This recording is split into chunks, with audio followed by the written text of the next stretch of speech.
Northamptonshire will carry on batting. 624 for 6 at the close last night.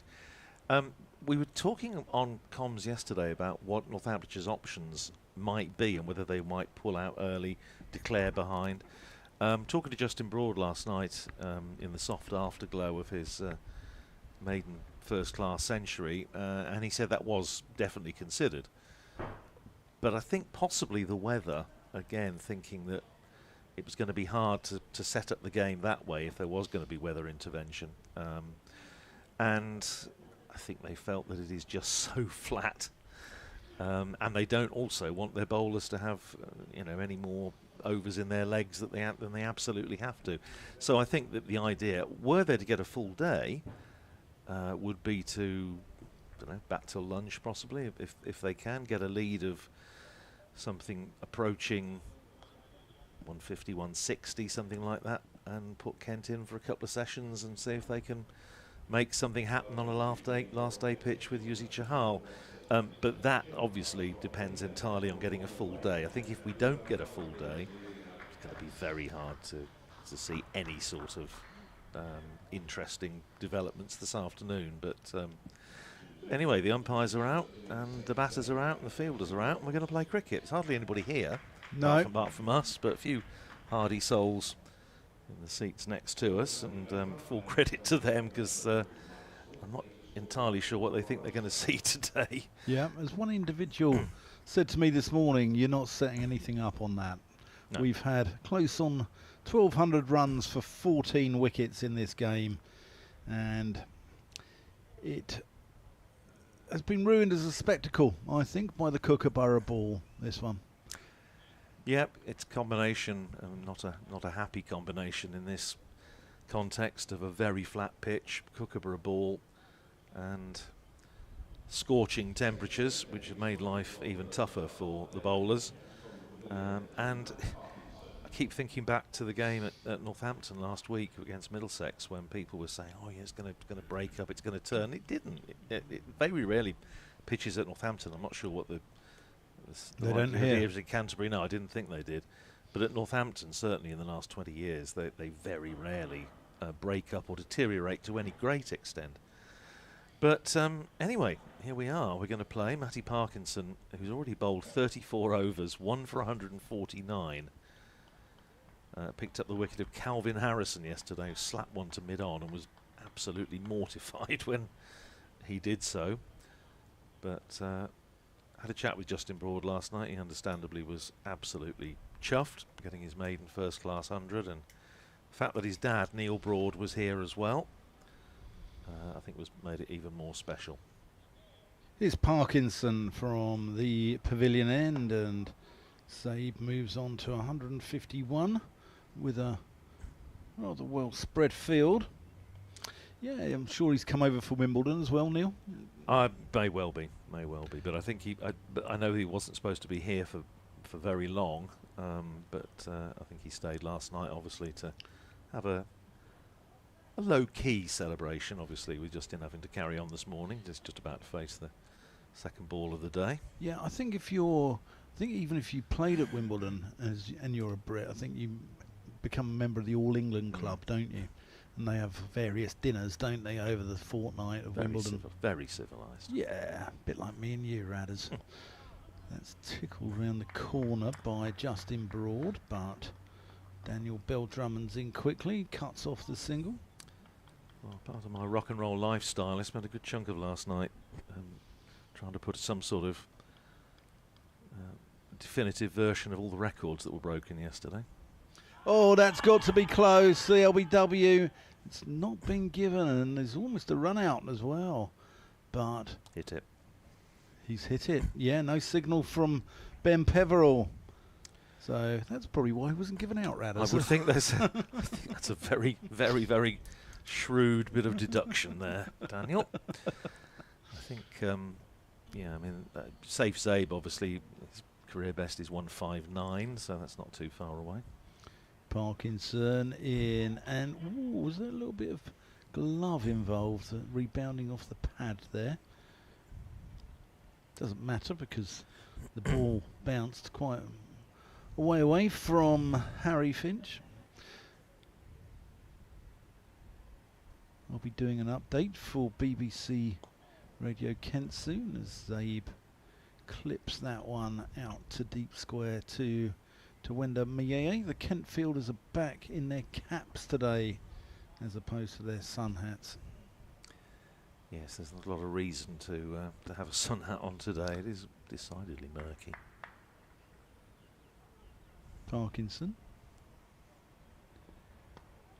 So that's just worked through square leg. Broad will retain, Broad will retain the strike. Just to cheer Kent supporters up, Northamptonshire's head coach Darren Lehman was asking me last night what Northamptonshire's highest first-class total is. Pointed out it was 781, so there's a little way to go, but we'll probably have that by about 12:15. Well, this record, we'll be talking yesterday about this being a record 7th wicket partnership for Northamptonshire against Kent. Northamptonshire's 7th wicket record against anybody is 293, so 204 is the partnership at the moment. Denley starts proceedings from the Nackington Road end and cracked away off the back foot by Broad out to deep extra. There's the man giving protection on the boundary. One more to Justin Broad. He goes to 110, 629 for 6.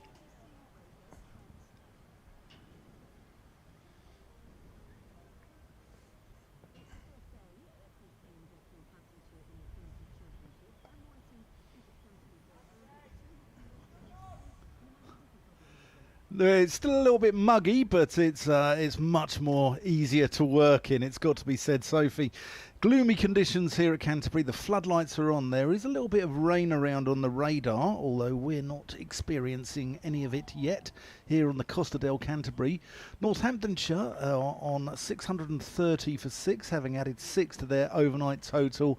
Justin Broad's on 110, Safe Sabe on 153 to add to the 122 from Calvin Harrison and 100 from Ricardo Vasconcelos. So tough work for the Kent bowlers. We'll also be keeping an eye on Surrey's game against Durham at the Oval and Sussex's game against Warwickshire from Hove. Remember, you can get updates on all these games on the BBC Sport website and app.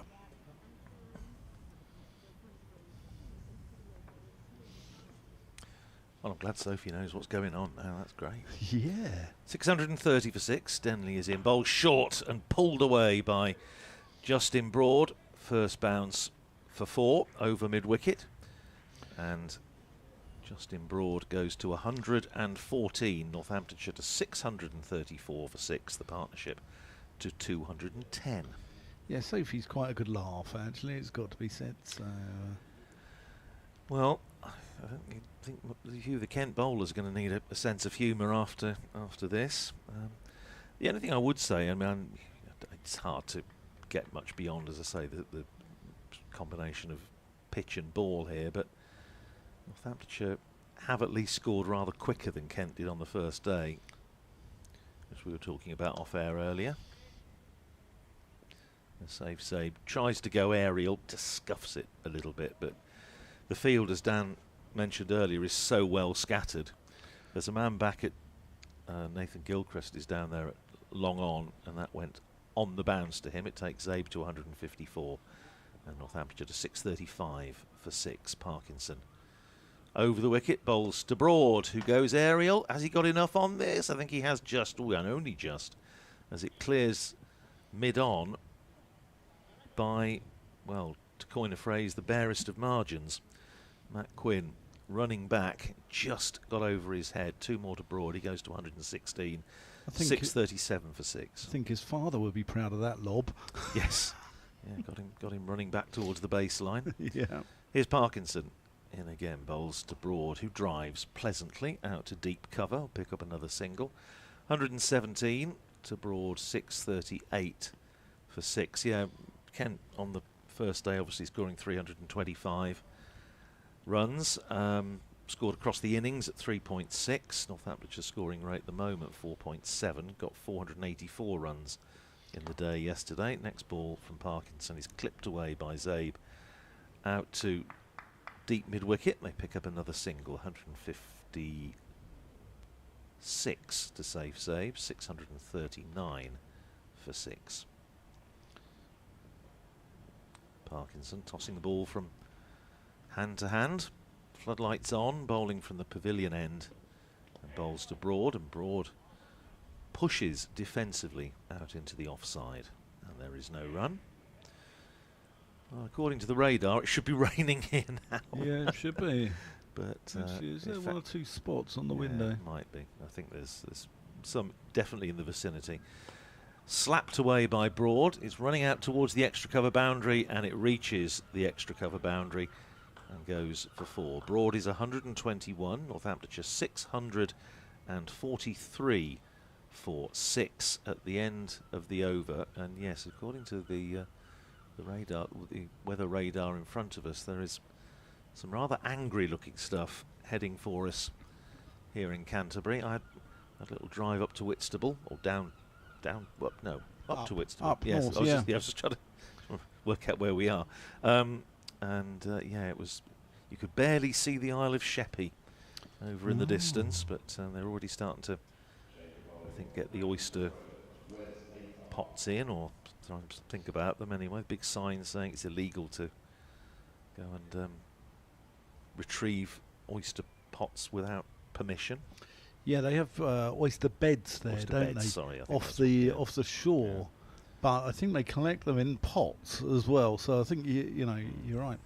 Anyway, here is Agar, as that's just worked backward to backward point, where Compton, resplendent in his new county cap, does the fielding. But it was very restful there this morning. It was very pleasant. Yeah, it's gone posh, Whitstable. Well, see, we don't. As I was talking to Fred Atkins last night, our colleague from the written media, and was saying that, of course, living where we do, we're up in Northamptonshire. We're a long way from the sea, so Yeah. if you do get the opportunity, it's rather nice to at least catch a whiff of the ozone. Agar driven nicely, but only to Denley at mid-off, who I interviewed last night, and a man of Whitstable, or a youth of Whitstable, and as are his whole family. His father Sam, who's a very good cricketer in his own right, and very good footballer as well, and of course his uncle Joe, who's batted once or twice on this ground.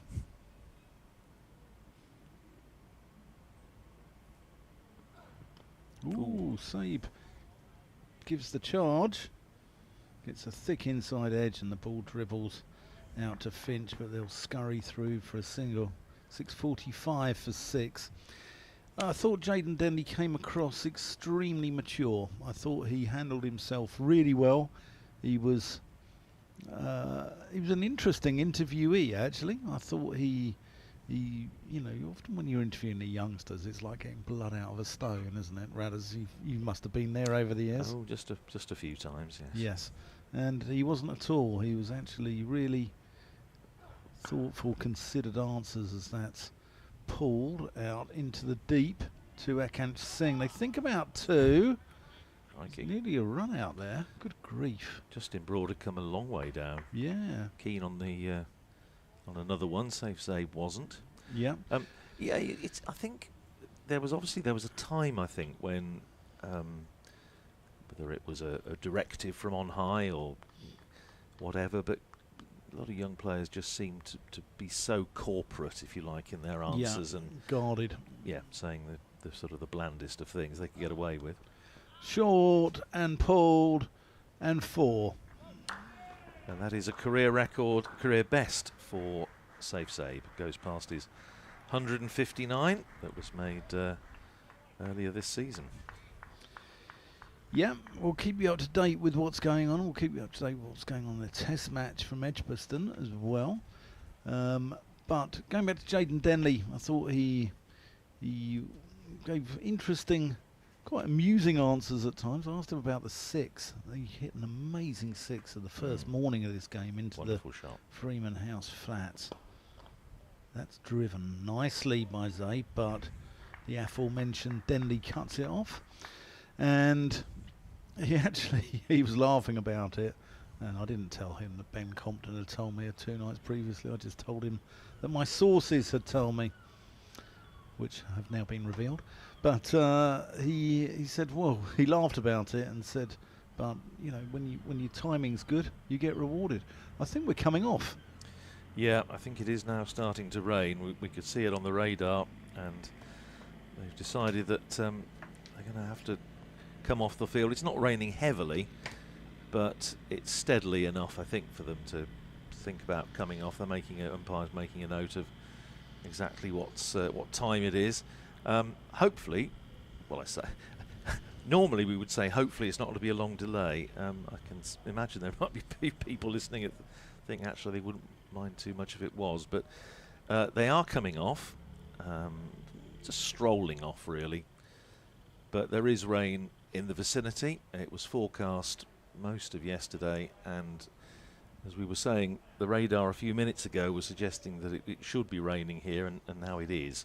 So 649 for 6, Northamptonshire go off at around about 10 minutes past 11. Safe Zabe is 160 not out, new career best for him. Justin Broad is 122 not out. The partnership with these two now worth 225.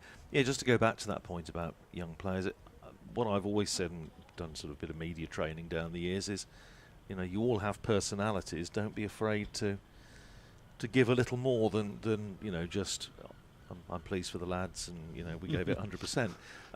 Taking the positives. Take the positives, yeah.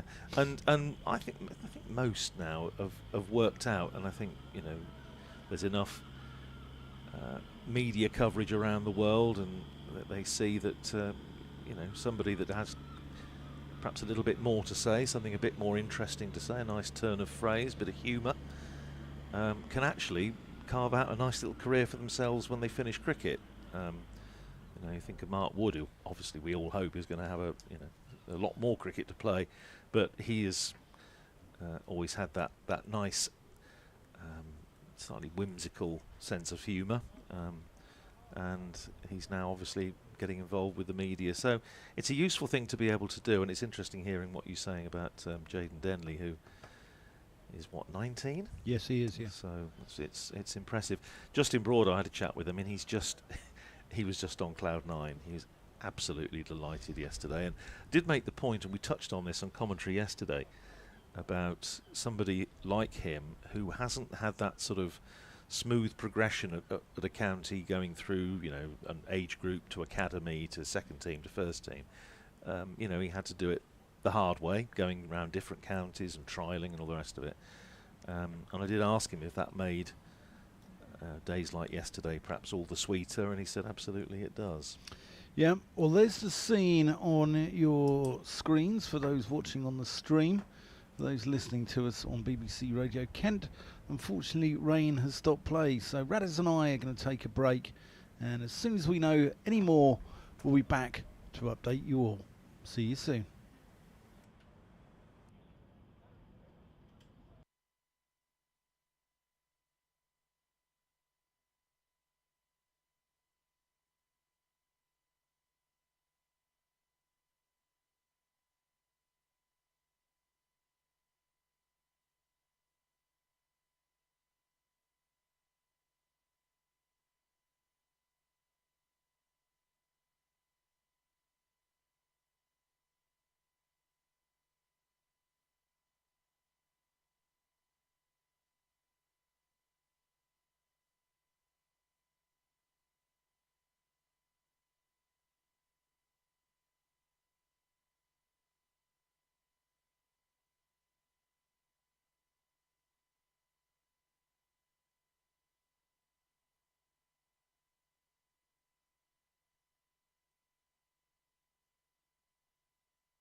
Hi, Sophie. Well, the umbrellas are up and it's not shading people from the sun today. It's got to be said, as we're off for rain. The rain came down at 11:12, which allowed Northamptonshire to add 25 to their overnight total, which was just enough time for Safe Zabe to move on to 160, a career best. Justin Broad's keeping him company on 122.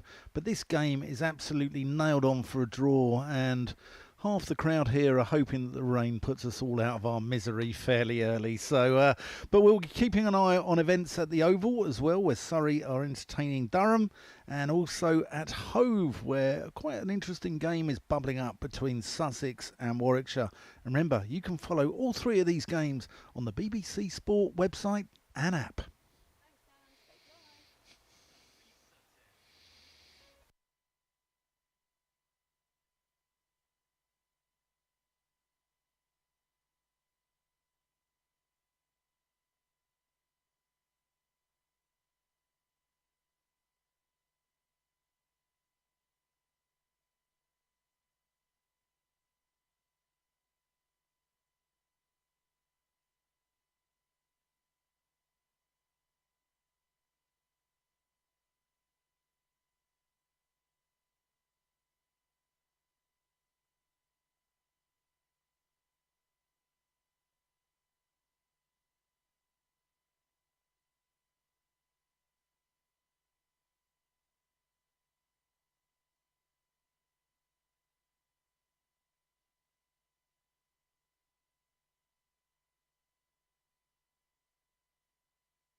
Welcome back to Canterbury, and the good news is that the umpires are making their way out to the middle.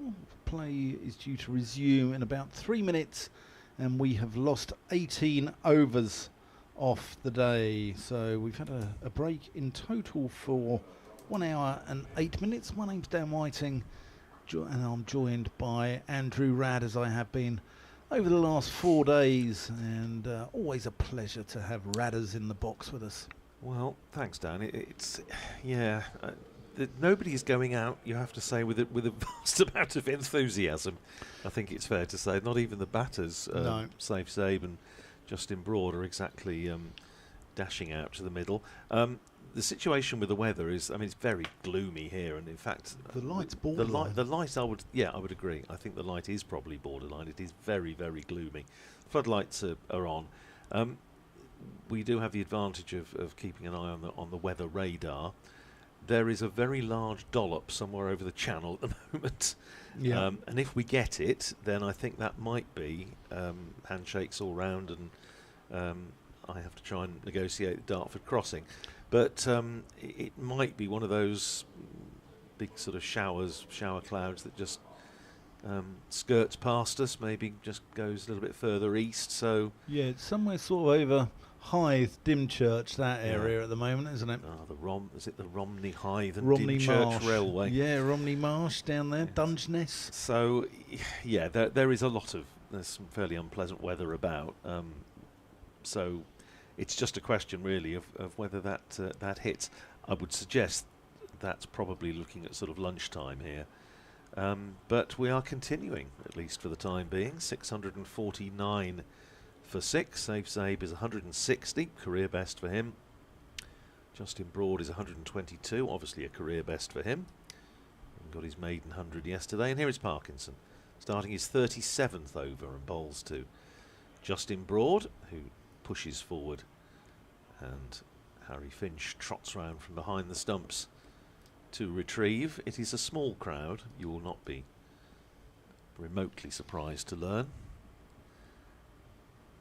Here is Parkinson in again, bowls and sweep by Broad. Shot he played to great effect yesterday.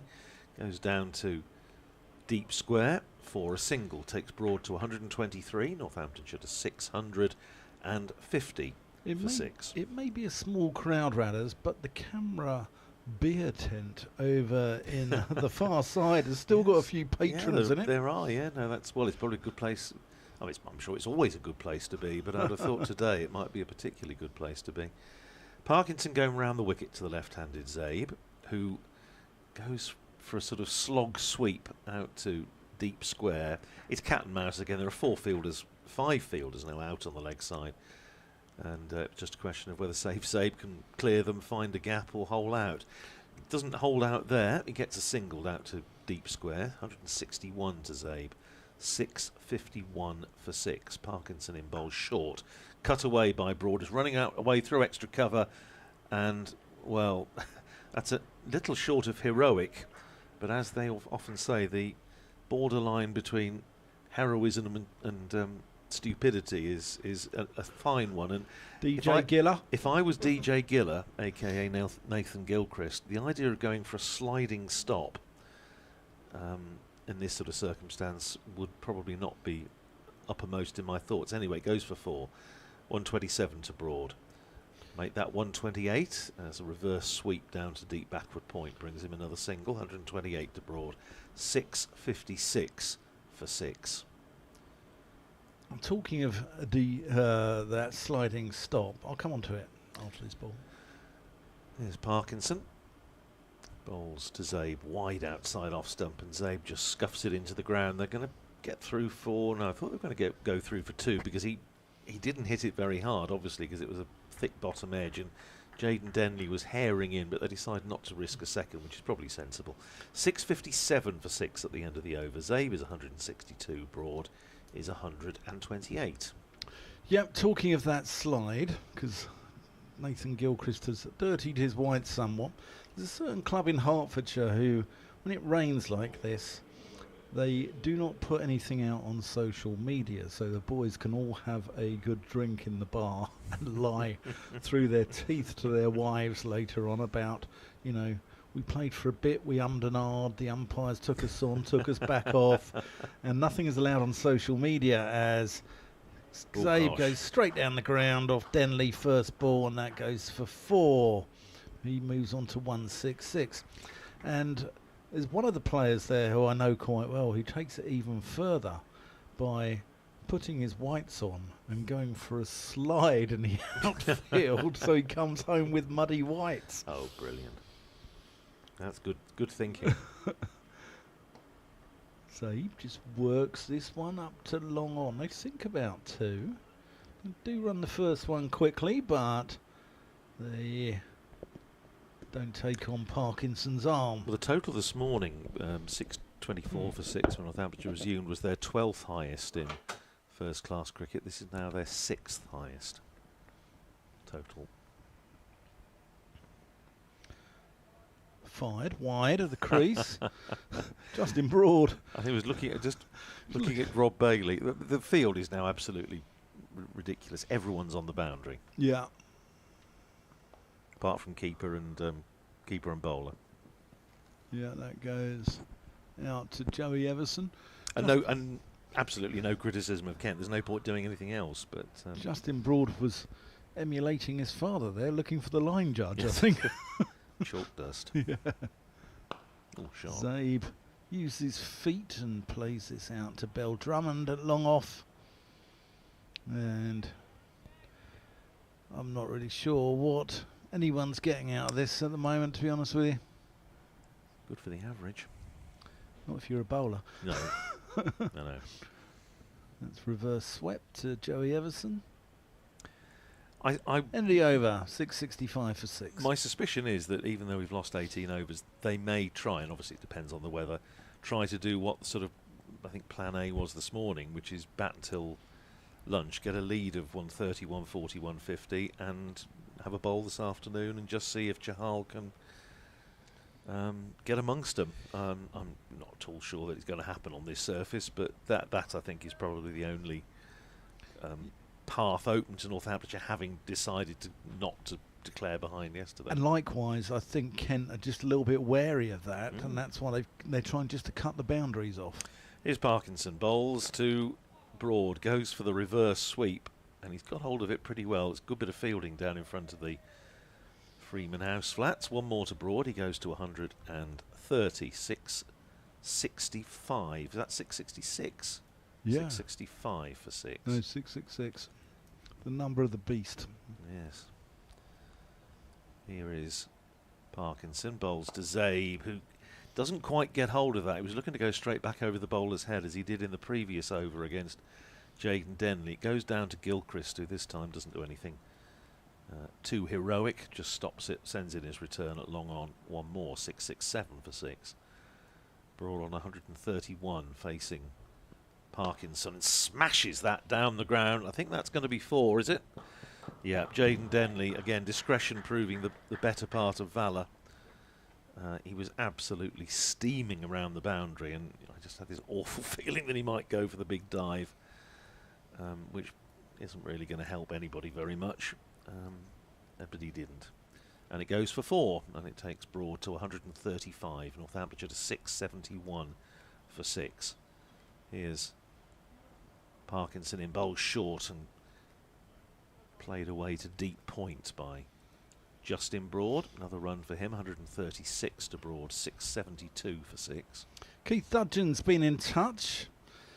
Hope you're well in South Africa. I said this game's now known as the Dudge Derby. Here's Parkinson in, bowl short and pulled away by Safe Zabe, and has that gone all the way? I think it might have done. It has, for 6, over deep mid-wicket. I lost sight of that completely, which gives you an idea of what the light is like at the moment. But it's gone away over deep mid-wicket. There were 3 fielders out there, and it just went over the top of them. It takes Zabe to 175, 678 for 6. It's not a particularly good sighting ground, especially with the trees at the Nackington Road end. It's very hard sometimes to pick the ball out here. It's You know, not like, say, one of the test grounds like the Oval where it's reasonably easy.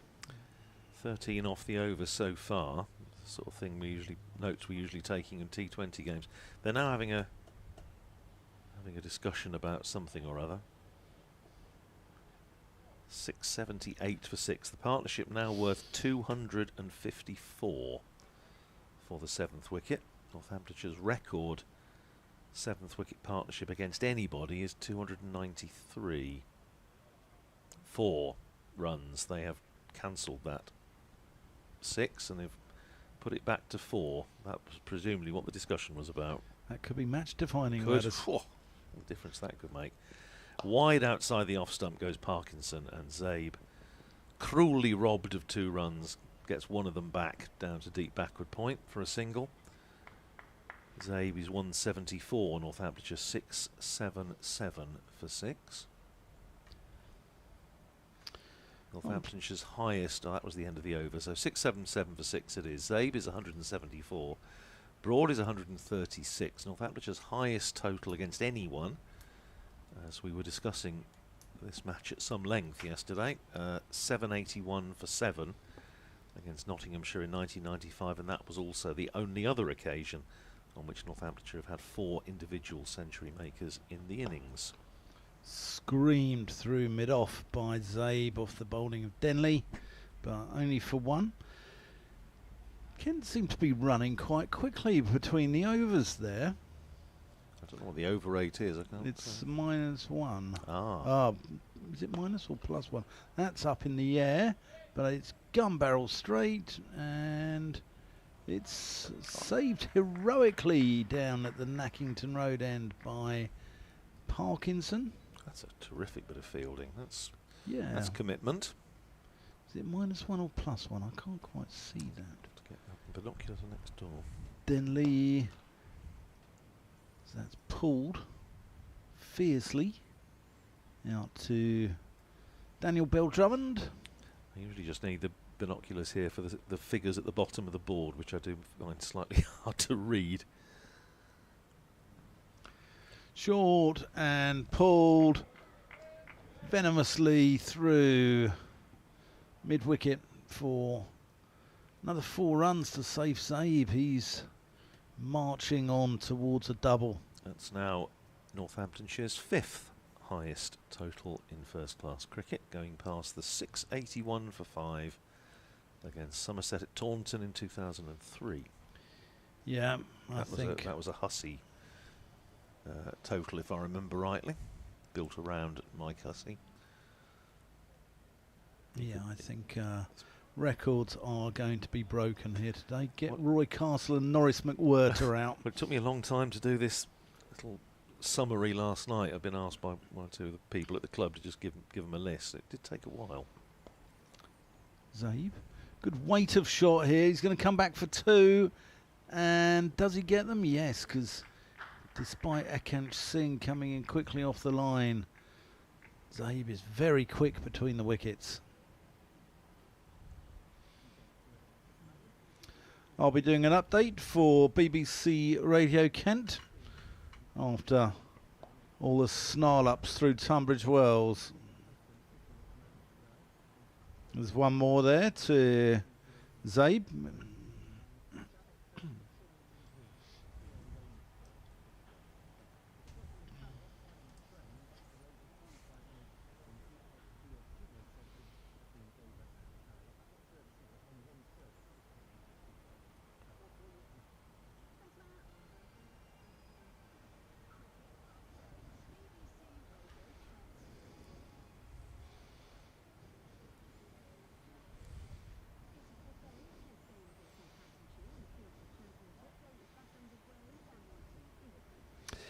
Yes, thanks, Sophie. We lost an hour and 8 minutes in total this morning, which was 18 overs off the game.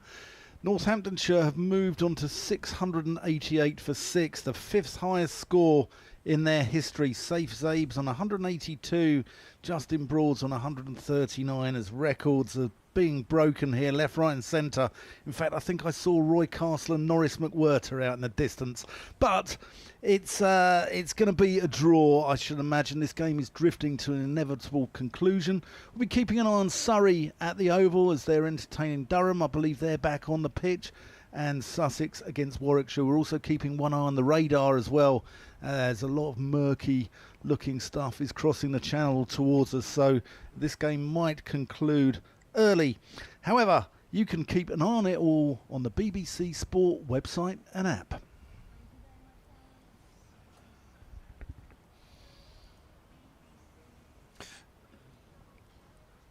There's a big disparity in scoring rates, isn't there? Northamptonshire are now going at nearly 5 and over. Yeah. Which Kent scored there 5.66 at what, 3.6 and over. Yeah, that's clipped out to long on, and there is no run. 693 for 6. That single takes Zabe to 184. Broad on strike. Parkinson bowls to him, swept away by Justin Broad. Out to deep mid-wicket, and they hair back for 2. Broad's got to hurry there, and he does. Takes Broad to 142, and Northamptonshire to 695 for 6. It is very, very gloomy, and the radar would suggest there is some fairly heavy rain not too far away. Here's Parkinson. In and bowls to Broad, and Broad pushes that out into the covers. They could go for 2 here because Mieye is coming in off the boundary, and they settle in the end for 1. 696 for 6. Grant Stewart just having a little walk out in front of us. Good to see him back. I had a brief chat with him yesterday. I imagine he'll be in action in the T20. Bah, the War of the Wheels. I love that. Pulled out to deep mid-wicket by Zabe. First bounce out to Compton in front of the flats. 1 more to Zabe. He goes to 185. Northamptonshire to 697 for 6. That is the end of the over. So 697 for 6. The partnership now worth 273. Northamptonshire's highest 7th wicket partnership against anyone is 293 by David Ripley and David Sales. Of course, his son James is playing in this match, so Rips and Jumble might be hiding somewhere and hoping perhaps the rain comes to their rescue. Here's Jaden Denley, who's also got senior figures in his family as one goes out to mid-wicket. In fact, I saw his Uncle Joe, who'd obviously delivered a bat for him during the rain break, who was just in the car, and Jaden ran out. Short and attempted pull by Broad, but no harm done. I'm just waiting for the rapturous applause that will greet Northamptonshire's 700 in a couple of runs' time. See if we can hear anything. Well, there's one nearer as that goes out to Quinn. There's been nifty footwork there from umpire Ben Peverell, because Broad square cut that very hard, and Peverell had to do a little bit of strictly work and hop out of the way. More Michael Flatley and Riverdance, I thought, but there you go. There's the 700 up. There's somebody clapping down there.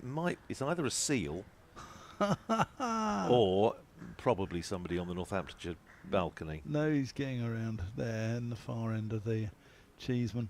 Oh, Broad has a little fiddle at that one. Attempted sweep paddle ramp. Doesn't make any contact.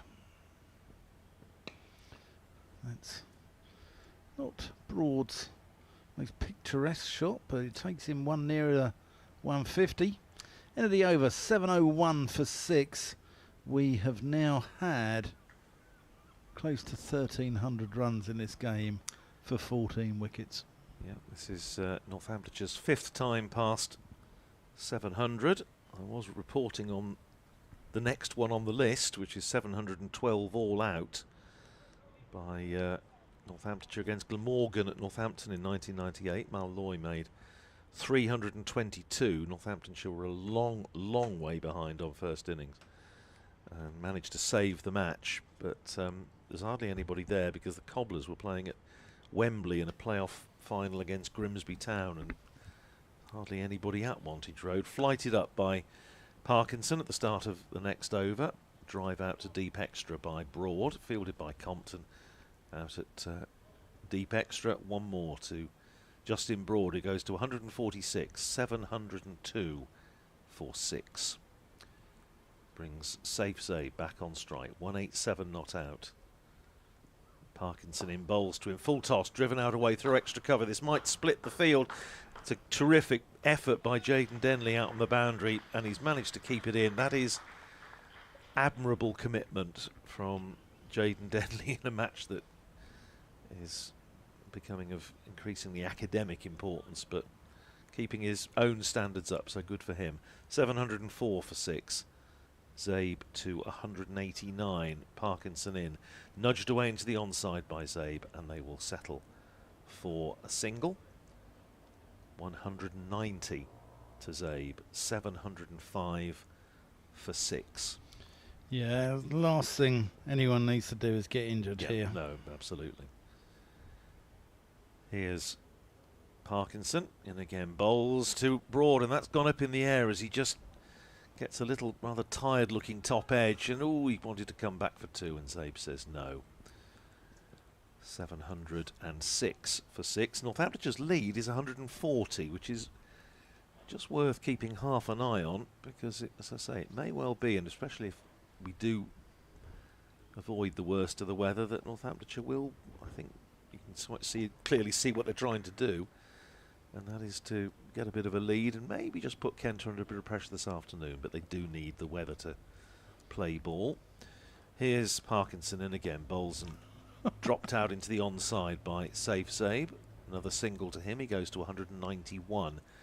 Northamptonshire to 707 for 6. Partnership now worth 283. Here's Parkinson.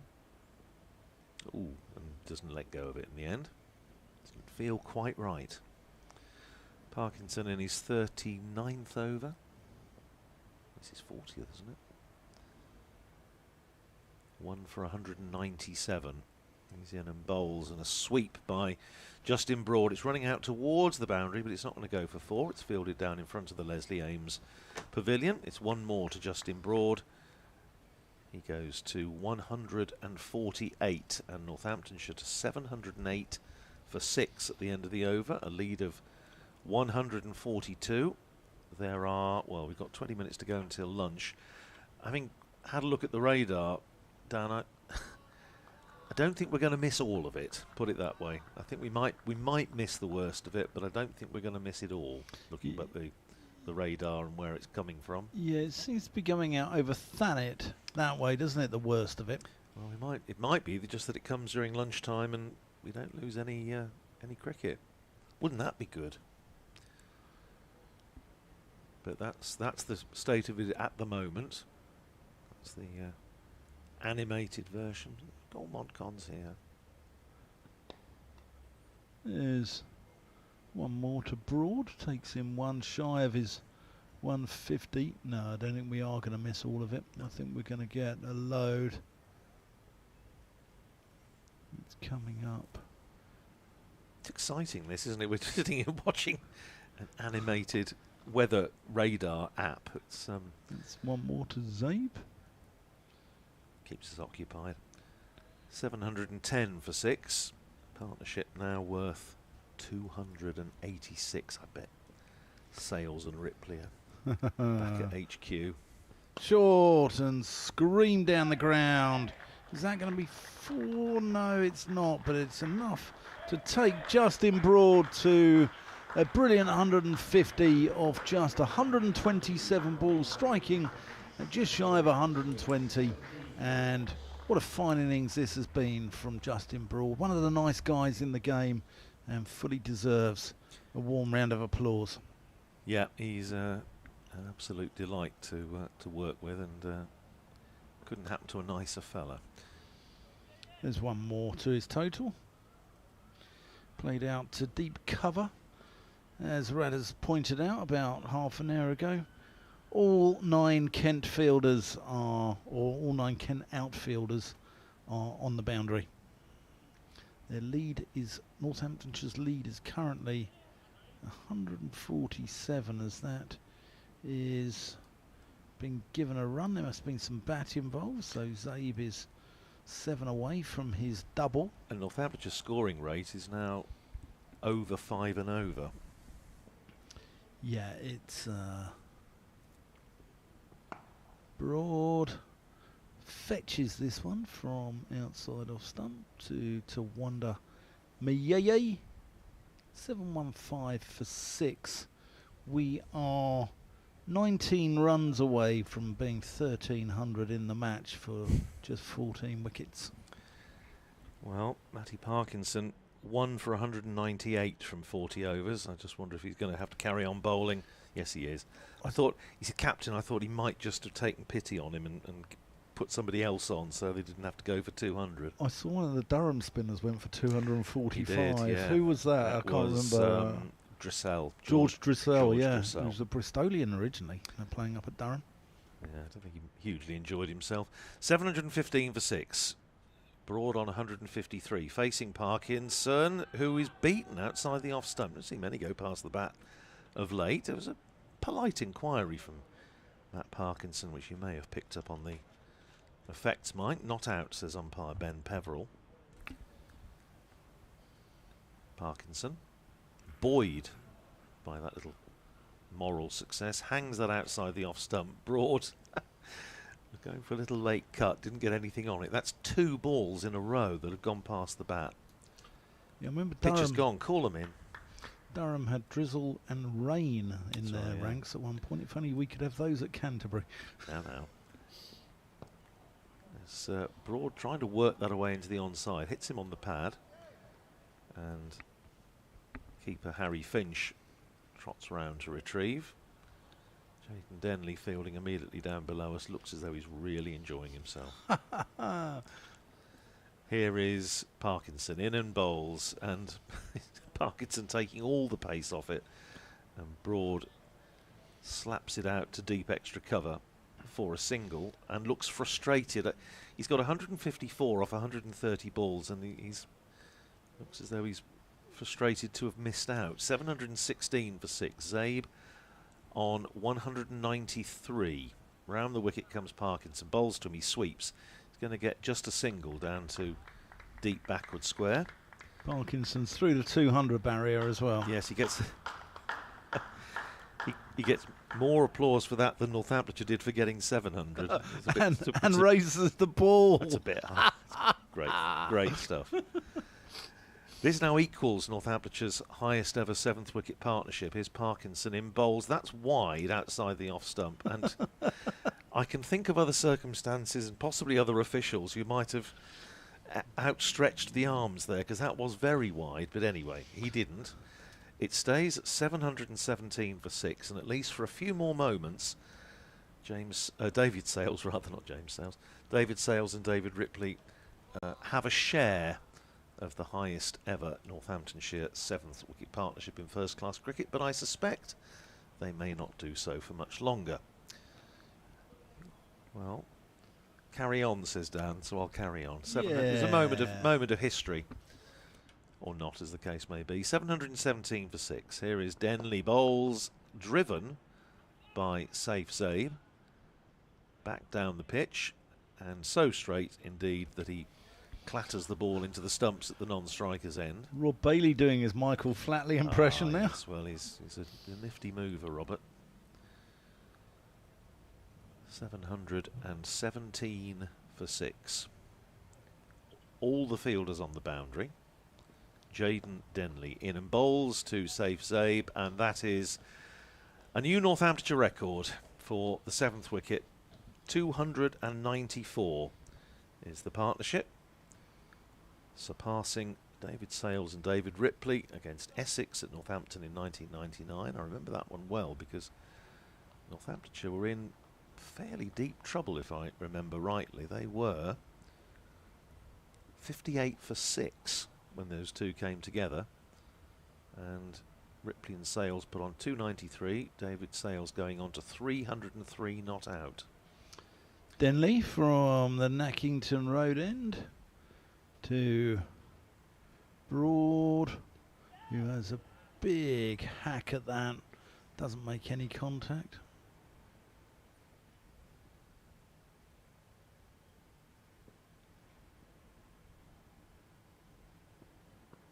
Again, has he got any bat on that? I think he might have done. It's turned quite a lot.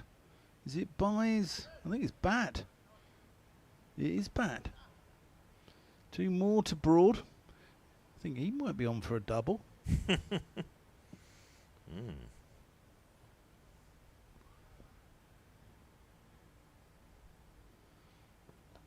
Reverse swept. It's only going to be 1.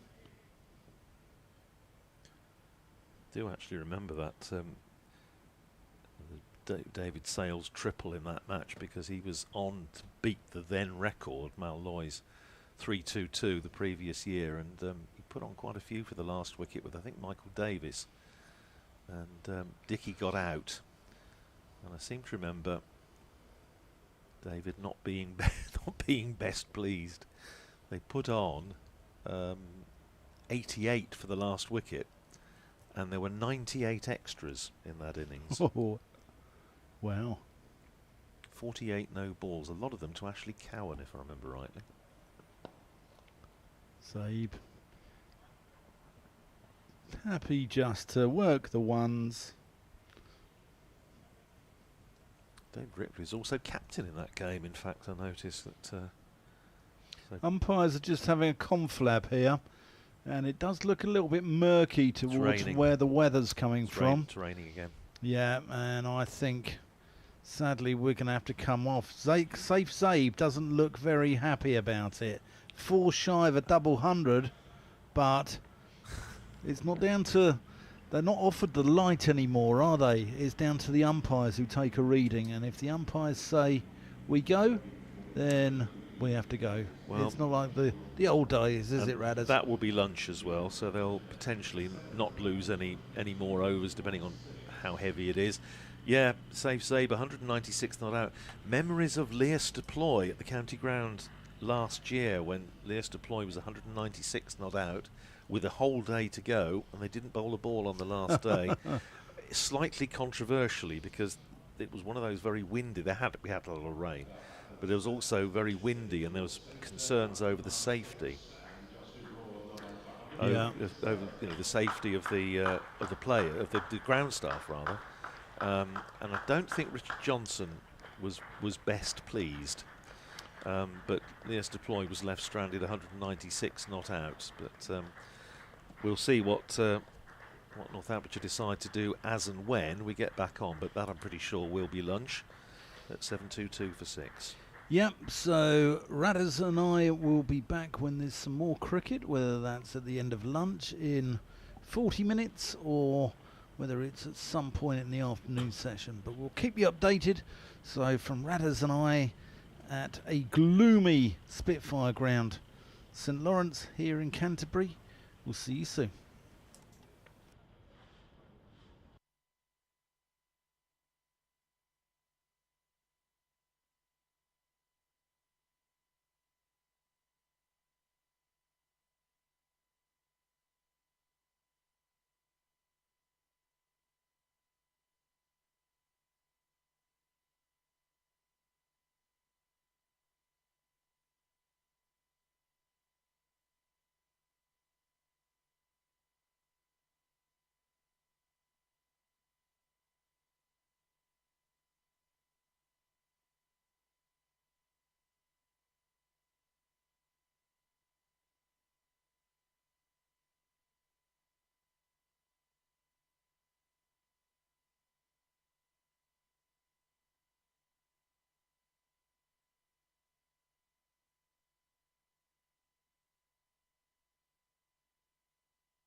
actually going under the sheets at the Nackington Road end as well, which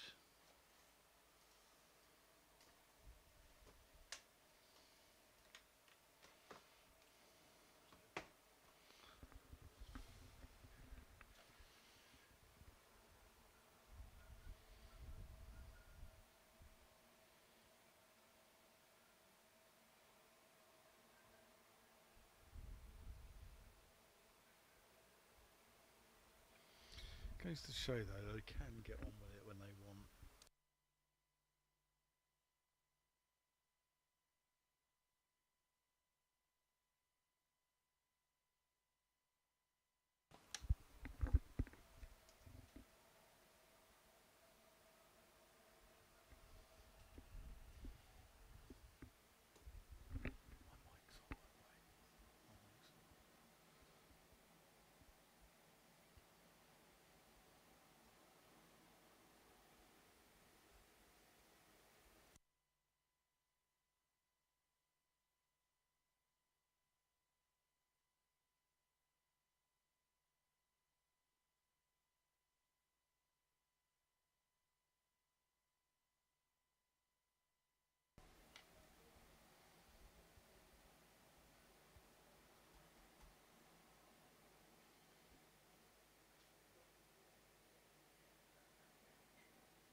Yeah, well, I'm afraid the rain has come again at 12:48, and we have taken an early lunch, but all the main covers have gone on, which goes to show that the ground staff who have up-to-date radar systems seem to think there might be some heavy stuff on its way here.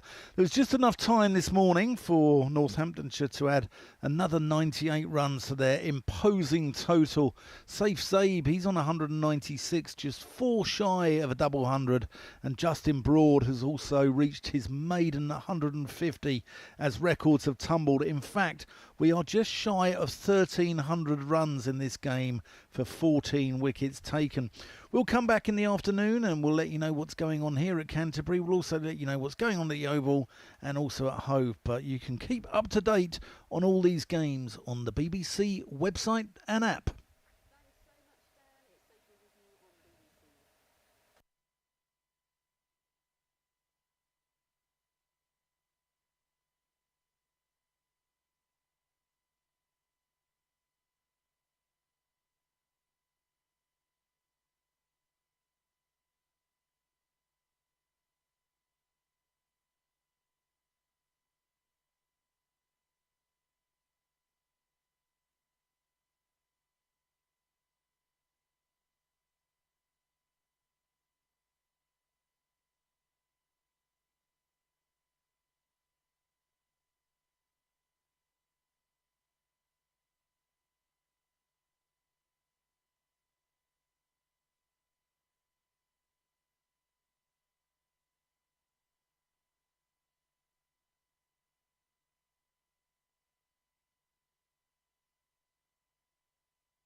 Welcome back to Canterbury, where the news here is that not only are we about to resume, but the Northamptonshire have declared.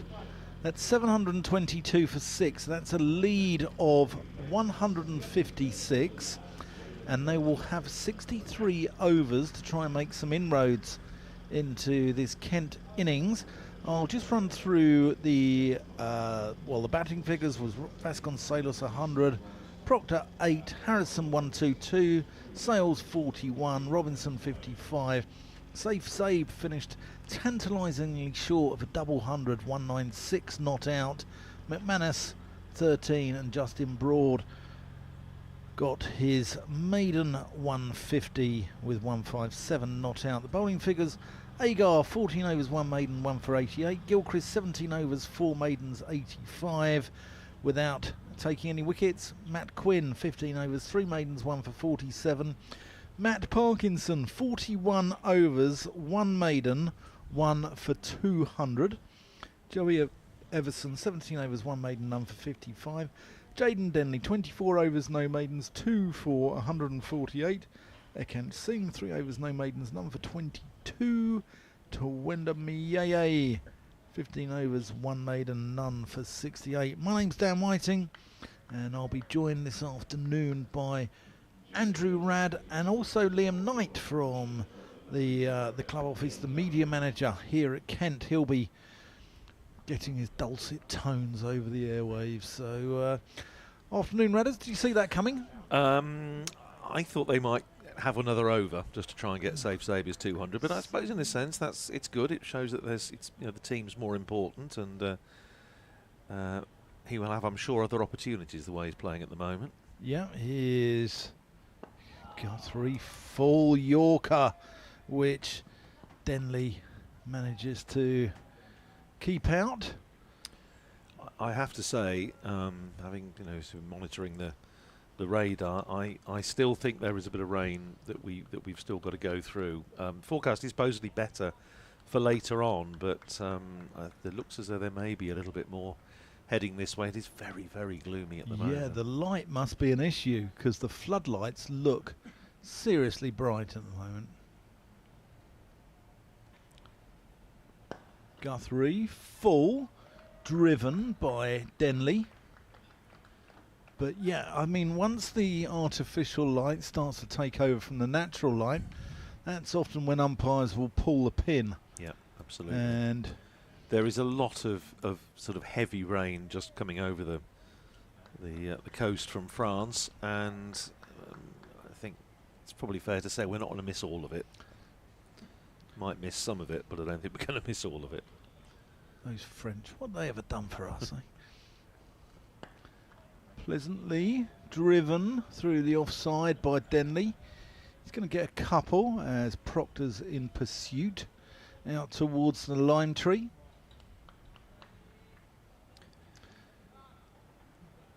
I'm going to make way at the end of the over actually for... Oh no. I shall make way at okay, the end yeah. And I'll stay on for you have update. you have updates to do, so Yeah. I'll just do an over and then then hand over to Liam. I have another record to bring you, by the way, which I'll do perhaps at the end of the over. It's been hard keeping up, as you can imagine. Oh, and he's bowled Compton. Oh, sorry, he's bowled Denley. Castled him. Off stump goes cartwheeling. And just the start that Northamptonshire wanted here. Liam Guthrie strikes in the first over.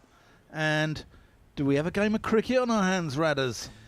Well, I think we may well have, and I think if Northamptonshire would just not want to lose any more time to the weather, I think that's the issue. We did call it this morning. We said this I think is, having decided yesterday not to pull out early, and I know on social there's been a bit of discussion about that, but they decided no, we're not going to do that. We're going to go on and get a lead.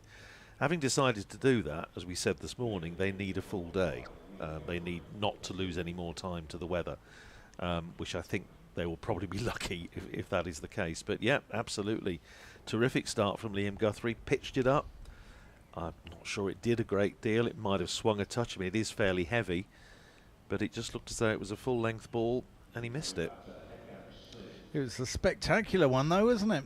Not as spectacular as Zach Crawley's up at Northampton, where both poles went out the ground. But they'll settle for that. And again, it's all about momentum in the championship, isn't it? And if they could, even if they don't have enough time to force a win, and I think that's probably, I don't know what the odds would be, but I think it's probably not the most likely outcome. But if they get a few wickets here, it'll just put them in fighting trim, ready for the resumption of the blast, and then when they go back to championship in the middle of July, back end of July, isn't it? 22nd, I think. Yeah, that's just the 15th wicket taken in this game, as we're in the afternoon session of the 4th day. But there's bound to be a bit of scoreboard pressure in a sense, in that the Kent batters have all been out there for a very, very long time. 3 slips, leg gully, 2 short mid wickets. And Singh pushes that to Sales at point. The record that I go on, Norris. Another one I've got to tell you about. Justin Broad, his 157 not out, is the highest score by a Northamptonshire number 8 in first-class cricket. A previous record, 153 by Bob Hayward, Kent-born Bob Hayward, born in Eltham, who was not really a number 8. I mean, he's a top-order batter, but found himself batting number 8 in this one game. Singh leaves that one alone. That was in over. That was in 1911, which again, even I don't remember. Not vividly, anyway. Did Kent ever play at Eltham? I think they did. They may well have done. Eltham College, possibly, I think. Liam's the man. He'll be on after this over. Yeah, I think Liam might be searching his file of facts for such information. Well, that is the wicket that Northamptonshire wanted, and this, I think, is almost... you could have predicted this fairly easily, which is that Yuzi Chahal is going to open the bowling from this pavilion end. I think Chahal, if Northamptonshire are going to get amongst Kent wickets this afternoon, you would think, on this surface. And we did see a little bit of turn from time to time. And Northamptonshire, of course, are in a position to crowd the bat. I do feel a bit for Matt Parkinson, 41 overs. 1 for 200. But that's, I'm afraid, the sort of figures that you will find increasingly if this experiment, trial, call it what you will, is going to continue for any length of time. Yeah, county ground for Bob Hayward. Northampton 1911 made 153. Here is Chahal then, first ball of the innings, round the wicket, and bowls to Compton, who is the key, I think, really for Kent. If Compton stays there, then I'm sure he will calm the nerves, as he usually does. Yeah. If Northamptonshire could nip Ben Compton out early, then who knows. Chahal in round the wicket, bowls, and he turns that away past short leg.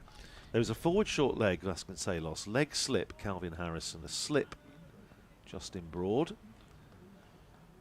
So 3 close catches, and Safe Zabe now going in pretty close at short mid-wicket in a catching position. Chahal round the wicket again, bowls, and Compton turns it into the ground, fielded by Ricardo Vasconcelos. In that 1911 game, Northamptonshire were 69 for 6. Ooh. And there's a little push away down towards backward point by Compton. Thinks about a run but can't get it. No run. Guthrie quickly in to field. And George Thompson, the great man, made 100, and Bob Hayward going in at number 8. Someone should write a book about that, George Yes, Thompson. well, it's a book there to be written, I think. Round the wicket comes Chahal, bowls to Compton, who again plays it out to forward short leg, and there's no run. Bob Hayward made 153, batting at number 8 with a 6 and 18 fours. But that is now eclipsed by Justin Broad. His Chahal in, bowls and turned away by Compton. Good tumbling stop at leg slip. And the first over of Chahal is complete. It is a maiden. Kent 2 for 1, still trailing Northamptonshire by 154, and I shall make way for Liam Knight.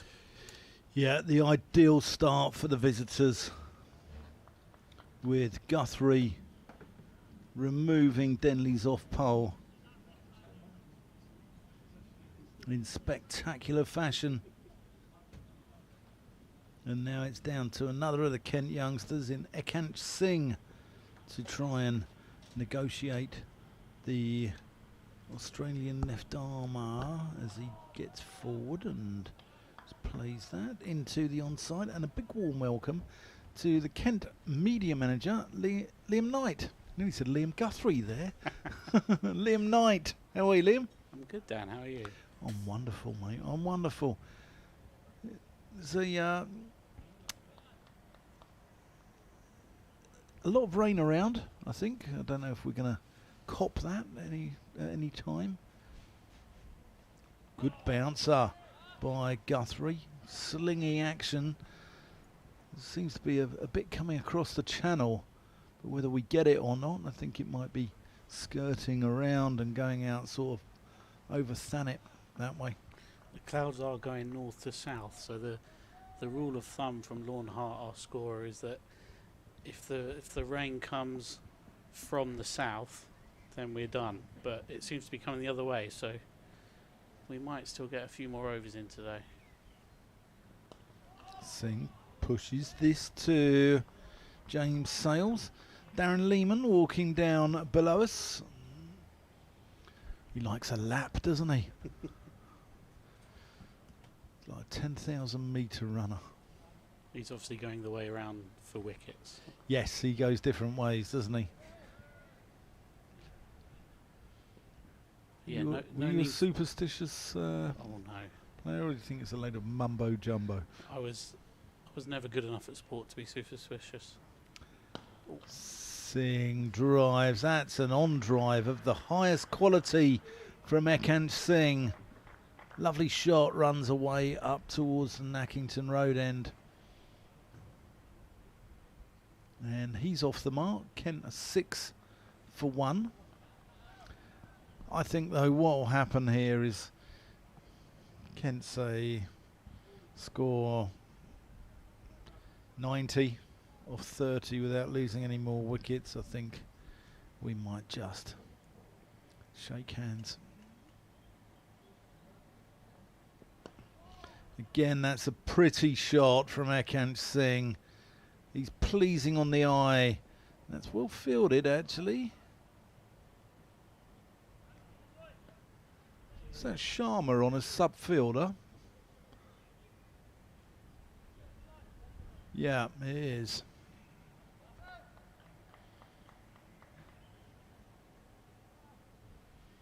So I'm trying to see who's not on the field.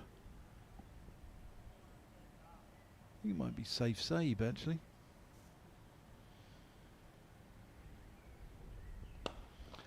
Oh, that is sumptuous from Ekant Singh. What a gorgeous player he is. And I think that one might well do the rounds on social media channels, Liam Knight. That's up to Nick, who's in charge of the socials today. But yeah, three really good shots from Ekant there. Different types of shots. He's quite a wristy player, isn't he? Beautiful to watch. Really is a fine player. Both him and Denley. When I interviewed Jaden last night, we spoke about him and Ekant because they both come through the sort of same age groups, and they've both been playing cricket together since they were about 14. And I think Kent have got two who could potentially play at an even higher level. So Yuzi Chahal then from the pavilion end, just flighted up, defended very well by Compton, who's still yet to get off the mark. He wants to play him off the back foot here, doesn't he? He's sort of conscious that going on the front foot that he might pop one to Vasconcelos at short leg. Yeah, there's definite tactic going on. In comes Chahal again, bowls. Full again. Not as much flight as we've seen from other bowlers, but Compton defends nicely enough back to the bowler.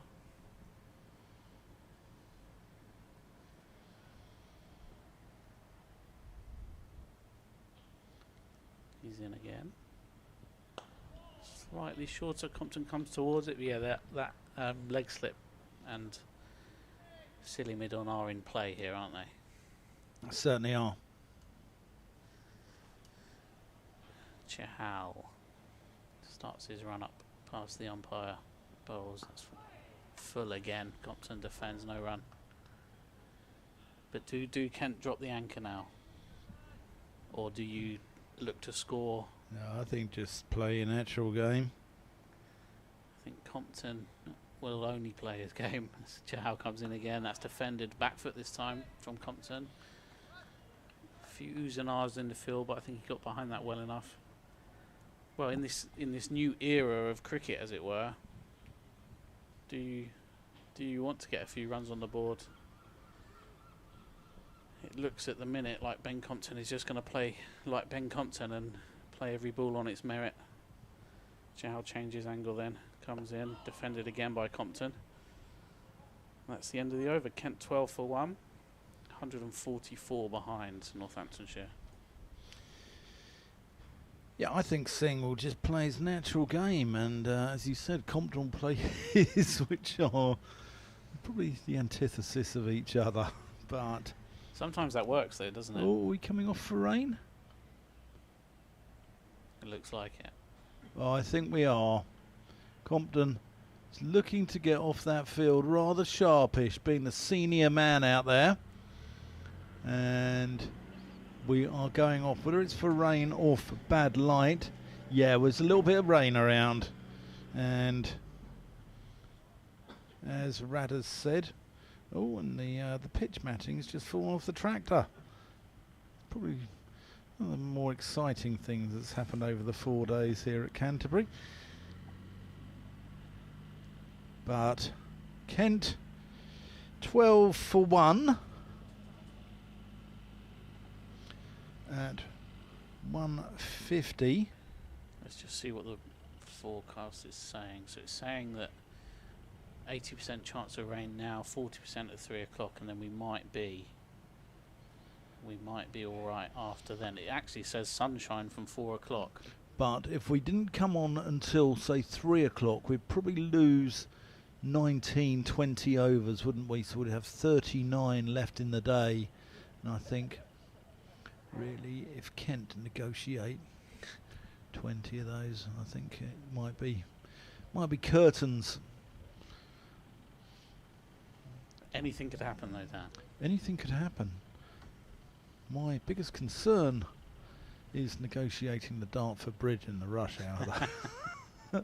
Which we now own, of course, because we beat Essex in the T20s at Chelmsford. So yeah, all of those fees to go over the bridge come directly to us now. I think that's how it works. But you've lost Clackett Lane Services in El Clacketto, the derby against Surrey. Is that correct? That's fine. You can cope with that. You can cope with that. It's the bridge. It's all about the bridge. What about War of the Wheels on Friday? Well, exactly. War of the Wheels on Friday. Are there any tickets left for that? They're selling very quickly. We're seeing quite late sales curves, but that's all good. So if people haven't got a ticket, they should get one now. I would get one today just to make sure that you've got your space for Friday. Just to be sure. Yeah. The Frank Woolley stand is selling quite well as well. So if you like that view, you can get your Woolley stand tickets today. Yeah, it should be a good game on Friday to close Canterbury Cricket Week. Yeah. Well, avoid disappointment. Get your tickets sharpish. Because if they're selling fast, you don't want to disappoint people. And you know what Friday night T20 is like here, as it's one not to be missed. Canterbury Cricket Week, War of the Wheels, the local derby v Sussex. What more do you want? And it's one to bring the kids to as well, isn't it? Absolutely, yeah. We get loads of juniors in for our Friday nights, which is great to see as well. Might end a little bit past a few bedtimes, but yeah, the autograph sessions at the end are always really well attended. Lots of selfies going on as well. That's just the bedtime of Radders and I. So, yeah. Those selfies are just the selfies you get, Dan, as well, with all the players. Yeah, exactly. Exactly, yeah. Yeah. Well, why not? Why not? Anyway, the covers are on. So, from Liam Knight and I, We'll keep you updated if we've got any further news. But meanwhile, here from a bit of a soggy Canterbury, we'll come back for further updates. We'll see you soon.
Lovely, thank you.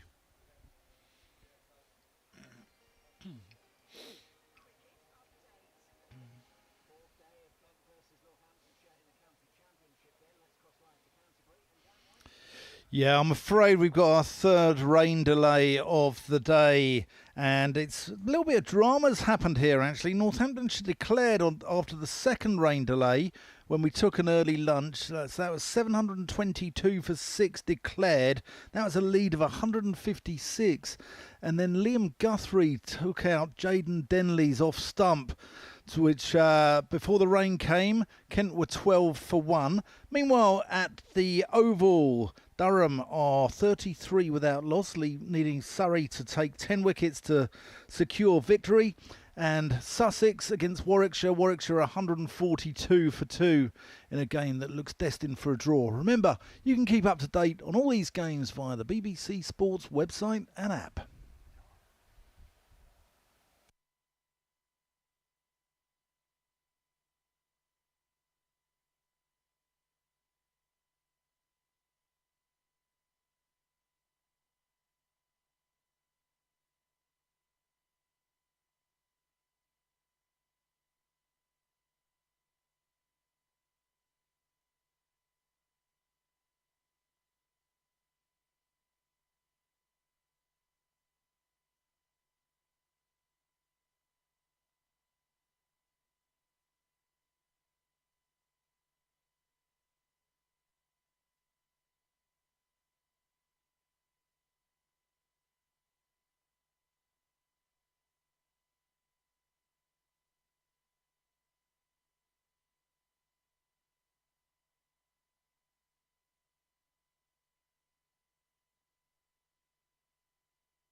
Welcome back to Canterbury as the umpires are making their way out to the middle. The floodlights are still on, closely followed by the Northamptonshire side.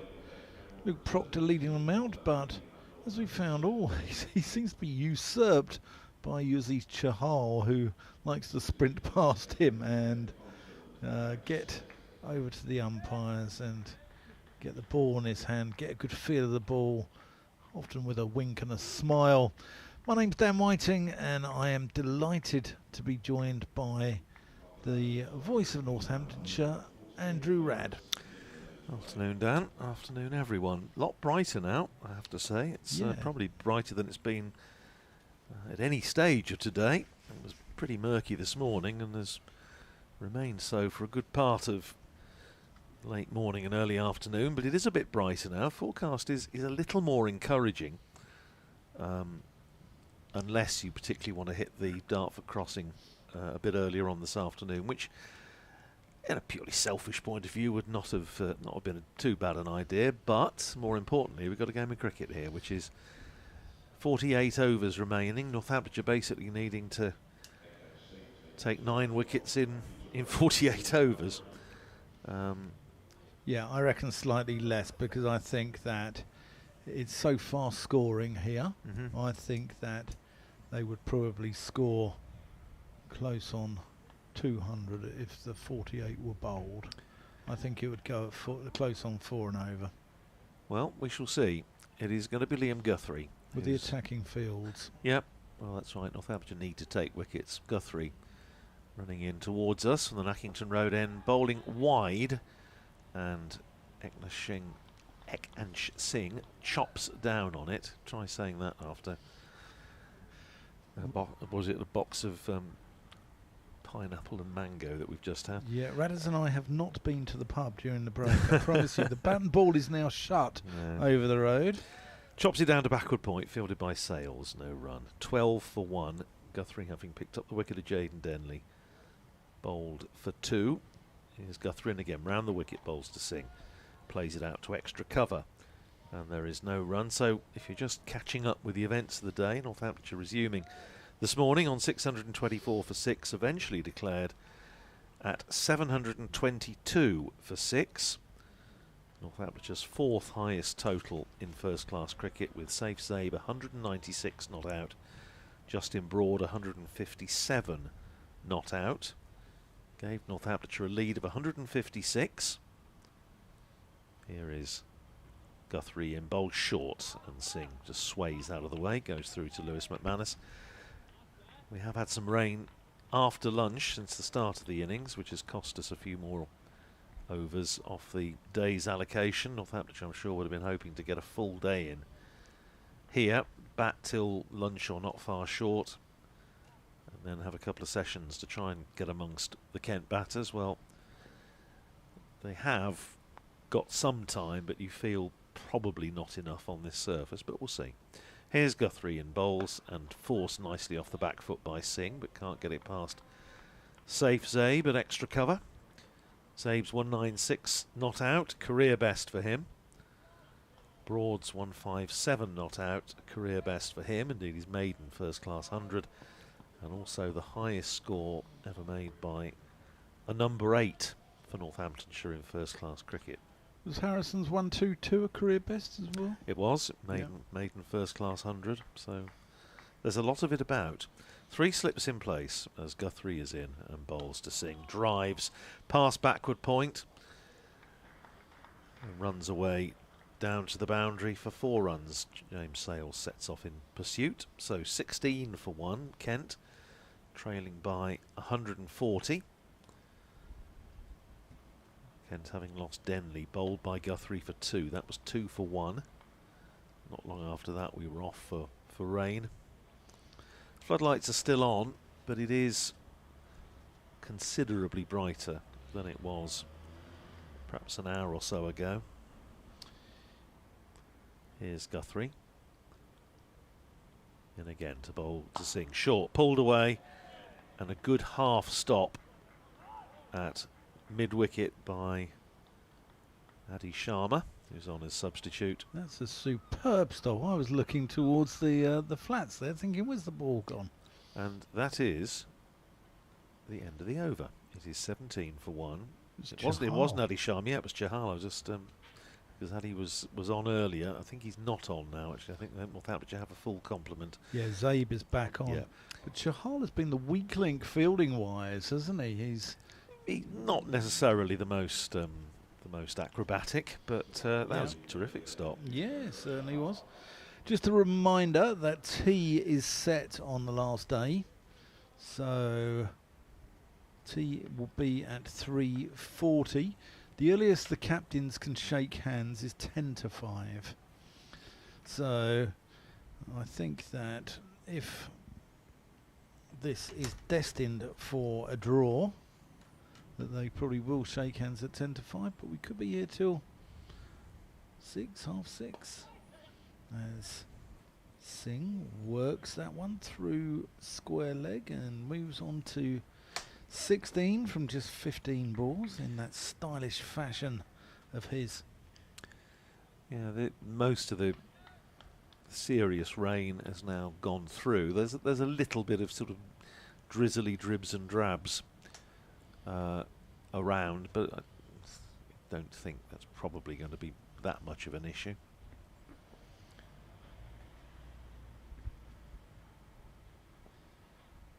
Compton defends, playing off the back foot whenever he can, as he likes to do.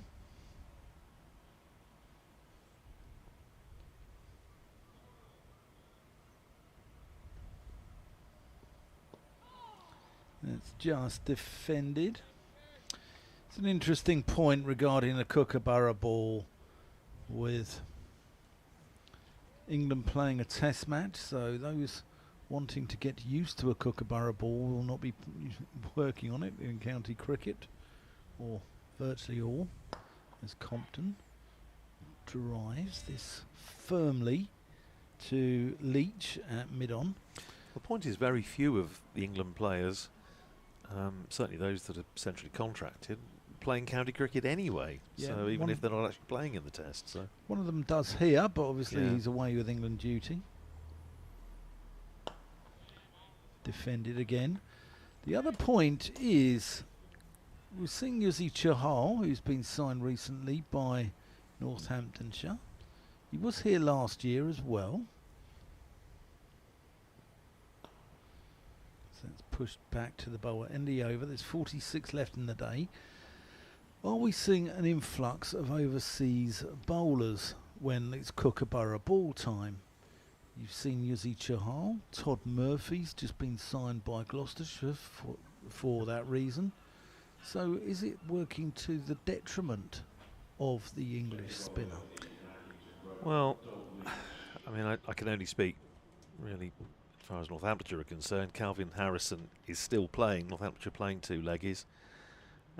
Between them, they bowled 75 overs in the first innings. So I don't think there's probably an issue in that respect as far as Northamptonshire are concerned. Influx, I'm not sure. I mean, as you mentioned, a couple there, as I say, Yuzi Chahal's back and was always going to be coming back, having played for Northamptonshire last year. Yeah, I just think that it's missing the point, which we'll come back to in a second. Here's Leach starting his bit of bowling this afternoon, and the first ball is pushed past mid-on. Lovely bit of timing by Ekansh Singh, and they come back for 2. Takes Singh to 18 and Kent to 20 for 1. The point you made yesterday, Dan, which is also mirroring what Alex Stewart has said and others, which is that you cannot make 90-mile-an-hour bowlers out of 75-mile-an-hour bowlers. It simply doesn't happen. And trying to manufacture something in this way is sort of cricket's answer to social engineering. That's a good shot again from Singh. It was short from Leach, and he pivoted on the ball of the right foot and turned it away down to deep square for 4. And no, it hasn't gone through the gap in the fence, has it? There's another one at Warwickshire. Corey Good luck. Roccaccioli. I'm with you. 24 for 1. Singh is 22, and the ball has disappeared. Oh, there's a couple of ladies coming out now from their patio to try and aid in the search. It's Tim Robinson again. They must be getting sick to death of the sight of Tim Robinson rummaging around in their privet hedge. There's been an awful lot going on of that in this game. Now, Radders. Now, you'll have off come on to us. But he's... I don't know what you mean. It is. It's right at the bottom there, and he can't quite... Oh, somebody else going to help now. Who's... I think that's usually Chahal has now gone to help in the search. So anyway, while they're sorting that out, it's as Darren Lehman has said, it's not suitable for English conditions, and the sort of players that it is supposedly going to help are not playing in county cricket. And if you're saying, well, okay, may not be playing the England setup at the moment, but you're looking to get those sort of 90-mile-an-hour bowlers playing, well, if you can tell me who they are and tell me where they are, I'd love to see them.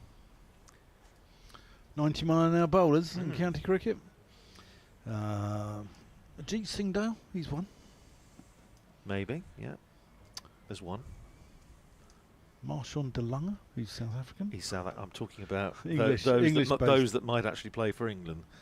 Zaman Akhtar is probably not 90, but I reckon he's probably 86, 87. Well, they are, yeah, fine. But they, presumably, the England selectors sort of know about them. I'm just wondering how many overs they've bowled in Gloucestershire's game at the moment down at Sapphire Gardens. Yeah, Eddie Jack looks quite quick. He does. I've seen a little bit of him. He looks though he might be the part.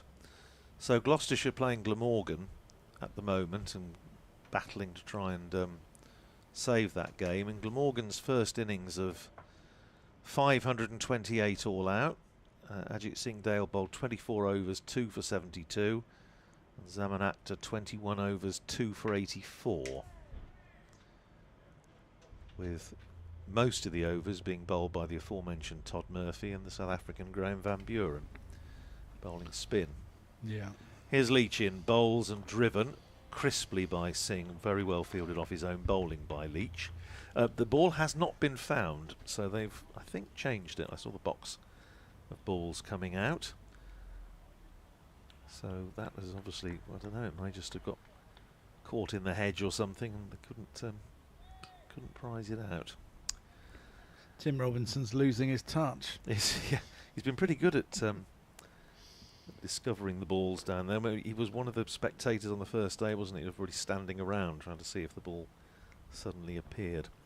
Here is Leach bowls, and Singh is forward with textbook correctness, plays it up to mid-off, and there is no run. What a lovely bloke, by the way, Robinson is. I think he's a nice smashing chap. Yeah, very nice fella.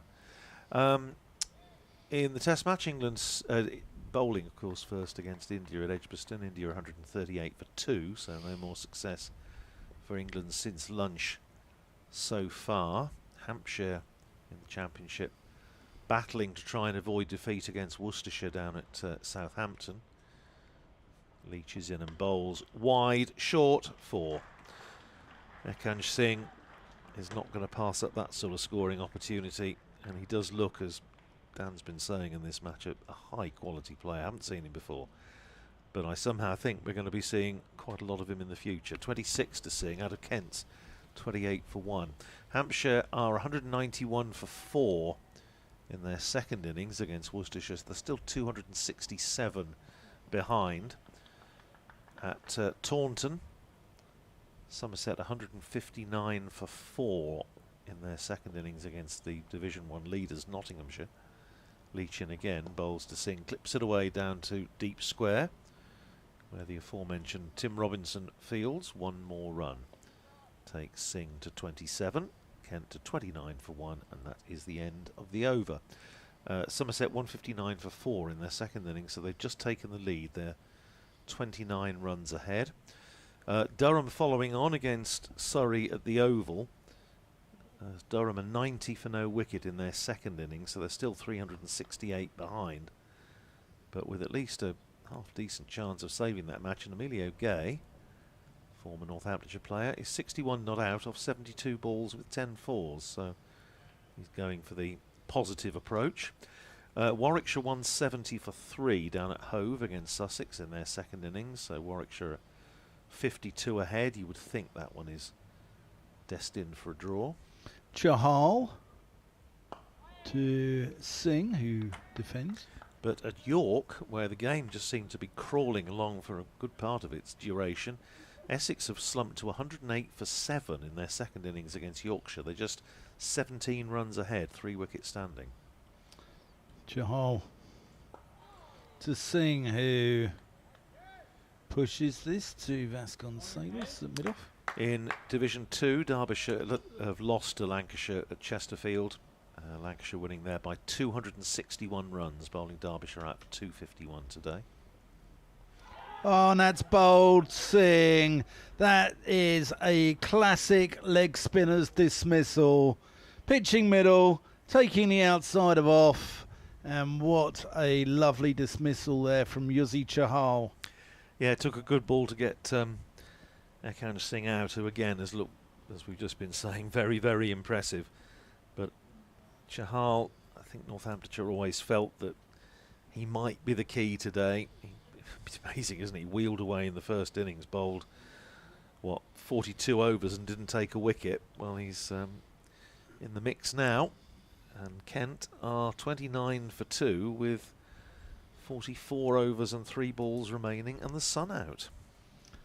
Oh, I'm wondering if we've got a game of cricket on our hands here, Radders. Well, I think we have, and I think, as I say, Northamptonshire would have liked a bit more time, and the weather is obviously, as we said, taken a chunk out of it, and Northamptonshire felt probably that they needed a full day if they were going to have a realistic chance of saving the match. Here is Daniel Bell Drummond coming to the crease with tries of "Come on, Skip" ringing in his ears.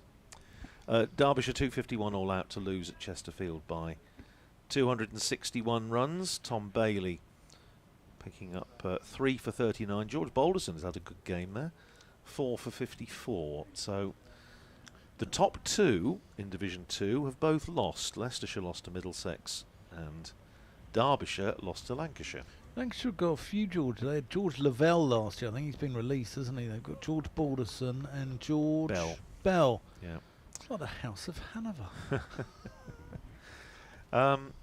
Gloucestershire 171 for 4, as I mentioned, in their second innings against Glamorgan, so they're 23 runs ahead with 6 wickets standing.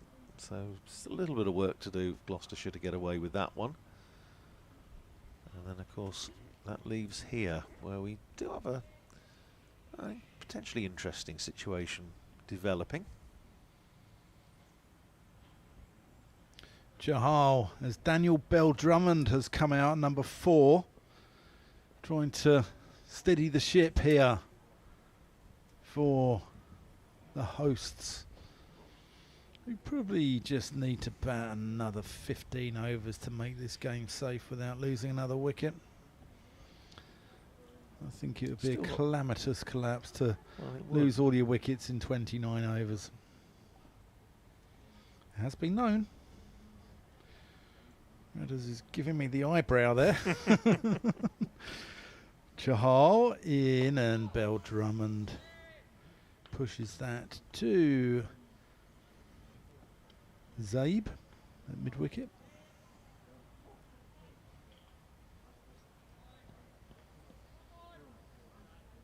It rather depends, I suppose, how you mentioned how quickly Kent score. Yeah. That's gone out to square leg. I think that might have been the googly, actually. There is a case for saying that Kent were perhaps a little too passive in the first innings when they scored at 3.6 and over and only made 325 in 96 overs on day 1. But now probably isn't the time to try and be a little bit more flamboyant. Defended again. End of the over. That's another one ticked off for those from the Garden of England. Deficit is 127. There's 44 overs, minimum overs remaining in the day. That's the other point, because if, as I strongly suspect we see quite a lot of Harrison and Chahal bowling in tandem. Calvin Harrison in particular gets through his overs quickly, so we may actually have a few more than the 44. It's possible. Likewise, I think that you'll see Ben Compton and Daniel Bell-Drummond doing more gardening than Alan Titchmarsh and Monty Don combined. I think there'll be a few bootlaces and a few drinks needed, and a bit of blue sky now up above. Here's Leach round the wicket and bowls to Compton, plays it up to mid-on, and there is no run. I think first game of the season, did you describe them as sailor's trousers or something like that? Oh yes, enough blue to knit a pair of sailor's trousers. That's one of my late grandmother's many wonderful sayings that have stuck in my mind over all these years. 29 for 2. Kent still 127 runs behind. Leach round the wicket, bowls to Compton. There's a little flick of that down the leg side, taken by McManus. It's interesting. Luke Proctor, who's had such a lot of work to do this season, bat and ball, he's opened the batting, opened the bowling on a number of occasions. He's had a fairly quiet game. I was thinking, just seeing that one, because he was strangled down the leg side by Matt Quinn. He was out for 8 in Northamptonshire, 722 for 6, and only bowled 4 overs, which seems very sensible to me. Compton's 0 of 19 balls, meanwhile. Here's Leach in again and bowls to him, and he pulls it on the bounce to leg gully, where Justin Broad, one of Northamptonshire's batting heroes, fields, I think just behind square. 2 slips in a gully. Vasconcelos is at first, Harrison at second, and a gully in there as well. Something's getting very animated.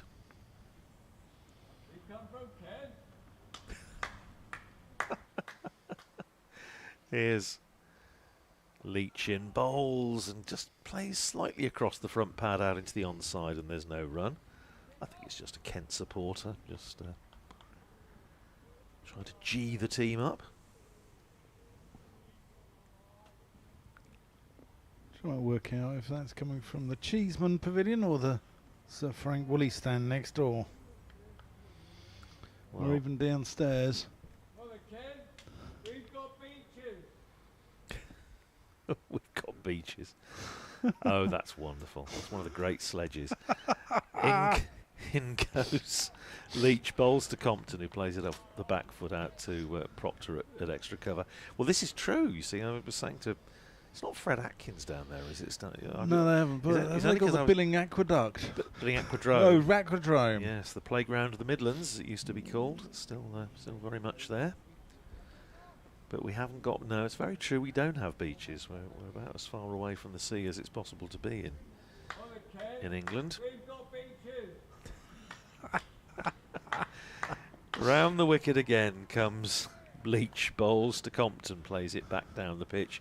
There is no run, and this afternoon has suddenly taken a slightly surreal turn. 29 for 2 at the end of the over. Bell-Drummond and Compton still both looking for their first run, and I do wonder how long it's going to be before we see spin from both ends. Not yet, though. 29 for 2. Yeah, it's a gentleman down below us who is in a knitted hat.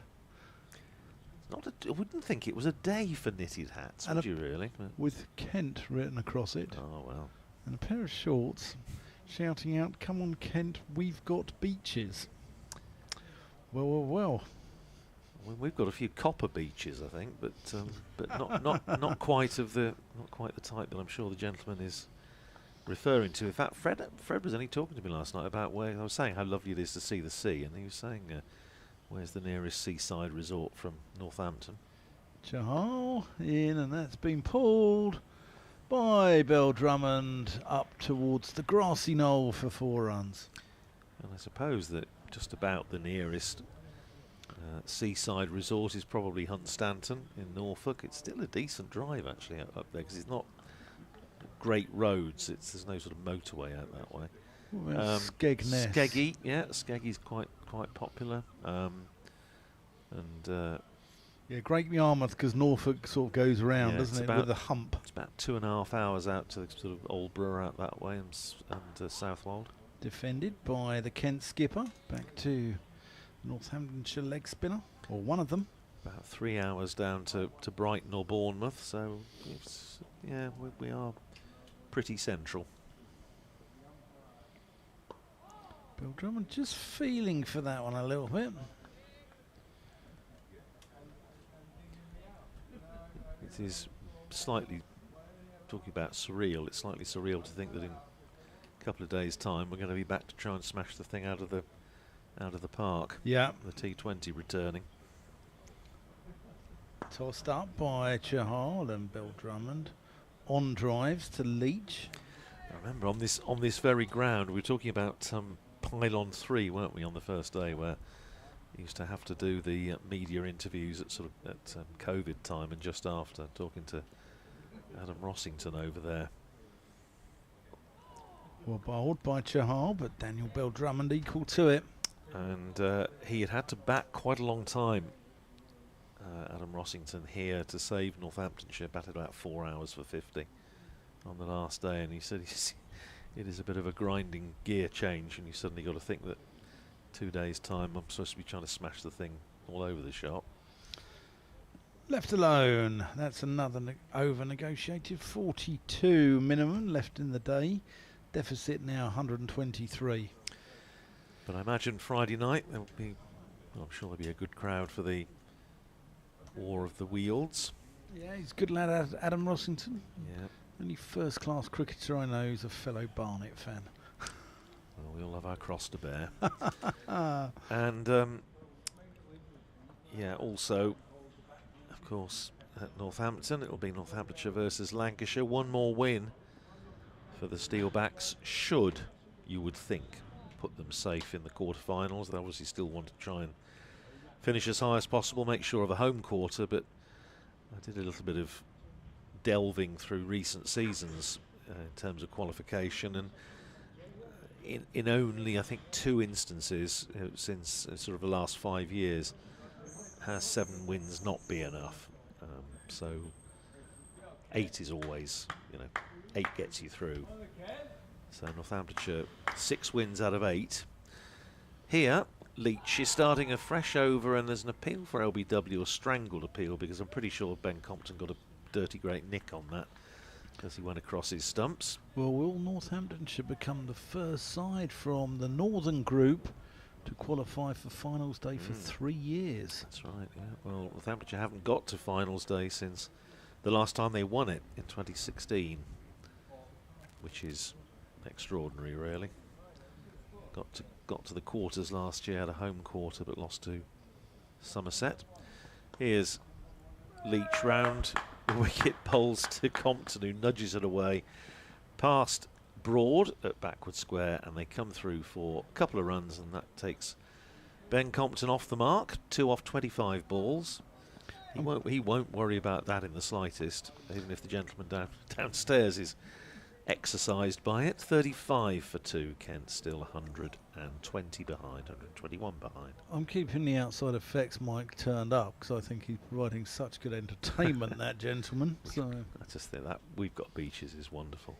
Here's Leach in bowls, very full on leg stump, played up to mid-on by Compton, and there is no run.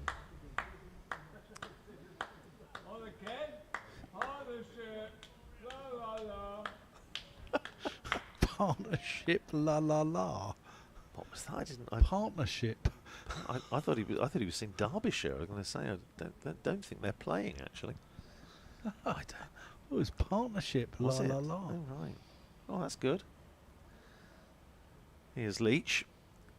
Bowls to Compton outside the off stump and left alone by Ben Compton, and we have sunshine bathing Spitfire ground, St Lawrence, and certainly very pleasant blue sky up above us, and forecast actually has been pretty bang on today. They said it would be a bit wet late morning, early afternoon, and then it would brighten up later, and that's pretty much what's happened here.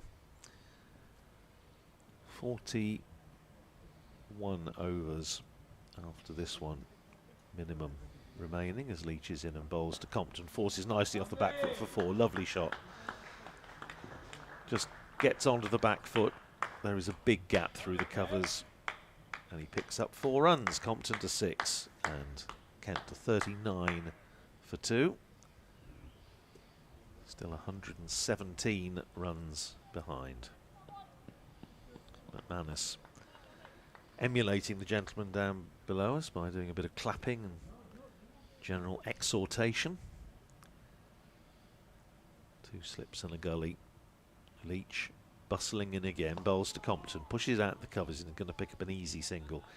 Same spot as the previous one that went for 4, but Proctor comes round to field. 1 more to Compton. He keeps the bowling as well. 7 to him.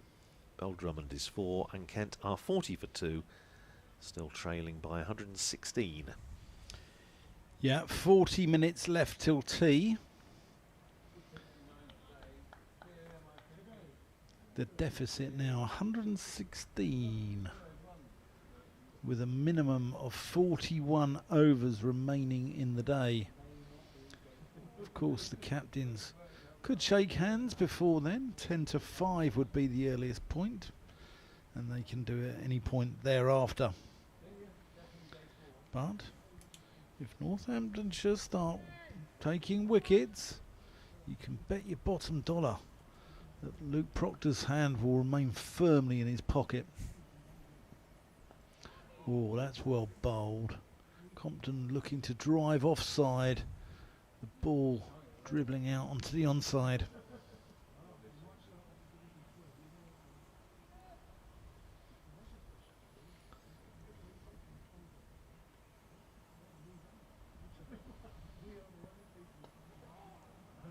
Tickled round the corner, but good sliding stop by James Sales.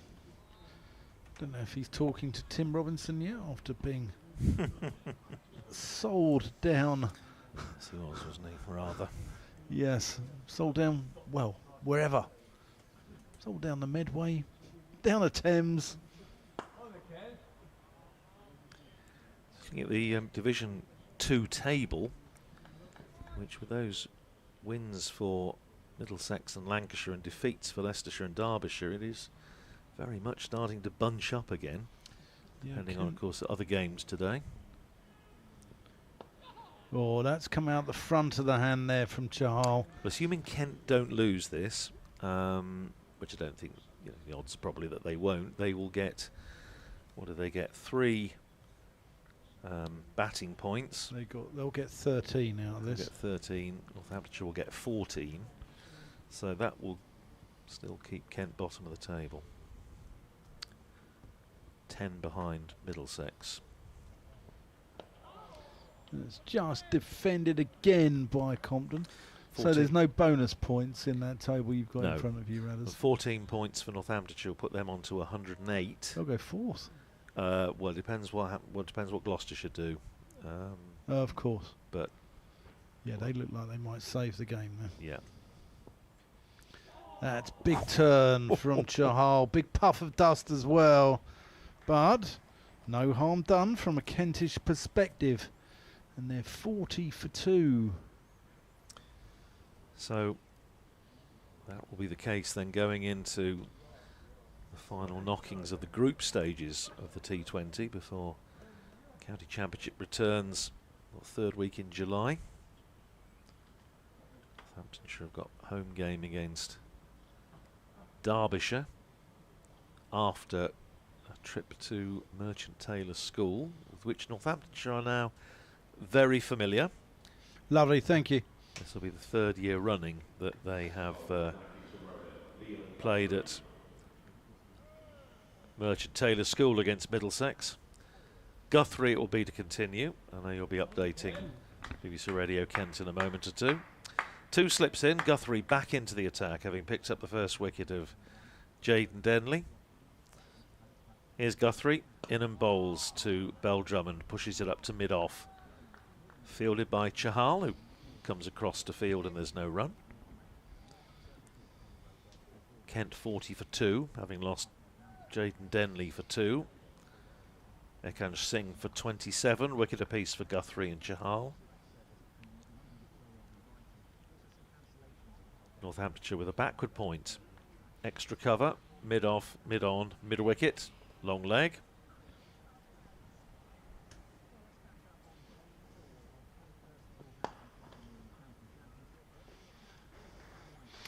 Well, we've had 3 rain delays here, but Canterbury is now bathed in watery sunshine.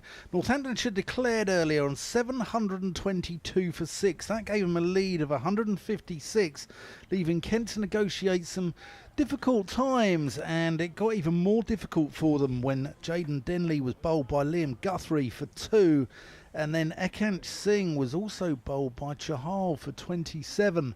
But Daniel Bell-Drummond, the captain, and Ben Compton, who is the glue at the top of the Kent order, are steadying the ship. Kent are currently 44 for 2.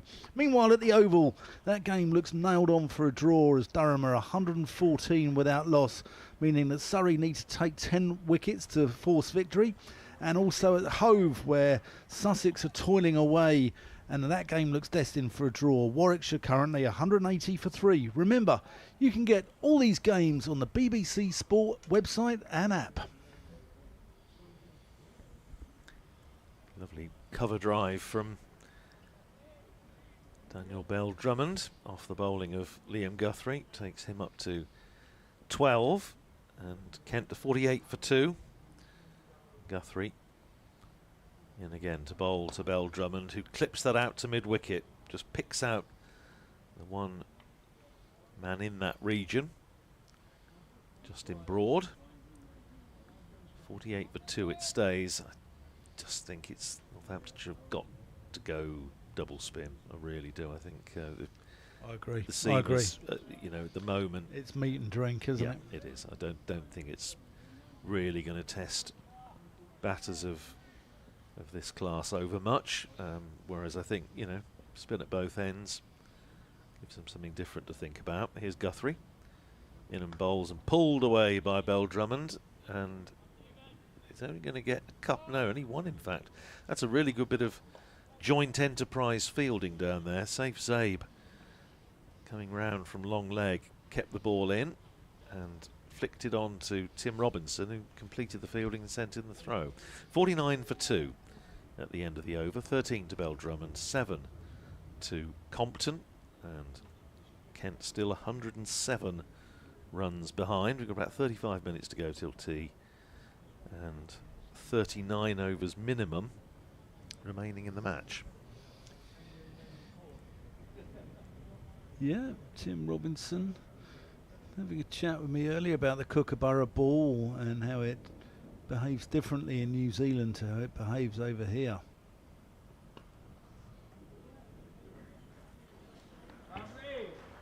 And Leach conceding Guthrie rather conceding a boundary off the last ball of the over. It was wide outside the off stump, carved away, through backward point for 4, and I wonder if that will be the last bit of seam we see for a while. Guthrie's bowled 4 overs for 30, which I think sort of sums up what it's like to try and bowl spin on here. Harrison's loosening up. Yeah, must do. Must do. I just think you've got to get completely Chahal and Harrison on. I think if Northamptonshire are going to have any chance, and it's a slim chance as it is, but if they're going to have any sort of chance, then you think you've got to have spin from both ends. Anyway, 53 for 2 it is, and the deficit is 103, and the gentleman in the hat down below us is delighted that Kent have gone past 50.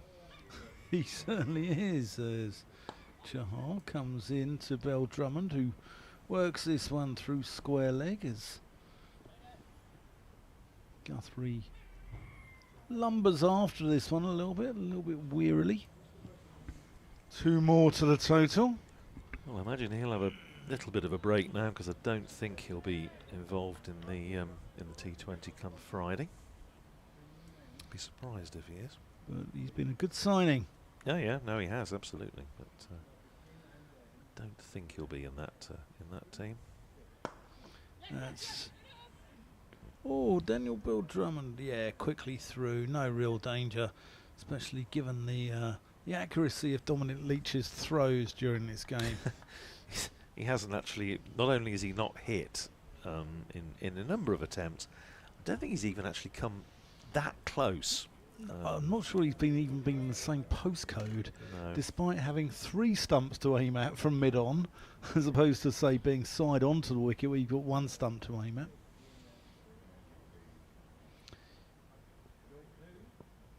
Compton just getting himself into a little bit of a tangle there, trying to force the ball too close to the body.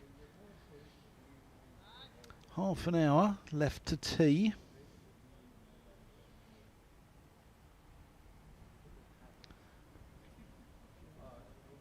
Deficit exactly 100.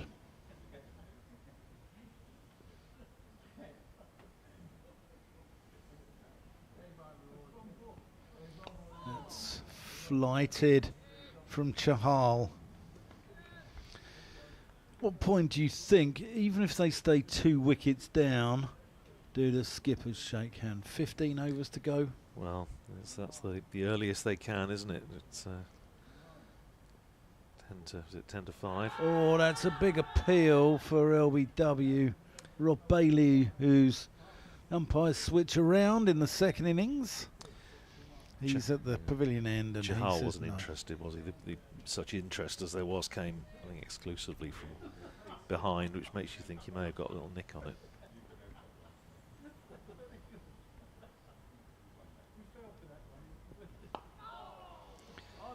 Compton caught in about 3 or 4 minds there, but eventually gets on the front foot, pushes it back to the bowl, and that's another over safely negotiated for Kent.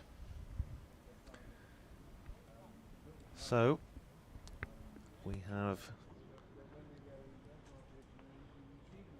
a situation here where Kent still need 100 runs to make sure that Northamptonshire would bat next. Don't think it's a terribly likely scenario that Northamptonshire would have to bat again in this match, but you never know. And it is indeed going to be Calvin Harrison's bowl from the Nackington Road end. I think this, to me anyway, makes sense. Rather ironic, as I say, the 2 leg spinners bowled 75 overs between them in the first innings, and for a long time hadn't taken a wicket, and Harrison just picked up 2 quite late on, got Harry Finch and Matt Parkinson. But he's got a chance here to get amongst the Kent top order. Slip and a forward short leg, and here's Harrison bowling his first ball of the innings, and it's short, and Drummond goes to pull and just gets a bit of a bottom edge on it, and it bounces up to mid-wicket where Zabe fields, and there's no run. Harrison in again, better from him, and Drummond just opening the face, running it down to backward point. Smart bit of fielding by James Sales, and Drummond picks up another run. He goes to 17, Kent to 57 for 2. Harrison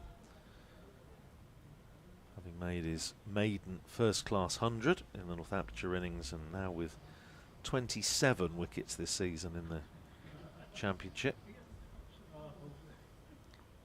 Now for Compton, slip, leg slip, forward short leg. Broad at slip, Zabe round the corner. Vasconcelos under the lid. Is Harrison bowling to Compton, just a little bit short of a length, and worked by Compton down behind square on the leg side for a single. Takes Sales.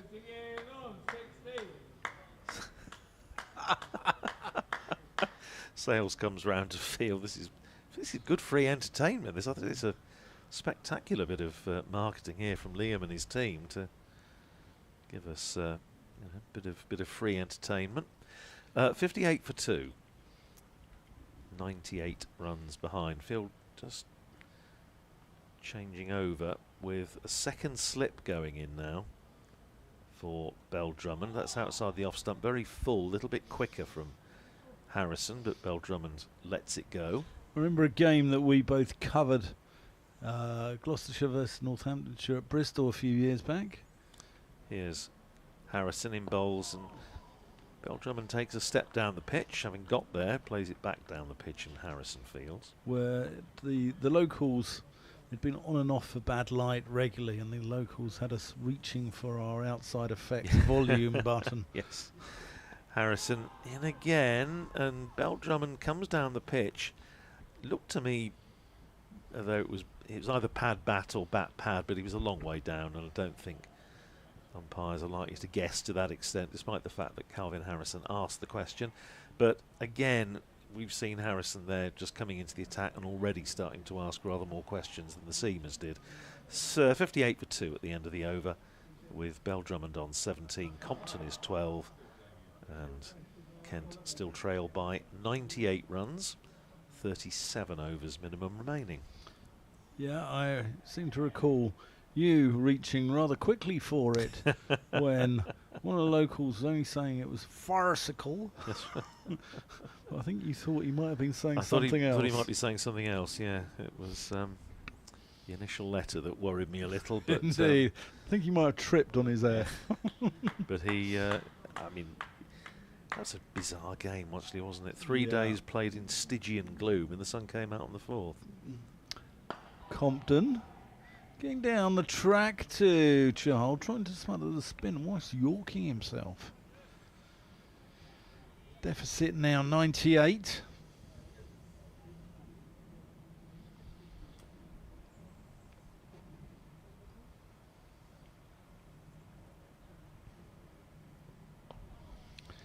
Compton pokes that one back with a square. Good work by Sales. He cuts off. Well, it doesn't cut off a single actually, because they scamper through for one, but my colleagues at back at base at BBC Radio Northampton have picked up the "Come on, Kent, we have beaches" line as being, as my colleague Jake describes it, one of the great cricket sledges. It's already online. Wonderful. I'm going to give that a retweet or a repost or whatever it's called these days. Chahal to Beldrummond.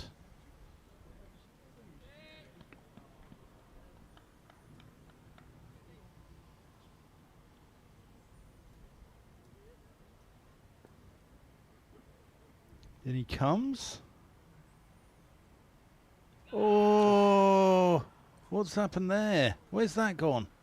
It's gone into the gloves of McManus. How is a moot point. It's full again, and it's spun, and you could see Chahal just for a moment thinking he might be in business, but not to be.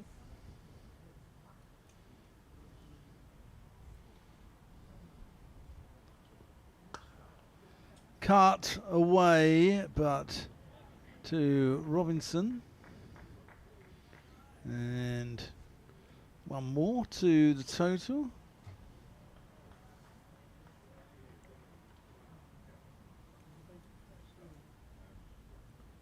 Robinson will feel he's missed out. He was the only one of the Northamptonshire batters that got to 50 and didn't go on and get 100.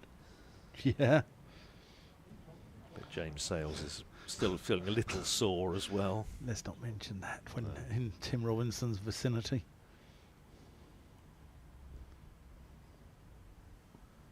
Ooh, that spun sharply. Played it well, didn't he? Compton. Yeah, he did, but it's come out the footholes. Chahal going around the wicket to the left-hander. But no harm done. 60 for 2. 36 minimum overs remaining on this 4th day of what has been a slugfest, I'd describe it.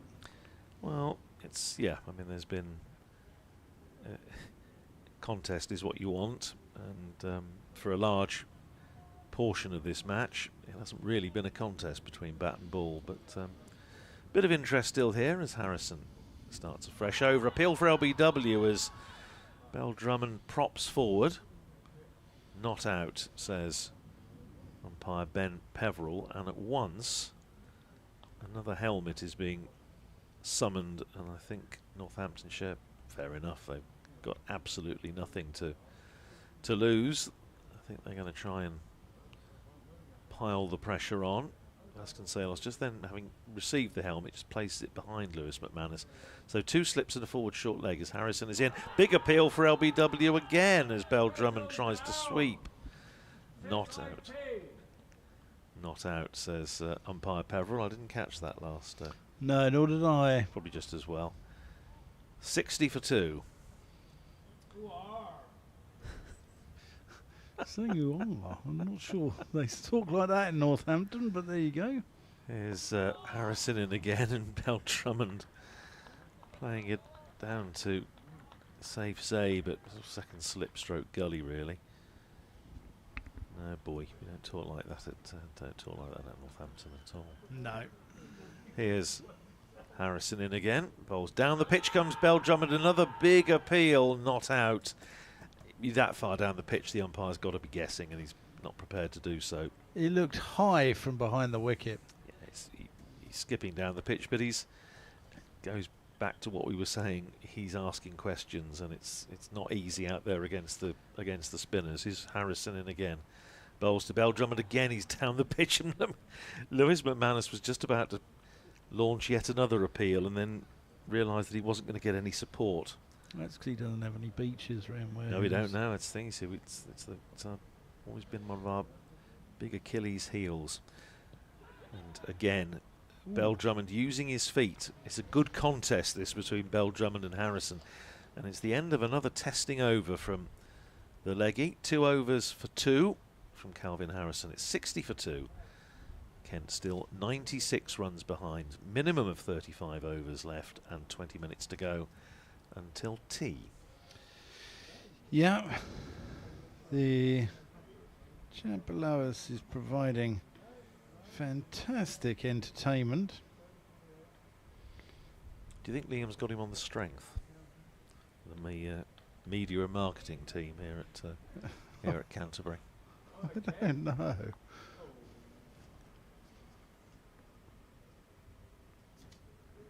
But I'll have a pint of what he's drinking because he's enjoying himself. he is, yeah, indeed.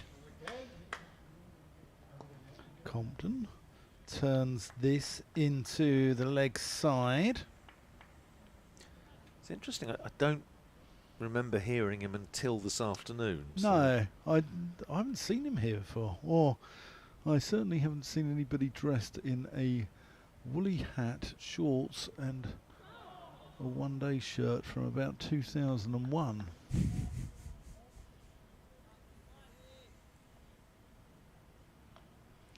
Let's just let it go, by the way, by Compton.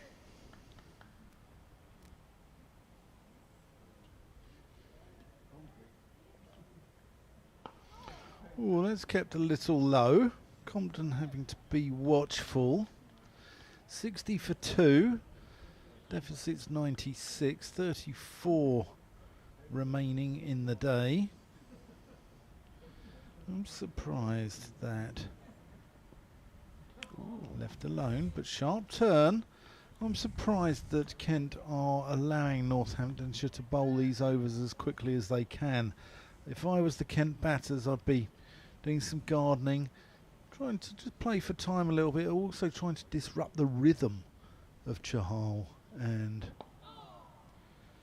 Harrison as that's pushed into the hands of Ricardo Vasconcelos at short leg. Is it my imagination, or is Chahal maybe bowling a little bit slower than he did in the first innings? He's just perhaps... I think you're right, Radders. Yeah. Just worked out, prepared to get it up a little bit more above the eye line. There we go. Yeah. Oh, there could be a run out here. Compton sent back by Daniel Bell Drummond, and it was to Leach, so I get why he's taken him on. But no ball as well. So that was the only way he could have been run out off a no ball. Would have been entertaining. He's bowled about 5 or 6. He has, yeah. And Rob Bailey's just having a look there. We're on to 63. Yes, we are, comes the cry from the woolen-hatted. Well, they're not actually. No, they're on to 62. But the woolen-hatted gentleman down below us is enjoying himself. Don't encourage him, for heaven's sake. 62 for 2 at the end of the over. As far as what's happening elsewhere is concerned in the test match, first day of the second test at Edgbaston, England versus India. India batting first, put into bat by Ben Stokes, 166 for 3, and Stokes has removed Jaiswal for 87. Here's Harrison in bowls, and little paddle around the corner from Beldrum, and this might go all the way for 4. Down to fine leg. In fact, I think it's going to, and indeed it does. Crosses the rope, so 66 for 2. When you said sort of knitted hat, I'd sort of got, you know, bobble hat in mind, but it's more like a sort of Peruvian goat herd or something, isn't it? Yeah, It's or sort of slightly, it's got a touch of the sort of flying hat about it, isn't it? Biggles. Here's Harrison in again and forced off the back foot by Beldrum, down to deep point. Fielded out there by Dom Leach. Another single to the score. 67 for 2. Beldrum goes to 23, having made 158 in the first innings, of course. So India 166 for 3 at Edgbaston. In the Championship, Hampshire 230 for 4 against Worcestershire. That's in their second innings at New Road, at Southampton rather. Still 228 behind, but hanging in there with Ben Brown 71 not out, Liam Dawson 35 not out. Compton just having a look around the field. You can see a silly point, a slip, a leg slip and a forward short leg as Harrison is in bowls. Appeal for LBW as he pads up, not out, says umpire Peveril. Looked a bit high. And we're not really in a position to judge line from here, but no, often we are here. We Yeah. get a very good view here at Canterbury, but we're playing about 5 or 6 strips down the hill towards the Freeman House flats. Here's Harrison in again, bowls to Compton down the pitch, clips it up to mid-on, where Chahal fields, and there is no run. At Taunton, Somerset 191 for 4 in their second innings against Nottinghamshire, so Somerset effectively 61 for 4. Harrison in again, outside the off stump, and Compton letting it go into the gloves of Lewis McManus. At the Oval, Durham 168 for no wicket in their second innings, following on against Surrey. Down the pitch comes Compton, clips it out to mid-wicket, and there's no run.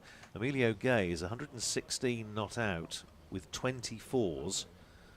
And remember, one of his sort of breakthrough innings was for Northamptonshire down at the Oval, when it was a pitch that was doing a fair amount, and the Surrey attack of 4 seamers absolutely relentless, and he showed a lot of guts, relatively new to first class cricket, played really well, and he's again showing what he can do down at the Oval in Durham colours this time. Warwickshire 210 for 3.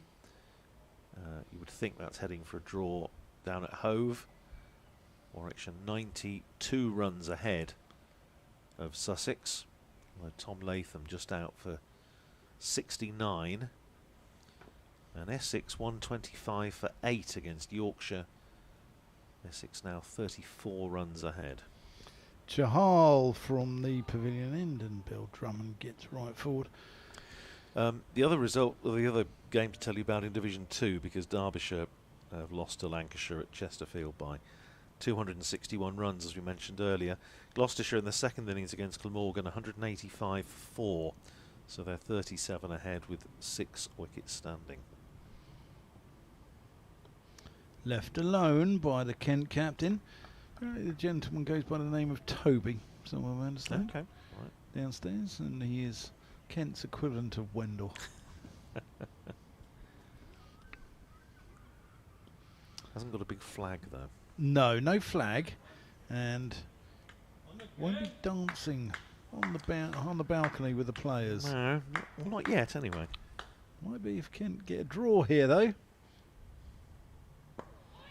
Bill Drummond getting down the pitch. It's amazing, isn't it? You think back to that first morning when Kent won the toss and elected to bat, and we probably foresaw slightly what was going to happen, but you wouldn't probably have seen that this was going to be the case on the last afternoon. No. Bill Drummond again getting right forward. Chahal's got a warning, I think, there for running on the pitch. Is it an official one, or is... yeah, no, he's given the one finger, I think, to Proctor and to the other umpire.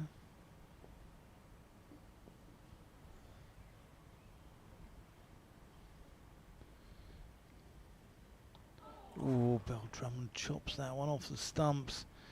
He might get two there, because Robinson is around quickly. But no doubt, Rob Bailey, he's a good communicator with the players. He's probably had a friendly word a couple of times, at least. Rob Bailey's arrival into Championship cricket in a meaningful way was one of those instances that you see in, I suppose, professional sport generally, but in cricket in particular, when you just take a chance. Richard Williams was ill for the first game of the season at Edgbaston in 1984, and Rob Bailey, young, very promising player, but hadn't played a lot of first team cricket, came in, got 100, and 16 years later was still there. Pushed out to mid-wicket by Compton, first ball of Calvin Harrison's fourth over, fielded out there by Liam Guthrie. Round the wicket comes Harrison, flights that one up wide outside the off stump, aiming for the footmarks. Good take by Lewis McManus. It was a bit of a test for keepers, this one. The ball is potentially aimed at the footholds. Is Harrison in again, and curved round the corner by Compton. Don't think in the end he actually got bat on that. I think that's rolled off the pad. Good stop by Safe Zabe round the corner. Harrison asked a question of umpire Peverell. Not out was the reply. As Harrison again round the wicket bowls, and Compton, who'd come down the pitch with a little chassé, in the end had to just open the face and run it down past the close catchers for a couple of runs, but he was slightly done by that one. He came down the pitch, having got there, had to just fiddle it wide of Justin Broad at slip. Takes Compton to 15, 71 for 2. Harrison in bowls, turned hard into the ground by Compton, inadvertently fielded by Ricardo Vasconcelos. He didn't have any choice in the matter, he just hit it at him. But Northamptonshire with 4 close catches round the bat, plus the keeper. Harrison in bowls. Compton very solidly in behind that. Plays it out to Silly Point. And another over ticks past. Harrison 4 overs, no wicket for 9. Kent are 71 for 2. 31 overs minimum remaining. And around about 10 minutes to go till tea. Yeah, Rob Bailey, man from Stoke originally. The Bidulph Basher, as he was known in his Is that what he was known early days. I think that was probably coined by my old chum Pete Clifton, who was then writing for the Northamptonshire, or the Northampton Chronicle and Echo. Was Kim Barnett from Stoke as well? Staffordshire man, yeah. Staffordshire. Yeah. Bob Taylor was from Stoke. As that's just defended. Well, James Taylor and Tom Taylor are from Stoke as well, aren't they? But no relation. Northamptonshire had a very strong Staffordshire contingent, of course, led by David Steele and Brian Crump. Yeah. And Dennis Breakwell for a while. Defended again. Andy Brassington, a Gloucestershire wicket-keeper. He's a Stokey. Produced some wonderful cricketers down the years. Still one of the leading national counties.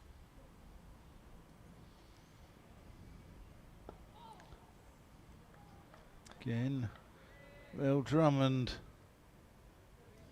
Captained, I think I'm right in saying, by James Kettleborough, former Northamptonshire batter. Went to Glamorgan. Is he at Bedfordshire for a little bit as well? Yeah. Whoa, that's the top spinner. Bill Drummond's equal to it. Pushes it back with a point. And Amble through for a single. Nice bit of byplay there. Chahal just putting his arm around Beltrum, and so well spotted, well picked.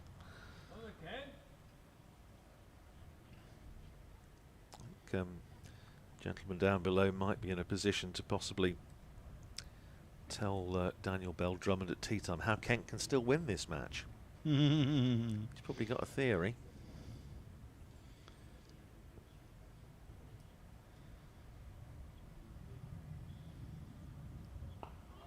Compton onto the back foot, pushes this back to Chahal, although James Sales jumps in and intercepts it.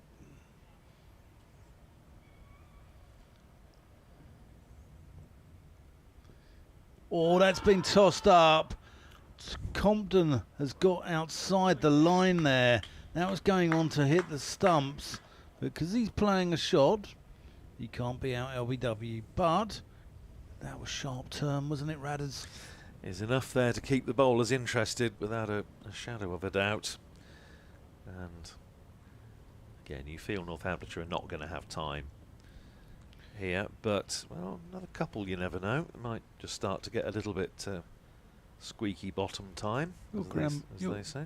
Your old grandmother would have been very happy to see a little bit of blue sky on there. Yes, and knitting a sailor's trousers. Northamptonshire's head coach having his pre-tea lap down below us is Harrison in and bowls and whipped away nicely by Beldrum, and that I think will run all the way for 4.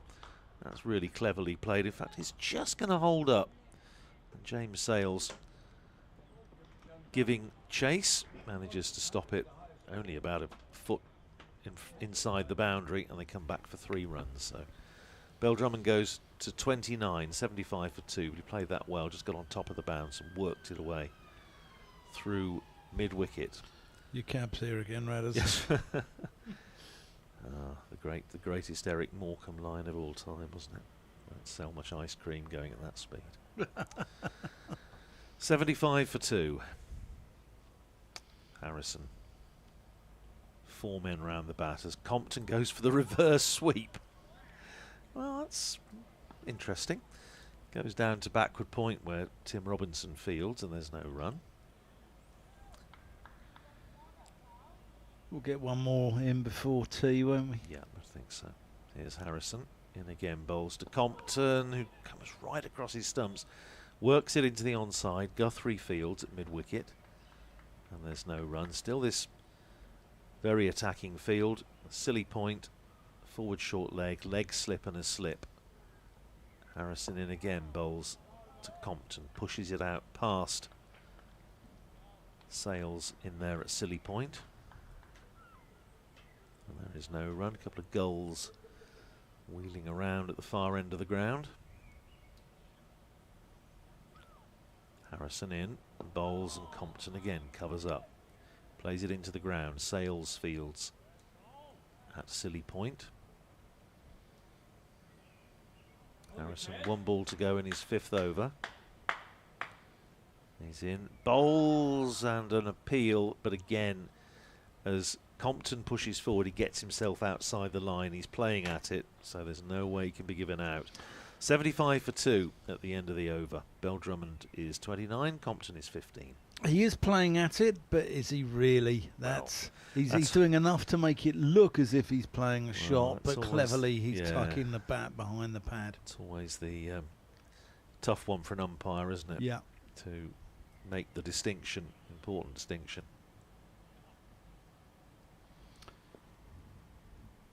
Last over before tea, probably.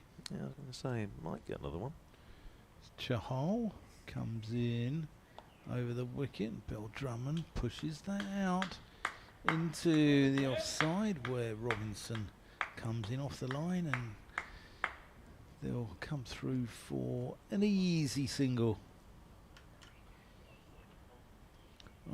Yep, Compton's just having a little look around, a little garden.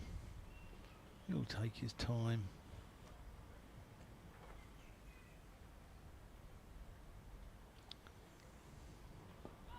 Whoa, that's come off the splice.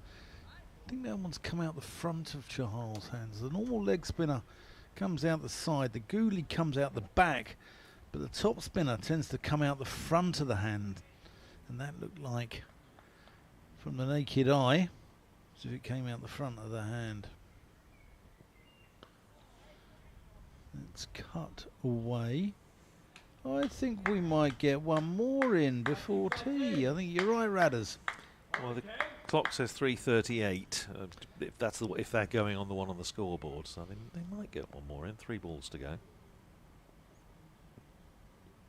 Oh, there's appeal for everything there. Bit of bat pad, bit of caught in the slips, bit of LWW. Rob Bailey having none of it.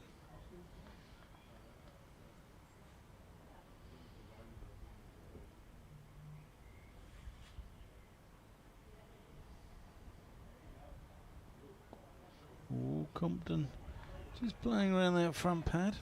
Quicker ball as well from Chahal, just fired in a little bit. Good job Compton made contact. Yeah, I agree. Here is Chahal tossing this one up. Compton drives back to the bowler, and will we get one more in? I think we might. Yeah, Northamptonshire in position because that doesn't it's matter. Gone to 340. Yeah, no, we're going to have tea. Yeah, it has just ticked around, so that is tiffin time on the final afternoon here at Spitfire Ground, St Lawrence here in Canterbury, and Kent go in for tea at 76 for 2 in their second innings. So they're still 80 runs behind. Daniel Bell-Drummond has played pretty well for his 30 not out. Ben Compton, just the odd anxious moment, but he's hung in there, as he always does and always will. And a wicket apiece for Guthrie, who had Jayden Denley, knocked his off stump out with 2 to his name. Total was 2 as well. And then Chahal bowling Ekhanj Singh for 27. That was 29 for 2. But these two have just settled the nerves a bit for Kent. They've added an unbroken 47 for the 3rd wicket. Means that Northamptonshire have really only got a session, minimum of 28 overs. May get more in, of course, than that, but Northamptonshire have basically got to take 8 wickets in fairly short order after tea. They're very unlikely to do that, but nevertheless, at least they've had a bit of a go. And leg spinners in particular, I was a bit surprised they persisted with the seamers for as long as they did, because there's nothing in it for them at all. But both spinners, I think, have bowled pretty well. Well, come back and join us in about 18, 19 minutes, and we'll find out if Northamptonshire can take those 8 Kentish wickets to force an unlikely victory. We'll see you soon.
Welcome back to the final session of this game between Kent and Northamptonshire, live from the Spitfire ground, St Lawrence, as Kent will resume on 76 for 2, a deficit of 80 with a minimum of 28 overs remaining in the day.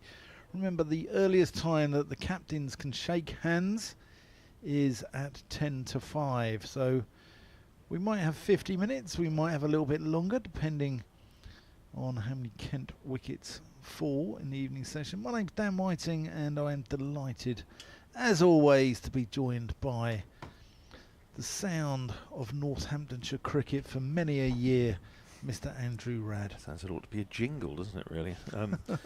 Afternoon again. Yes, lovely, pleasant afternoon, as was predicted, bit of sunshine. But yes, I think we're just sort of going through the necessary formalities before this game is abandoned, unless, of course, Northamptonshire take a couple of quick wickets, and then we might be here a bit longer. Yeah. Because Kent are still 80 runs behind. Yeah, Harrison is, I think we'll probably get 34 in. I think that would probably be the amount. Oh, and he's gone. First ball, Daniel Bell-Drummond caught at slip, and just as we thought this game was drifting inevitably towards a draw, Harrison strikes.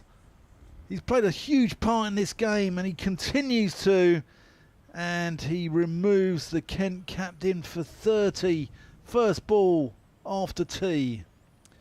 And Daniel Bell-Drummond, who I thought played beautifully before tea, probably won't want to have a look at that, because he just basically steered it into Slip's hands. Good sharp catch by Justin Broad, who's also had a decent game, but that is a serious Brucey bonus for Northamptonshire, and has kept them interested.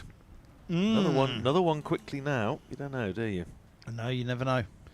You never know, I think. Because we did talk about this slightly longish Kent tail, and it didn't really signify very much in the first innings, but with Harry Finch, getting 100 and playing beautifully for 100 at number 7, still a ridiculously tall order, but here comes Joey Everson. Yeah, interestingly, he's gone out there instead of Tawanda Miyeye.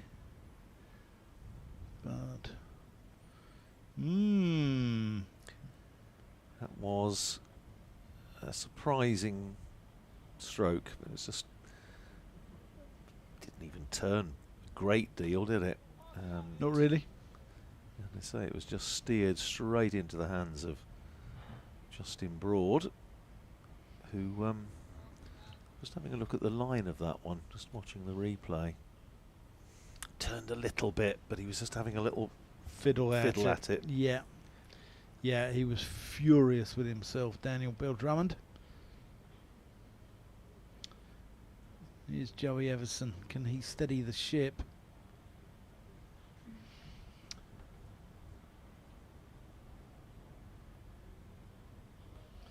But I think also with this field, the way it is as well, you've got 2 slips in place.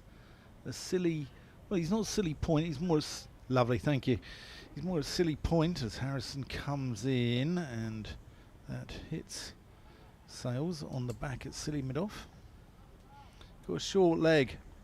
And you've got a deep point and a deep backward square, but only 3 men in conventional, sort of in the ring, in conventional fielding positions. So Everson plays this out to mid-on.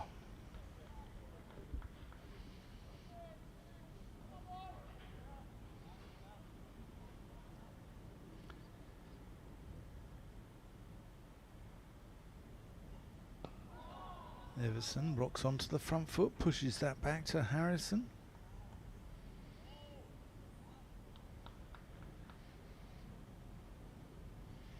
Northampton should be glad to see the back of Bell-Drummond after his 158 in the first game. That's going to be 1.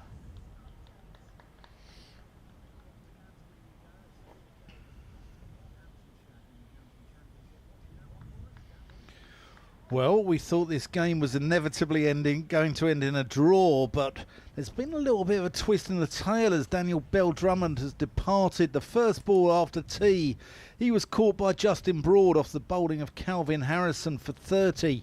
Northamptonshire glad to see the back of him after his 158 in the first innings. That was after Jaden Denley went at the beginning of Kent's response for 2. And then Akansh Singh went bowled by Yuzi Chahal for 27. So at the moment, Kent are 77 for 3, still 79 in deficit to Northamptonshire's mammoth 722 for 6. There's 27 minimum overs remaining in the day. Meanwhile, at the Oval, Surrey v Durham looks to be heading for a draw. Durham 185 without loss. And at Hove, it looks a similar story with Warwickshire 215 for 3 in the lead now against Sussex. Remember, you can follow all these games on the BBC Sport website and app.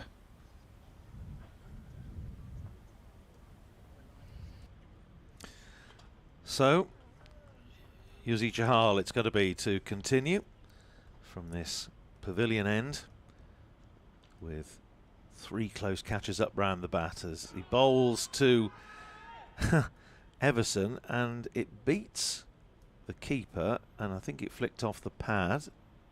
Yes, it was, because Rob Bailey signals a leg by, but Chahal, well, finding plenty to interest him in this surface now in the final session of a 4-day game. I'm surprised Rob Bailey gave that as a leg by. I'm not sure Everson was playing a shot there. No, that's a fair point, but not that it matters really. No. Leg slip, forward short leg, slip, silly point, crowding Ben Compton, who's scored his 15 runs off 74 balls. Round the wicket comes Chahal, bowls to Compton, plays it up to mid-on, where Dom Leach trots in and fields, and there's no run. Chahal in again, round the wicket, flights that one right up, driven by Compton, but half stopped by the bowler himself.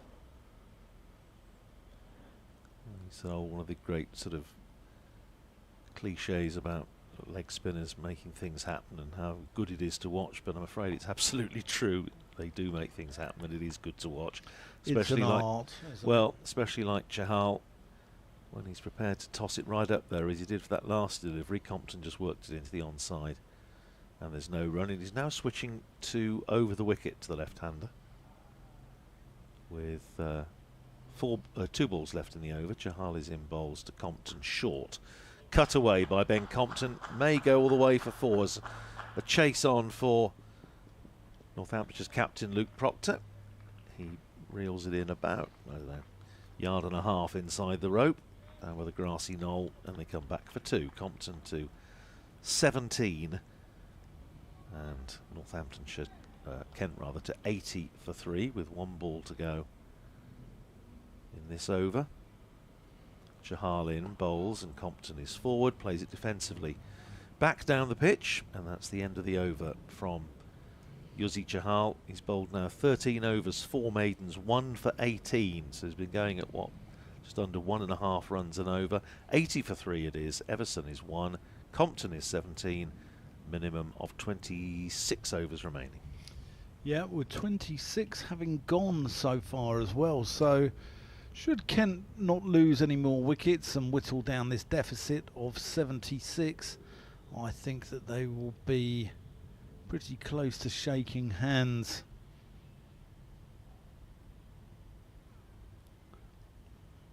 Last hour is at 5 o'clock. So there'll be 16 from 5 o'clock.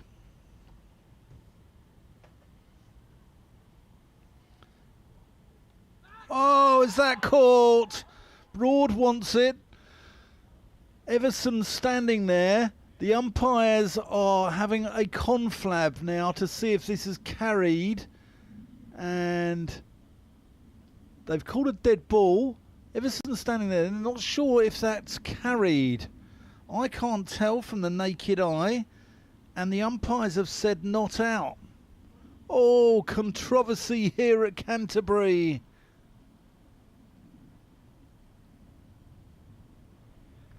I'm not sure this city's seen such controversy since Thomas Beckett went for a stroll in the cathedral.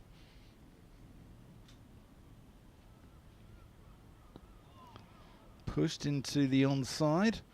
I'm sure Joey Everson's getting a little bit of chirp.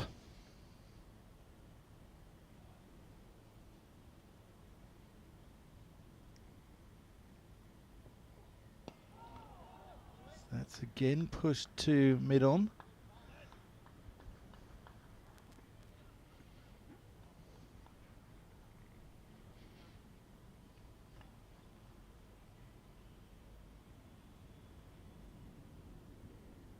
Harrison tosses this up and Everson plays it to mid-on yet again.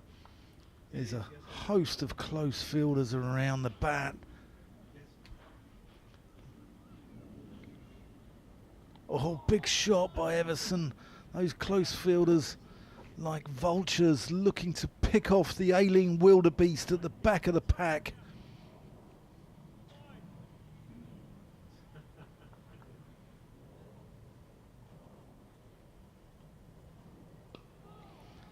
Defended. And what a game of cricket we've got on our hands here.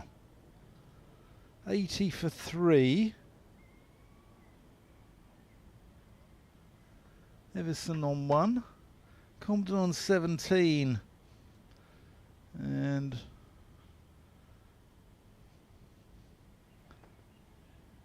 controversy here in the last over where Everson edged it to slip. The ball adjudged to have dropped short of Broad at first slip. Rob Bailey at square leg, adjudging that it hasn't carried.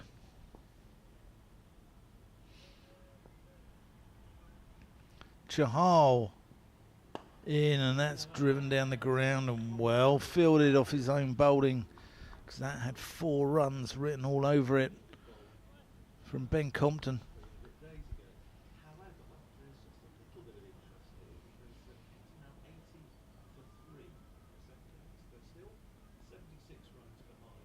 Ooh, Compton flicking that one behind square, dummying short leg.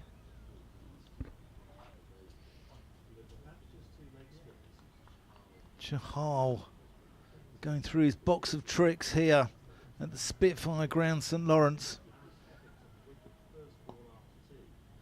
Compton defending stoutly, and it's a no ball again from Chahal.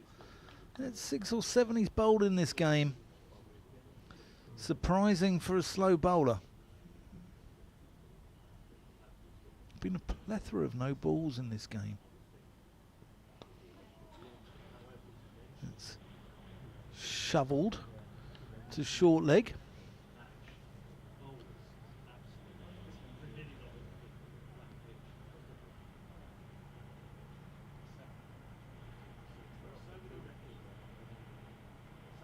Oh, is that gone? And that's gone. Compton's gone now. He's pulled this to square leg where Tim Robinson takes the catch. And Northamptonshire are on fire at Canterbury. 82 for 4. And Kent are going to have to do some work to try and save this game. They've got a long tail. And the glue at the top of their order, Ben Compton, is now on his way back to the pavilion for 17. What a game of cricket. It's burned slowly for 3.5 days and has suddenly just exploded into life in this final session. And who'd have thought that Compton would have been out pulling as he departs for 17. It was a really good catch by Robinson, diving away to his right. He's a fantastic fielder. But we've got a game of cricket on our hands here. Chahal weaving his web of magic. And Harry Finch is now coming out, so we're not seeing Tawanda Miyeye. I hope he's okay. Hope he's feeling okay. But Kent just need to douse the Northamptonshire Flames here. Another wicket now. It's going to be petrol on them. 82 for 4. The deficit still 74. We have got 45 minutes until the final hour. And then probably 16 overs there, maybe more. But a minimum of 16 in the final hour. Kent looking like they could possibly snatch defeat from the jaws of a draw.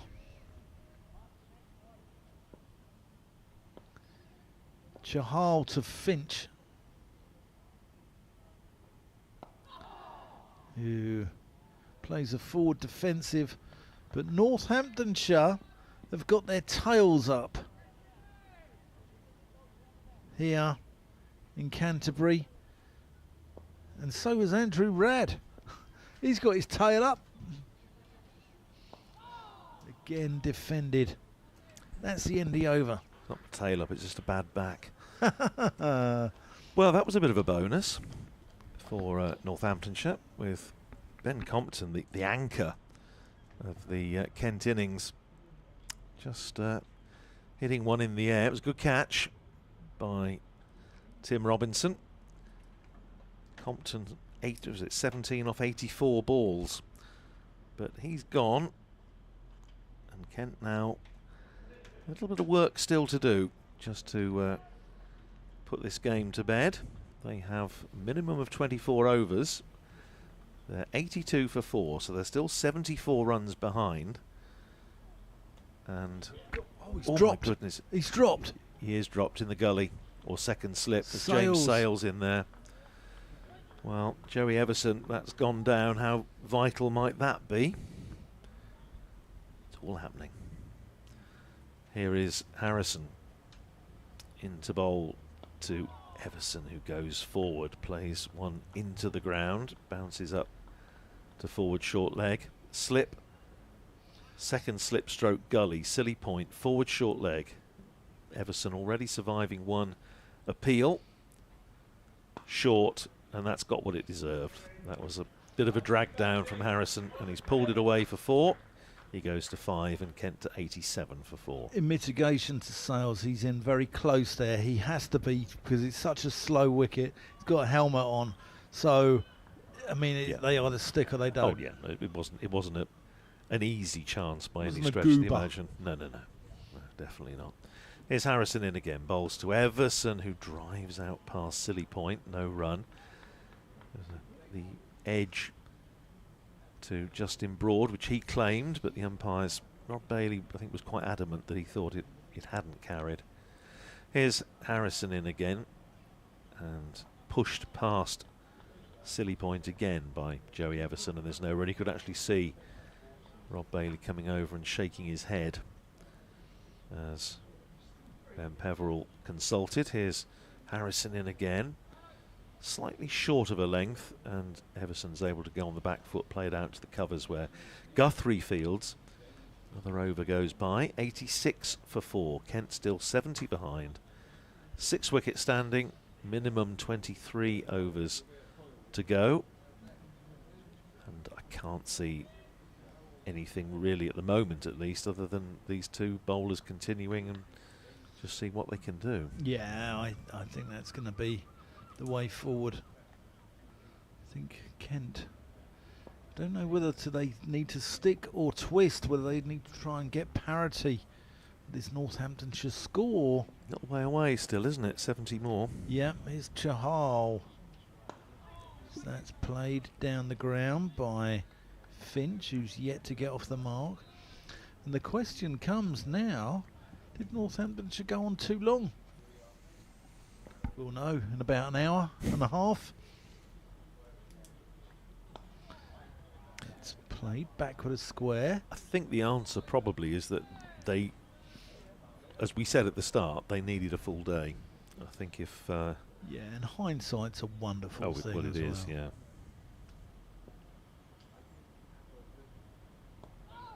Defended by Finch stoutly. But I think if Northamptonshire had a full day and they'd been able to leave themselves, say, 65, 70 overs, slightly different. That's runs there for Finch. 2 of them, I think. There's Proctor. Collects.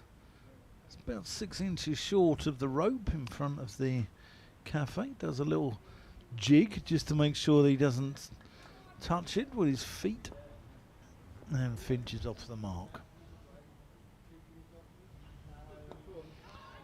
Oh, that's hit the ankle there. I've seen those hit the boot and go back up to the wicketkeeper. Well, there was the famous one off I think David Gower's instep, and Alan Lamb caught it in the 80. Wayne Phillips, 85. Wayne Phillips, 85 test. Defended Trentbridge, I think, or was it Edgbaston? One of those Can't tests. remember. Yeah. Anyway, that's the end of the over. 22 minimum, but we're going to get a lot more than that. No, just to go back to what we were saying, I think in an ideal universe this morning, if Northamptonshire had a full day available, and obviously we've lost a chunk of cricket to the weather, then I think Northamptonshire would have looked to bat no more than an hour and a half, if maybe even not as long as that. Get a lead similar to what they've got, 150 odd, and then give themselves, as I say, 65 overs, something like that, which might have given them a bit more of a chance. But, well, still a bit to go here, and that has turned. Wow. And it's beaten Joey Everson. Harrison bowling fairly full and really getting a bit of zip and rip into that one. It's beaten the outside edge. And Harrison in his 9th over, and he's done it again. Carbon copy. Everson forward, and it goes past the outside edge. And Harrison has been very, very good this afternoon since coming into the attack from the Nackington Road. Now, that's a little bit short, and it gives Everson the opportunity to go onto the back foot, punch it out into the covers for Guthrie to field. You reckon it's raining? Yeah, I think it might be. It's possible. It's gone quite gloomy. Harrison in and bowls, and Everson plays that up towards mid-on. Short leg comes across to cut it off. Well, umpires, yeah, Rob Bailey's just having a look at his partner. Here's Harrison in, bowled, and forward comes Everson. Plays it back down the pitch. 1 ball to go in the over. Not sure if it's might be a little spit and spot in the air. Harrison in again, bowls, and Everson plays that defensively back down the pitch. Maiden over, which finishes with Kent 88 for 4. And just as we were worrying about the possibility of some rain, the sun comes out, which is a sort of slightly perverse way that the weather often works in this country. 88 for 4 it is, 5 to Everson, 2 to Finch. And Kent still 68 runs behind with a minimum of 21 overs remaining. Yeah, I think Kent would like a bit of rain. Maybe take a trip down the road, go and see the Archbishop. There isn't one at the moment, is there? I think there's a bloke acting, isn't there? Is it the Archbishop of York acting? Toby's off again. Afternoon to John and Erica Whiting, your namesakes, who are out in France at the moment, sitting in their apartment and listening to us. Hello, John and Erica. Good to hear from you. Defended by Everson. He's on 5. Finch on 3. The deficit is 65. Minimum is 20.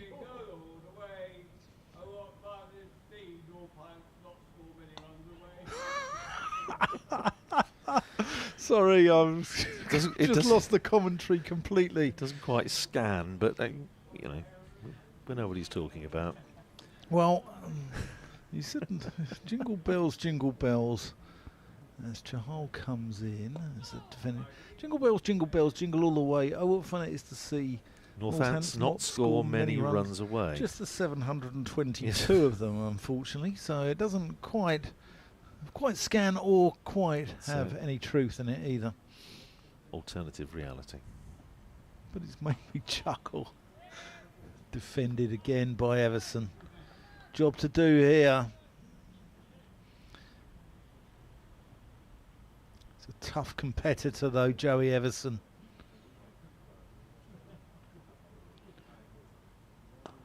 Again, gets forward, loves a battle. There's one more in the overs. The first ball of the over was a no ball actually. Chahal's bowled loads of those. I think it's 8 or 9 in the game. There we go, that's the end of the over. That's another one safely negotiated from a Kentish point of view. They're 91 for 4. The deficit is 65. And if they can just get it down to more or less even Darren Stevens, then they'll be all right. He's bowled 3 in each innings. 6 in total. Harrison it will be to continue from the Nackington Road end. Forward short leg, slip, second slip.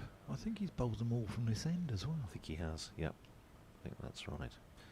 So Sales is out of the slip cord and Vasconcelos is in there. And Harrison bowls and forward goes Harry Finch. Plays it back down the pitch. No, nothing on the radar. There doesn't seem to be a lot about in terms of the rain. Backward square is coming up into the ring. Harrison bowls and driven by Finch. Back down the pitch, Harrison fields. Sun trying to come out, floodlights still on. Here's Harrison in again, a little bit shorter, turned away by Finch. Going through for a sharp single as Robinson Fields sends in his return to Lewis McManus, but Everson was comfortably home. Oh. A run out now would just be that wouldn't the icing on the cake, wouldn't it? Wouldn't aid the cause hugely from Kent's point of view. Here's Harrison in again and bowls, and again that's a little bit short, enabling Everson to rock back, punch it out past cover for a single. There is a man, Dom Leach is out there patrolling the boundary. Everson to 6, 93 for 4. The deficit 63. Harrison in again and forward goes Finch. Just pushes it out past Silly Point. Harrison, last ball of his 10th over. And it's pushed away just behind square. And Finch was interested in a single as Vasconcelos chased it back towards backward point. And Everson said, I'm not going anywhere. End of the over. 93 for 4. Everson is 6. Finch is 4.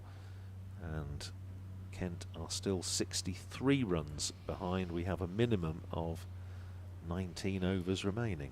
Where's your pocket money, Radders? Northants win or the draw? I think draw has to be the most likely result, as it has been since 11 o'clock on Sunday morning. But I don't think probably many people would have predicted this sort of scenario on the last afternoon when Kent won the toss and batted on Sunday morning. It's defended by Joey Everson.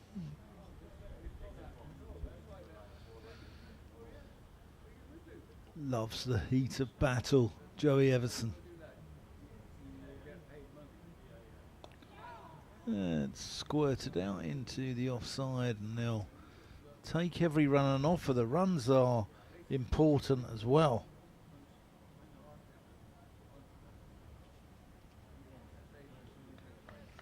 But this game, which has burned so slowly, that's hit the close fielder. This game is burned so slowly for 11 sessions, suddenly bursts into life. And the 12th and final one. Defended.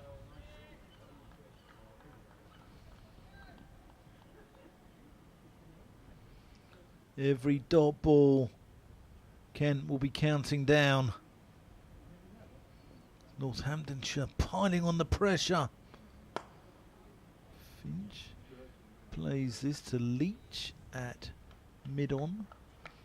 Don't think they'll be running any sharp singles, even to Dom Leach.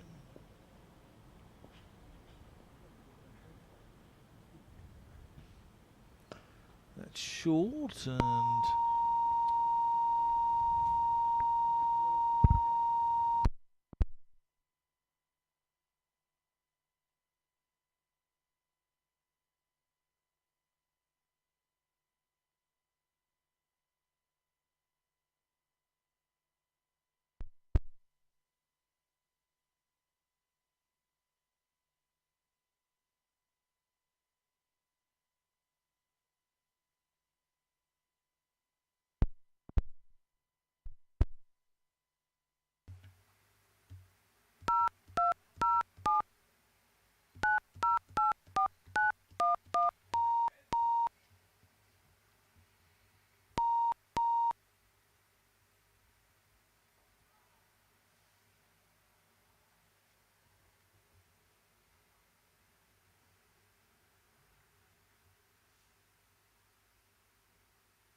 the end line. Okay.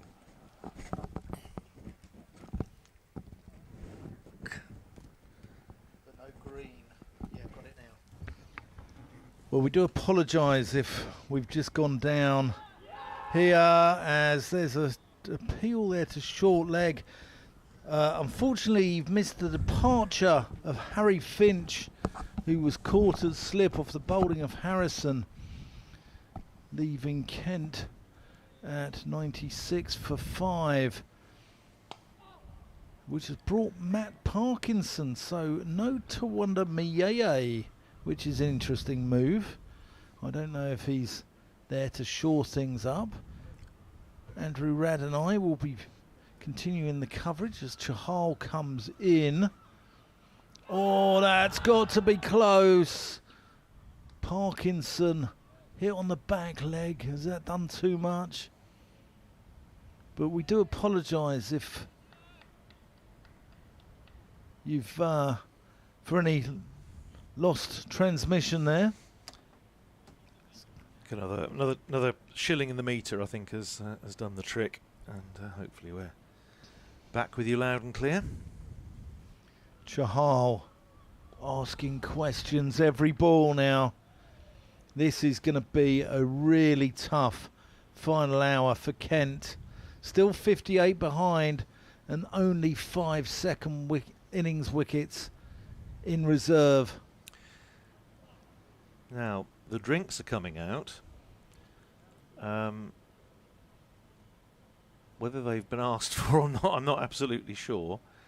But you've got this. There's a few teapots out there at the moment. I'm not referring to the sort that you drink out of. I think there's a bit of treatment going on there for one of the batters while the other is having a drink. Northamptonshire fielders are standing around looking somewhat nonplussed. Yeah, I covered a game like this last year, Somerset v Surrey, right at the end of the season, which went down to the final, I think the penultimate over, and again it was because Somerset bowled their overs quickly in the final hour, and Surrey were bringing towels on, bringing changes of gloves on. In the end, the umpires sent them off the field. Yeah, the umpires wouldn't have it. Rob Bailey is moving in as though to sort of suggest that this really ought to be sorted out as quickly as possible. There's a bit of running repairs going on there, so hopefully it's nothing too serious, but there's a few. I wish I was a skilled painter, because Ricardo Vasconcelos is standing there a bit like a flamingo at Gully, with hands on hips, just in broad. He's also looking a little impatient, and eventually the umpire was also involved there, and I think we're going to get on with the game, which is good to see. Sun out now, so I don't think there's a lot of problem as far as the weather and light are concerned. The lights are still on. I'm sure there's Kent treasurers not to be happy about that. County treasurers never are when they see the floodlights on. And what's Sussex doing without their lights? but they decided that last year in red ball cricket. Here's Harrison then, starting a fresh over, bowls to Everson and turns it past the outside edge.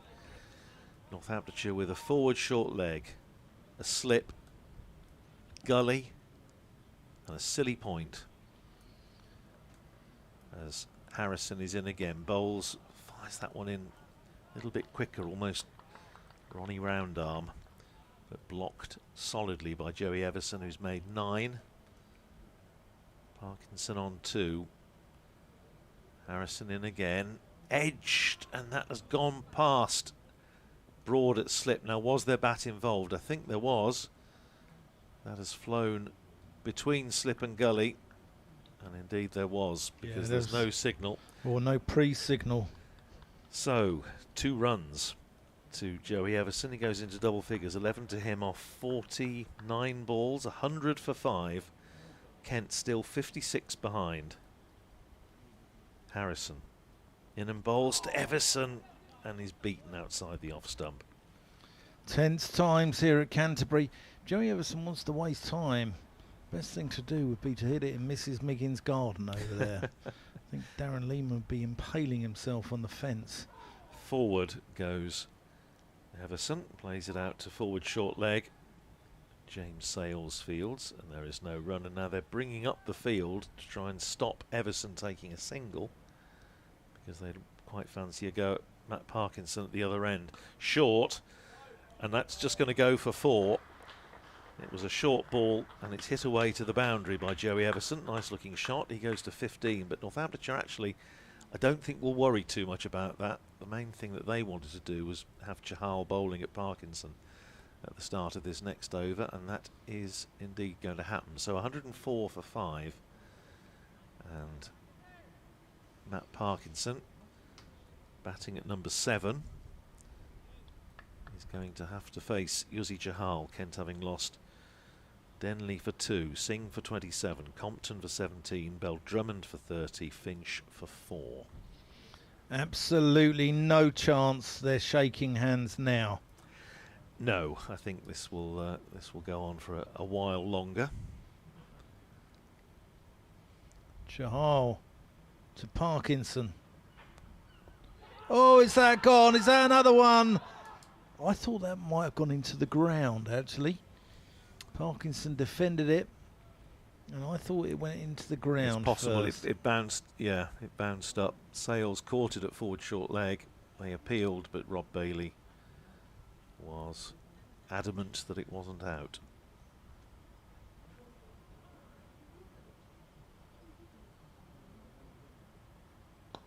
Parkinson defends. Another ball negotiated. There's still, you're talking about the balls being hit down there. There's still one in the hedge, I think, from earlier that they couldn't find. I think so.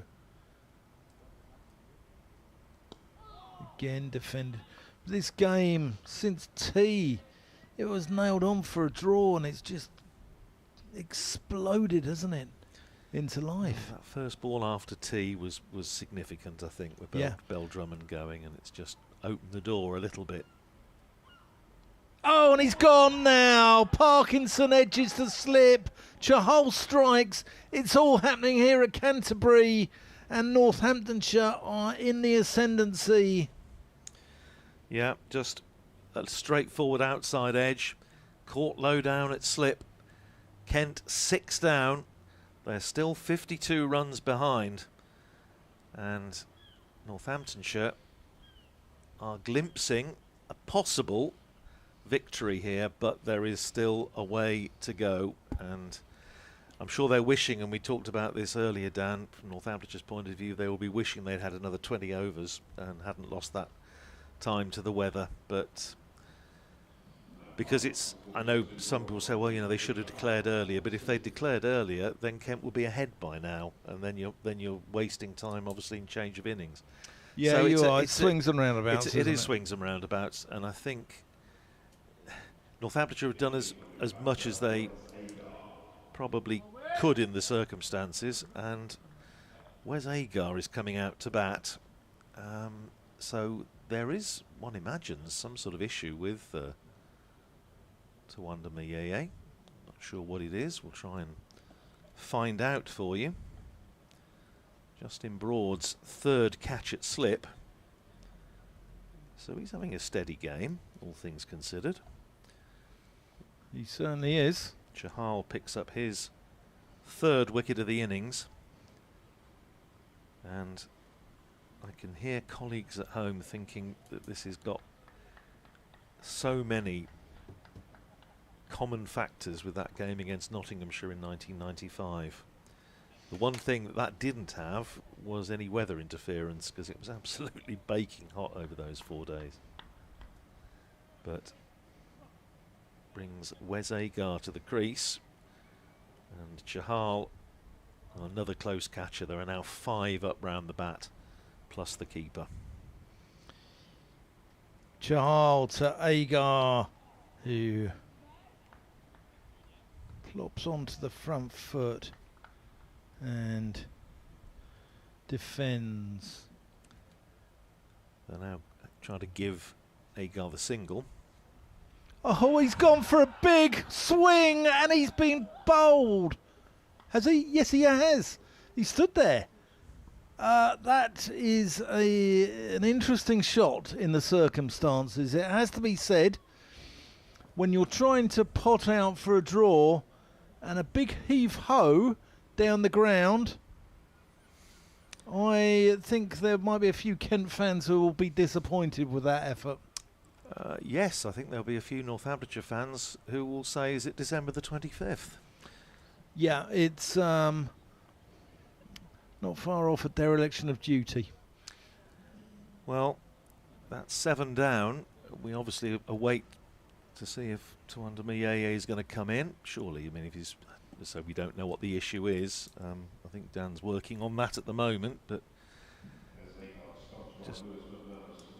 He was stumped apparently, but I mean he was down. He was down the pitch, having a swing, and it was stumped by Lewis McManus. So Chahal, 20 overs, 6 maidens, 4 for 28. Bearing in mind he didn't take a wicket in the first innings in 42 overs. Now, no new batter has appeared. He's got to be close to getting timed Well, out. that's just what I was thinking. He's got 3 minutes to face. Nobody has appeared. Calvin Harrison is ready, and it is eventually Matt Quinn. Matt Quinn coming in with Kent, 104 for 7, and he's going to have to get a wee bit of a wriggle on. It'll be Joey Everson to face. That's the thing. Yeah, he doesn't have to be there. So yeah, he's okay. There's a little bit of a loophole in the laws there, isn't there? But he needs to get down the non-striker's end. Pretty sharpish because he's taken the full 3 minutes, but that was a bizarre shot from Wes Agar, wasn't it? Watching the replay, yeah, just a big swing, lifted the foot. It was a very good bit of work by Lewis McManus. Was it stumped? Stumped, yeah. Okay, I thought it was bowled. It was a very good bit of work by Lewis McManus, and well, interesting choice of shot, as you say. Here is Harrison then starting his 16th over from the Nackington Road end, 104 for 7. I'll tell you what, if Sales had held on to that catch off Everson. Yeah, that might still be costly. Here's Harrison in bowls, and Everson sweeps, and he's going to get 4. Goes down behind square, and I suppose now the runs are... They're not immaterial, let's put it that way. No, they're not. They're still 48 runs behind, but if Everson connects with a few and they find themselves obviously wiping off the arrears, then that has a big impact in terms of losing overs. It might take 2 for the change of innings. Crucial 2 out of the game. Here's Harrison in bowls, pushed into the ground by Joey Everson out to Silly Point. Now Northamptonshire have got to think about this. At what point they think about trying to block the single for Everson and have a go at the other end at Matt Quinn. Next ball is played defensively back down the pitch.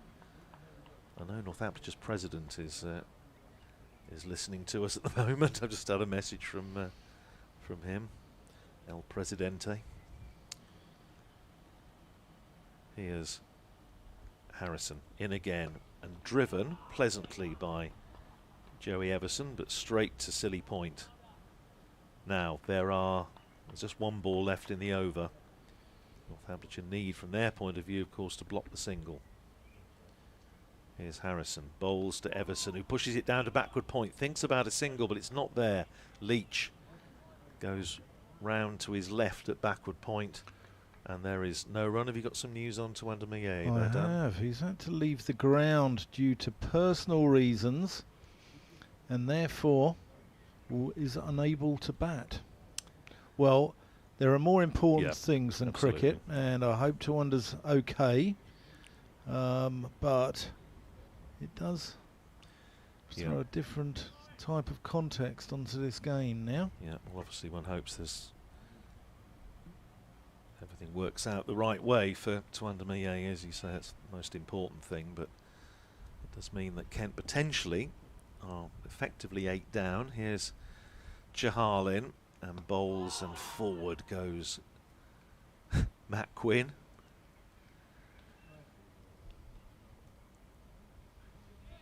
Manages to block that one.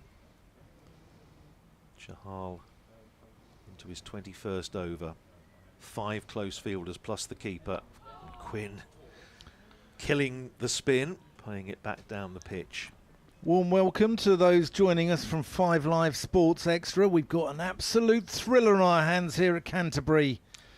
This game has just been so quiet for so long as Chahal comes in. For 11 sessions of this game, it was going nowhere. At tea, Kent were 2 down. And then 5 wickets since tea has just meant that this game has exploded into life, into Northamptonshire's favour. And Kent are a big shout for LBW. I think there's some bat involved. Kent are 108 for 7, with Tawanda Mayeye unable to bat due to personal reasons as well. So Northamptonshire need 2 more wickets to force what was a very unlikely victory. That's a big shout for LBW. Rob Bailey saying no. I think he might just have got himself outside the line. I tell you what, Rob Bailey, Northamptonshire through and through, but he's been so fair in this game, hasn't he? Well, yes, I mean you would hope so from an umpire. Well, you would, but it's not always been the case. Perhaps with some around the circuit, it's one of the idiosyncrasies of cricket that ex-players. Oh, and that's been prodded at there by Quinn. Now that's an interesting single, 4th ball of the over. Yeah. Northamptonshire would have, in fact it was the last ball of the over. It's the last ball, yeah. The board's taken a little while to catch up, so it means that Northamptonshire are going to have another go at Matt Quinn with just Nathan Gilchrist to come. And this has been an extraordinary day's cricket. Northamptonshire starting this morning on a total of 624 for 6. We lost time this morning to the weather. Northamptonshire declaring at lunchtime at 722 for 6, their 4th highest total in first class cricket, with Saif Zabe 196 not out, Justin Broad 157 not out. That's the highest score ever made by a Northamptonshire number 8. That gave them a lead of 156. Here is Harrison from the Nackington Road end, bowls to Quinn, blocks it back down the pitch, and there's no run. Kent losing 2 wickets before tea. Jayden Denley for 2, Ekhan Singh for 27, but at tea 76 for 2. Big appeal for LBW as Quinn pushes half forward, not out, says umpire Ben Peverell. Pressure on the umpires in this sort of situation. Yeah, but always is. But Bell Drummond falling to the first ball after tea, caught it slip off Harrison. Forward goes Quinn. Blocks it back down the pitch for Calvin Harrison to field. And then since then, Kent have also lost Ben Compton for 17, Harry Finch for 4, Matt Parkinson for 2, Wes Agar for 0. Very full, dug out by Quinn back down the pitch, and as Dan mentioned, Tawanda Mayeye sadly not at the ground at the moment. Bright sunshine after the rain we had earlier in the day as Harrison bowls, and driven stylishly by Matt Quinn, but straight to Liam Guthrie at extra cover. A little bit more breeze around, and now again Northamptonshire dropping back Dom Leach at point to give Quinn the chance of a single. Harrison in bowls to him, and that's bounced and turned, and it's gone past the outside edge into the gloves of Lewis McManus. It's 109 for 7. We have, well, the last hour hasn't started yet. Yeah, I think so they're looking at each other. I think they'll give each other the sign now. Give the scorers the sign for the final hour. So it will be a minimum of 16 in the final hour, but we're not there yet. There's no signal to the scorers as yet. Depends obviously which time. That is the final hour. Yep, it is the final hour. So there'll be a minimum of 16 overs now for Kent to negotiate. Joey Everson on 19. Matt Quinn with him. That's a big shout, but there's some bat involved. Every ball is something happening here at the Spitfire ground, St Lawrence, where this absolute humdinger is being brought to you by Andrew Rad and me, Dan Whiting.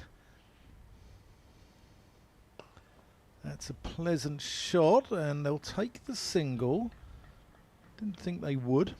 Well, Joey Everson obviously trusts Matt Quinn. But don't think we're going to be a million miles away from the fields being green and the skies being blue, the Northamptonshire song. Oh dear, don't put me off the idea. Oh, that's a corker from Chahal. An absolute peach. And it's worth making the point again that Yuzi Chahal bowled in his first game of the season for Northamptonshire, bowled 42 overs in the first innings without taking a wicket. He's now in his 22nd over, 2 for 30. 4 for 30 rather. It's pushed out into the offside and they'll come through for a single. Well, we mentioned Thomas Beckett earlier, and even his downfall wasn't as speedy as the host has been since tea, I don't think. It's been just one after the other, hasn't it, Radders? Well, so far so good from a Northamptonshire perspective. That's played to mid-on. 2 balls in the over for Everson to try and farm the strike, which I think he's got to do now, because number 11's Nathan Gilchrist, who hasn't got the best track record. Tim Robinson is now coming in from the extra cover boundary into the ring to look to save the single. As he does there. Lovely, thank you. I'll just be giving an update to BBC Radio Kent. So 111 for 7, and Northamptonshire are going to have another go at Matt Quinn. Northamptonshire, I think the one thing we were commenting on earlier was that they stuck with the seamers with Guthrie and Dom Leach for perhaps a little bit longer than seemed sensible, given that it is, I think, clearly going to be the spinners on this last afternoon that are the threat. Now 5 up round the batters. Harrison bowls, pushed out off the pad and held at forward short leg. Reminds me of the game here 3 years ago when Simon Kerrigan and Rob Keogh bowled Northamptonshire to a nerve-jangling victory on the last afternoon. Here's Harrison in again, pushed past short leg. They're going to come through for a single off a thickish inside edge. 1 to Quinn. And Kent to 112 for 7. Still 44 runs behind. Harrison in, bowls to Everson, who drives out to extra cover. And there is no run, fielded there by Liam Guthrie. They have a slip and a gully, silly point, forward short leg. Harrison in, bowls outside the off stump. Everson leaves alone. Goes through to keeper Lewis McManus, who stumped Wes Agar off the bowling of Yuzi Chahal. Everson again, very solid in defence to that delivery, playing it out into the offside once again. Northamptonshire fielders converge in an effort to stop Everson taking a single. Harrison in bowls, quicker ball, cut away by Everson, but can't get it past Leach at backward point. That is the end of another over. 112 for 7, with Joey Everson on 20, Matt Quinn is 3. And Northamptonshire still 44 behind. Well, this game was heading for an inevitable draw at tea, and it's exploded into life as Kent look like they are snatching defeat from the jaws of a draw and it's Yuzi Chahal, the Indian leg spinner, who's poured petrol onto the Kentish flames. Kent currently 112 for 7. Also, Tawandami is absent and will play no further part in this game. He's gone missing for personal reasons, and that leaves just Nathan Gilchrist alongside Joey Everson and Matt Quinn left to try and hold things out for the hosts, as it's been an absolute disaster here at Canterbury. Meanwhile, at the Oval, Surrey and Durham drew. Durham finishing up on 240 without loss, and a similar result down at Hove, where Warwickshire managed to find a draw, finishing up on 260 for 4. Remember, you can follow this game on the BBC Sport website and app.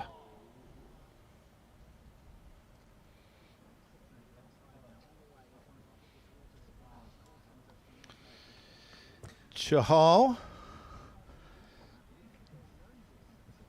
in from the pavilion end, probing away, looking to get through Quinn.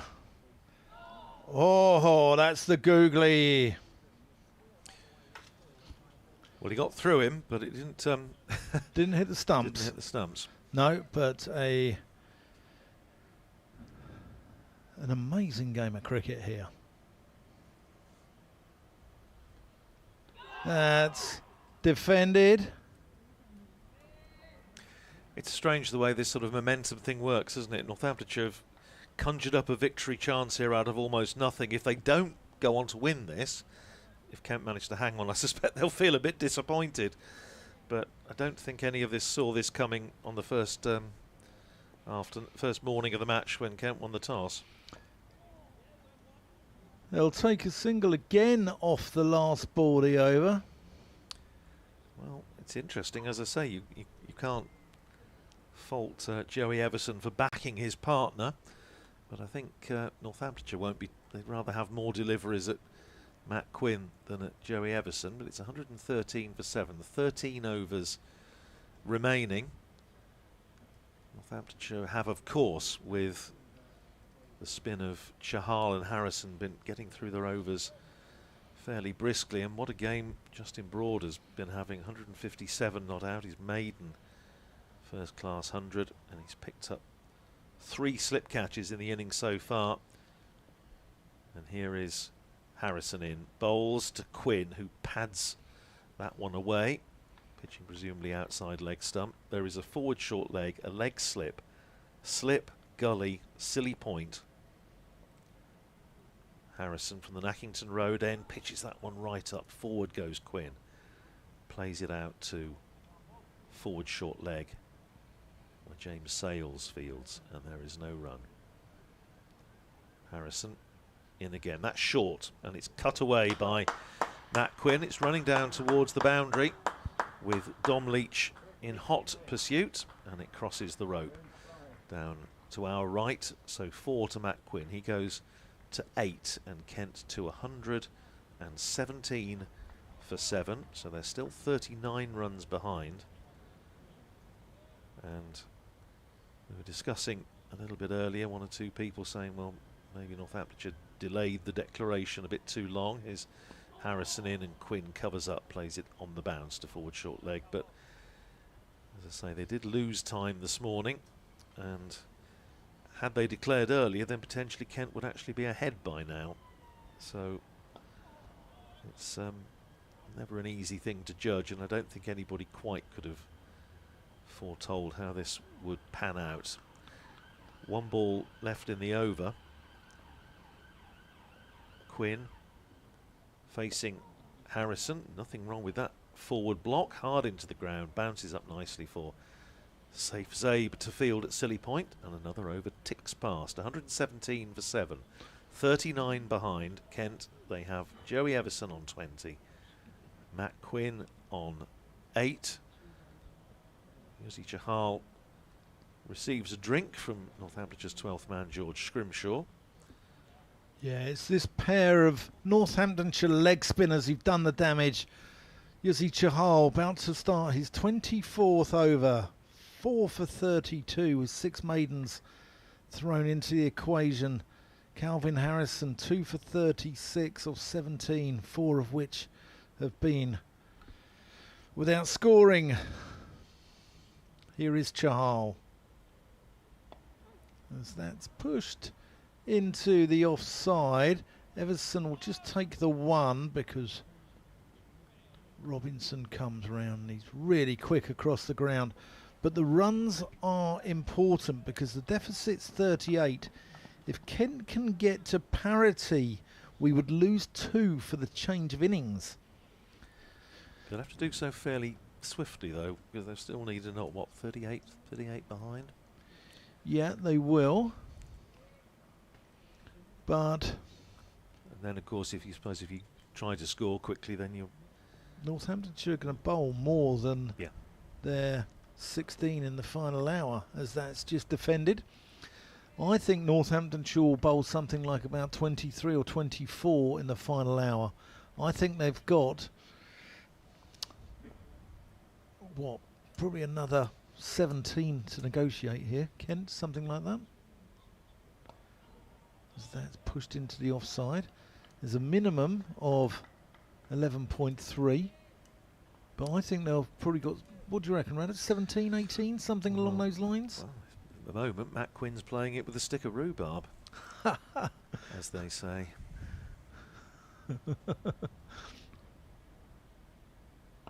Well, stick of rhubarb pushes one to mid-on.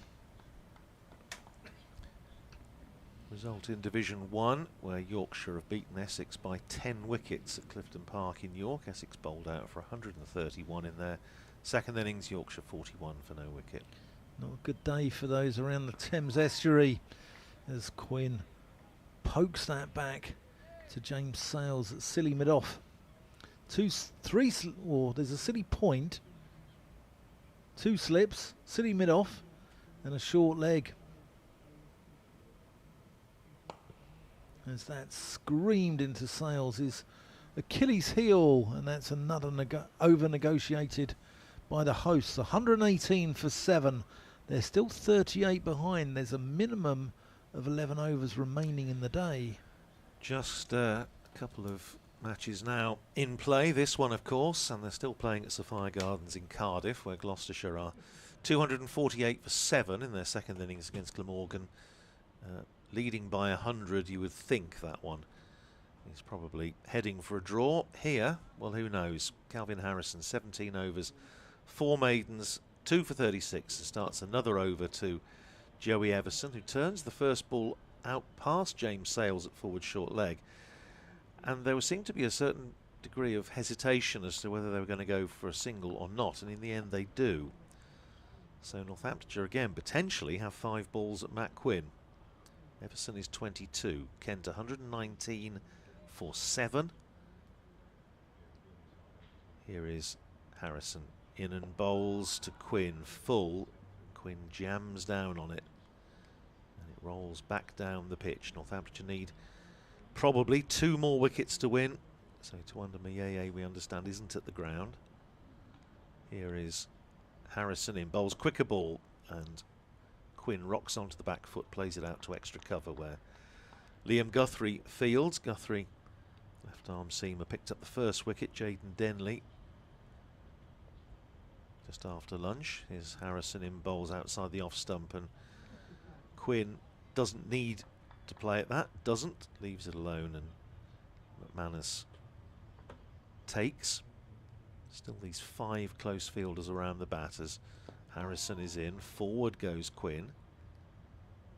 Plays it out to Silly Point. Calvin Harrison, memorable match for him, whatever. Made 122 in Northamptonshire's huge total, his maiden first class 100. Here's Harrison, bowls to complete the over and pushed out past Silly Point. And the crowd, not a big one here in Canterbury, but getting into this game and applauding the defensive technique of Matt Quinn, who's done an excellent job so far for his side. 119 for 7 it is.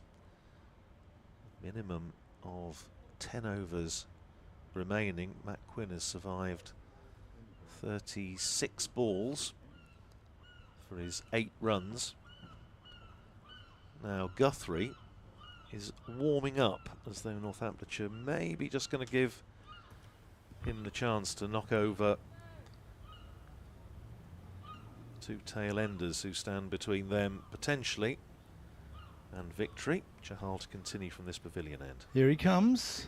As that's gone through the slips, I think it's off the pad. Whatever it is, it will be runs, and 2 of them onto the Kent total, and very welcome ones as well. It was an edge. It was an edge. Flew past slip. Yeah, no signal from umpire Rob Bailey.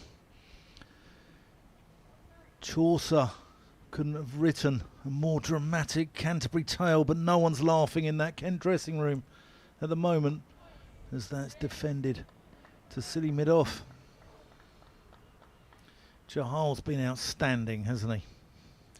Yeah, it's been excellent this afternoon. Northamptonshire brought him back, made a big impact last season in a late season spell at Wantage Road.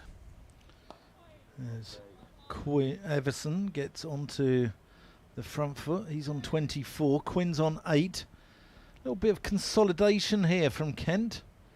These two have put on, well, just 17, but in the context of the afternoon, there's one more.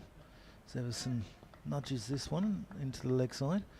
In the context of what's happened since tea, it's a period of consolidation, isn't it, Radders? Well, these two have been in 10 overs, very nearly, so they're doing just what the seam needs them to do. And as I say, I think Northamptonshire might be going to switch to pace from the other end. Oh, that's a little bit of inside edge, which is keeping these Northamptonshire close fielders pretty interested.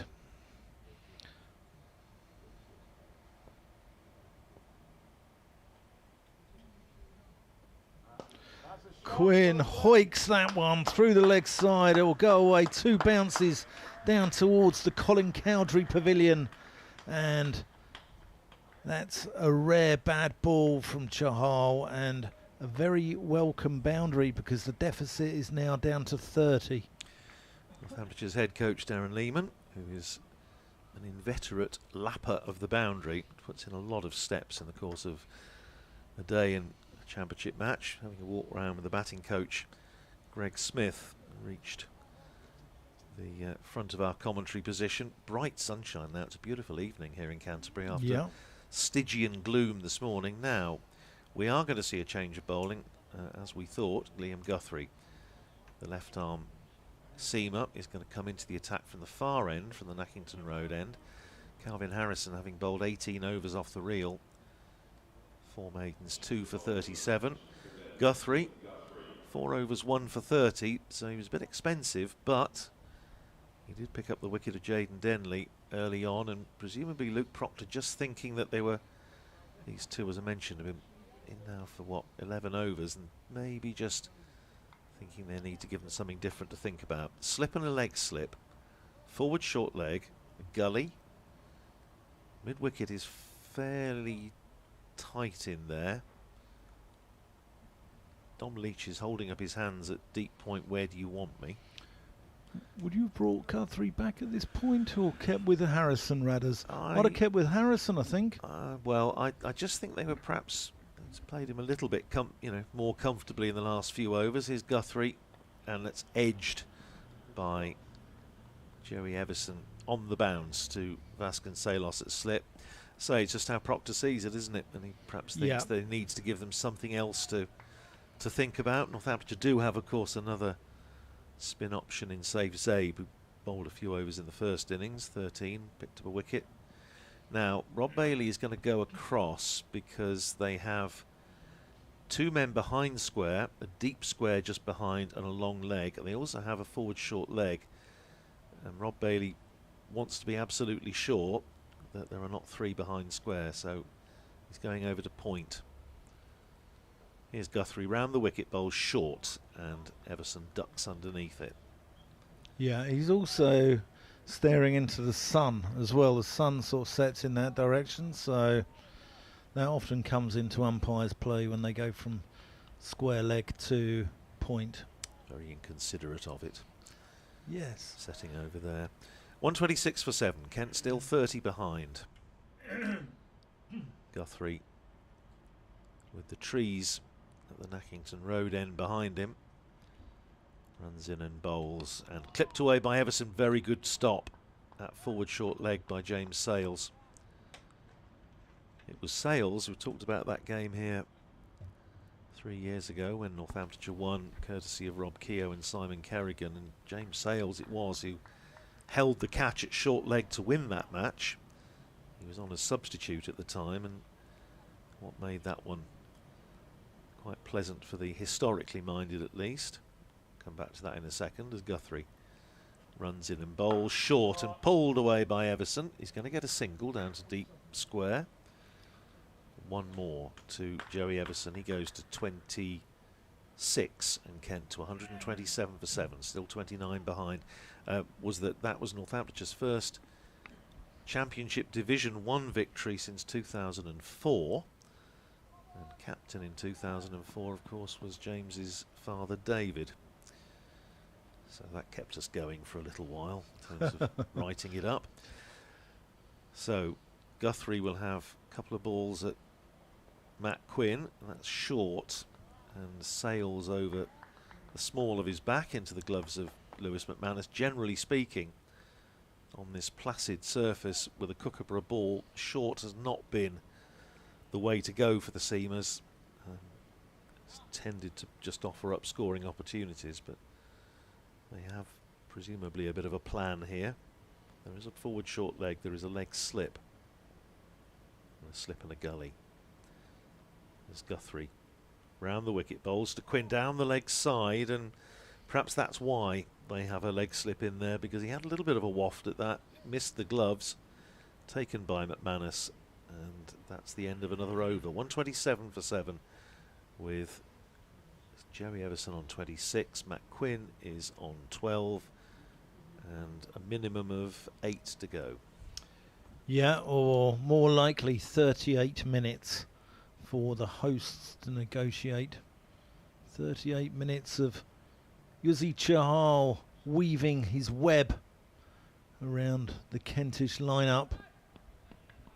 4 for 40 off 25 overs. Turning the ball sharply at times. Joey Everson, he's on 26. So that's going to be just one squirted out into the leg side. But he was dropped when he had 2 by James Sales. And how important could that missed opportunity be? Because if Northamptonshire win this game, they jump a long way up in what is a very tight Division 2. Oh, big appeal for LBW. Rob Bailey shakes his head. Something's happening virtually every ball out here though now.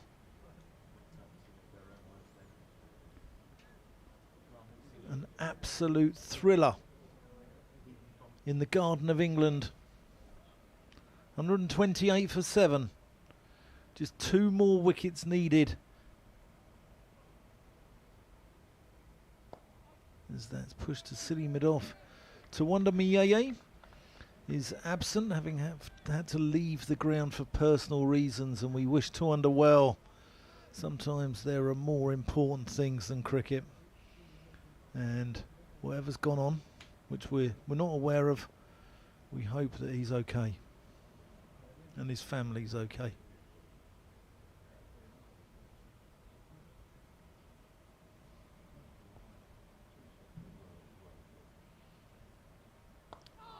Chahal probing away. Quinn down on bended knee. 45 balls he's chewed up. Joey Everson has soaked up 77 balls of sheer Northamptonshire pressure. So that's played with a smidgen of bottom hand out to mid-on. You're listening to Dan Whiting and Andrew Radd here on BBC Radio Kent, BBC Radio Northamptonshire, and on 5 Live Sports Extra. Big appeal for LBW. Rob Bailey having none of it. But you've got to ask the question, haven't you? Especially at this stage of the game. You do. Yuzi Chahal, as we mentioned, was with Northamptonshire last year, picked up 19 wickets in 4 championship games and was instrumental in 2 late season victories against Leicestershire and Derbyshire.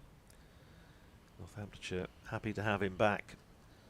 I bet this season. Yeah, absolutely. He will be around, as far as I'm aware, for the rest of the season. Obviously won't be involved in the T20, which resumes on Friday, but Lloyd Pope will be on leg spinning duty. So after 1 over from Liam Guthrie, Harrison is back. Starts off with a short ball that's stroked beautifully through the covers by Joey Everson, and that's going to run away for 4. It was a little bit of a drag down from Harrison, but Everson pouncing on it, playing it away through the covers, picks up 4. He goes to 31, 132 for 7. Kent 24 behind. Minimum of 7 overs left, but in practice probably a bit more than that. Forward goes Everson to the next ball. Blocks it out to Silly mid-off. Sunshine returns here at Canterbury as Harrison is in. That's short again. Cut out to deep point. There is a fielder out there. Dom Leach sends in his return out of the sun, which I don't think Lewis McManus appreciates over much. Gives his fielder a slightly old-fashioned look. 133 for 7.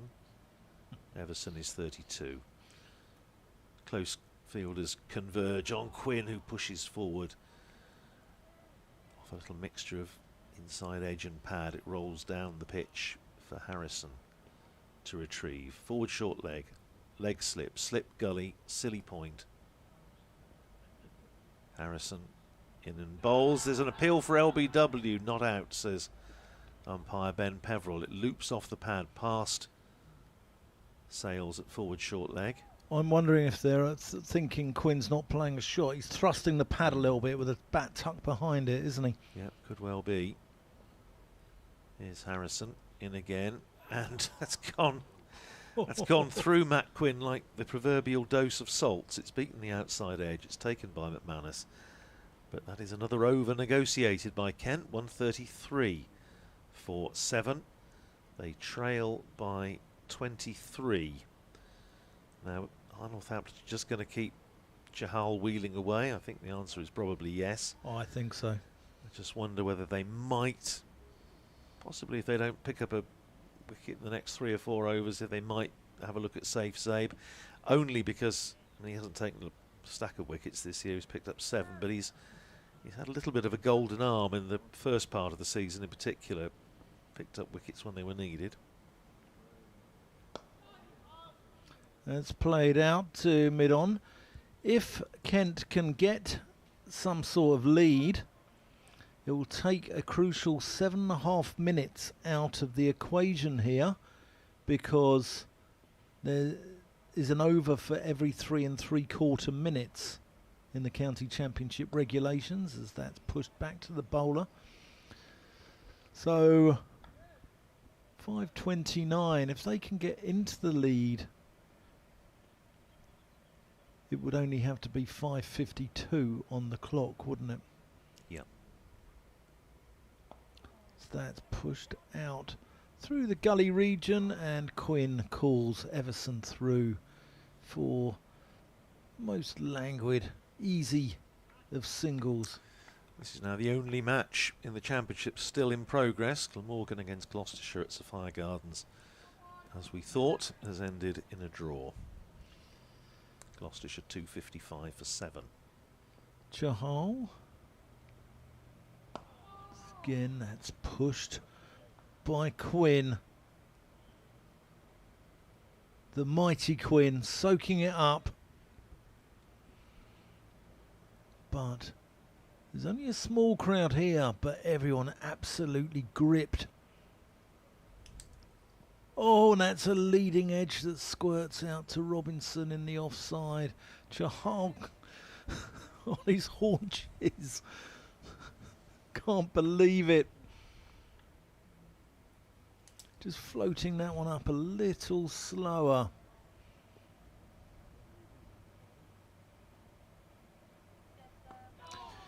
I've got to do an update for BBC Radio Kent as Quinn gets a thick inside edge and the ball dribbles out to backward a square for a single.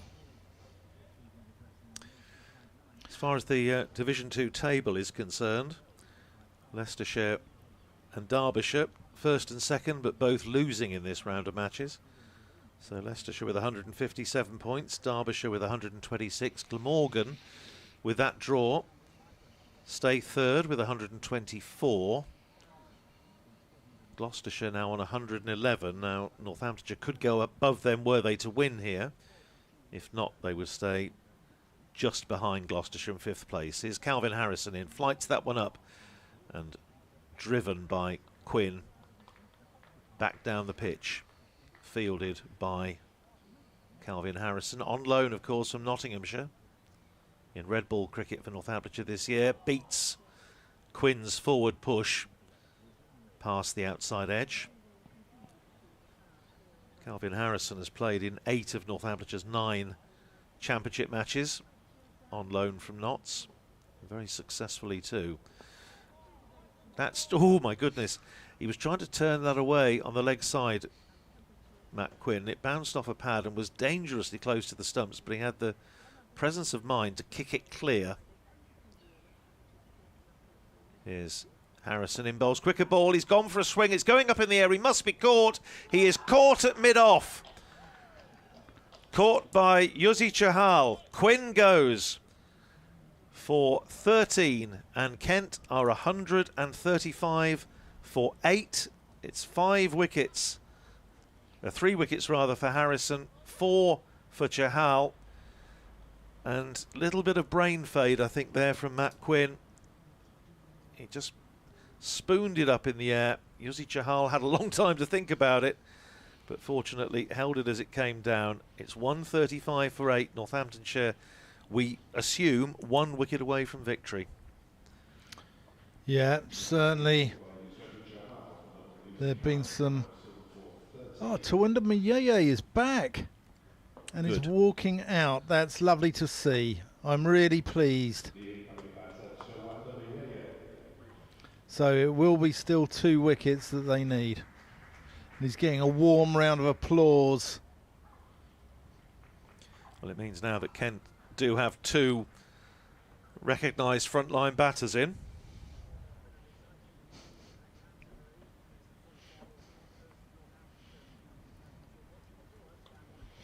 Certainly is exciting at tea. Kent was 76 for 2 and we were taking sweepstakes on what time the skippers would shake hands. But some dreadful shots from the Kent batting lineup has seen them capitulate to 135 for 8. Daniel Bell-Drummond went on the first ball after tea. He was caught in the slip cordon. He was followed by Finch and Parkinson, who were also caught at the slips. But Ben Compton pulling to square leg. Wes Agar getting stumped and Matt Quinn just hoiking one up into the air, getting caught at mid-off means Kent are bang in trouble. We thought Tawanda Miyeye was absent without due to personal reasons, but he's just walked out to the middle, so I don't know if he's been recalled back to the ground, but he's out there in the middle right now. Joey Everson is holding Northamptonshire up. He's got 33. We've got about 26 minutes left before the end of play, but it's really exciting here at the Spitfire ground, St Lawrence, after Surrey and Durham, they drew at the Oval, and Warwickshire and Sussex drew at Hove. So 135 for 8 at the end of the over. Chahal, who held that catch to dismiss Matt Quinn, is going to continue. 27 overs, 6 maidens, 4 for 43. Yuzi Chahal, he played 2 first-class matches since the end of the last English domestic season. Tawanda Miyeye showing a lot of courage walking out there. A couple of matches for Haryana in the Ranji Trophy, turned away by Everson, and he's going to pick up a couple of runs. It goes out to deep mid-wicket. So 2 more to Everson. He goes to 35, 137 for 8. Kent still 19 behind. So close field settling with 5 up round the bat. Forward goes Everson. Plays it hard into the ground. There is a silly point, silly mid-off, gully, slip and a forward short leg. 4 in an arc on the offside as Chahal over the wicket bowls again to Everson, who again plays it hard into the ground, bounces up for Sales at silly mid-off. Getting quite breezy now, the trees at the Nackington end end of the ground. Here is Chahal in bowls and Everson playing defensively up to mid-on where Guthrie fields and there's no run. Have you been surprised at some of the shots played by the Kentish batting, Radders? Yes. Likewise. Next question. Here's Chahal in bowls and forward goes Everson, plays it past short leg and there's no run. I suppose it's a dying art, isn't it? Blocking it out for a draw. And also playing leg spin on turning pitches. Sometimes it has to be done. Flighted right up and pushed by Everson, and I just wonder whether that went to hand at gully. Very hard to see from here. It may just have been squeezed into the ground, but judging by Yuzi Chahal's reaction, I think he felt that that might have been a chance. Anyway, it's the end of the over, 137 for 8, 19 behind still. We have 3 overs minimum remaining. It will be almost certainly more than that. Here's Harrison to continue. Yeah, from the Nackington Road end. Oh, that's a really good delivery. Appeal for LBW. Ben Peverell unmoved. Something's happening every ball out here. Safe Sabe was jumping up and down. So he was auditioning for Strictly. It's like Zebedee in the Magic Roundabout. Oh, yes. Got deep point out. Mieye works this one into the onside and will amble through for a single. The deficit now 18. It's so important that Kent can just get parity. So Everson defends. He's been a rock, but he's got a job to do still. He's got 22 crucial minutes to negotiate here.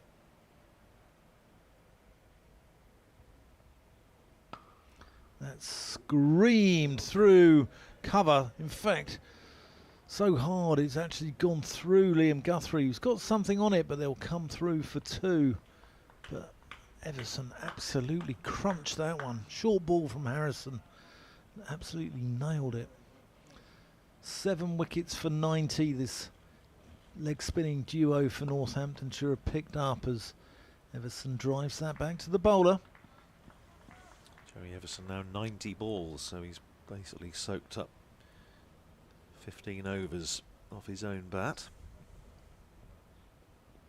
Oh, big shout for LBW, but it was more of a polite inquiry, really. I think it might have been a bit high, might have been going down the leg side, but apart from that, it was a good shout.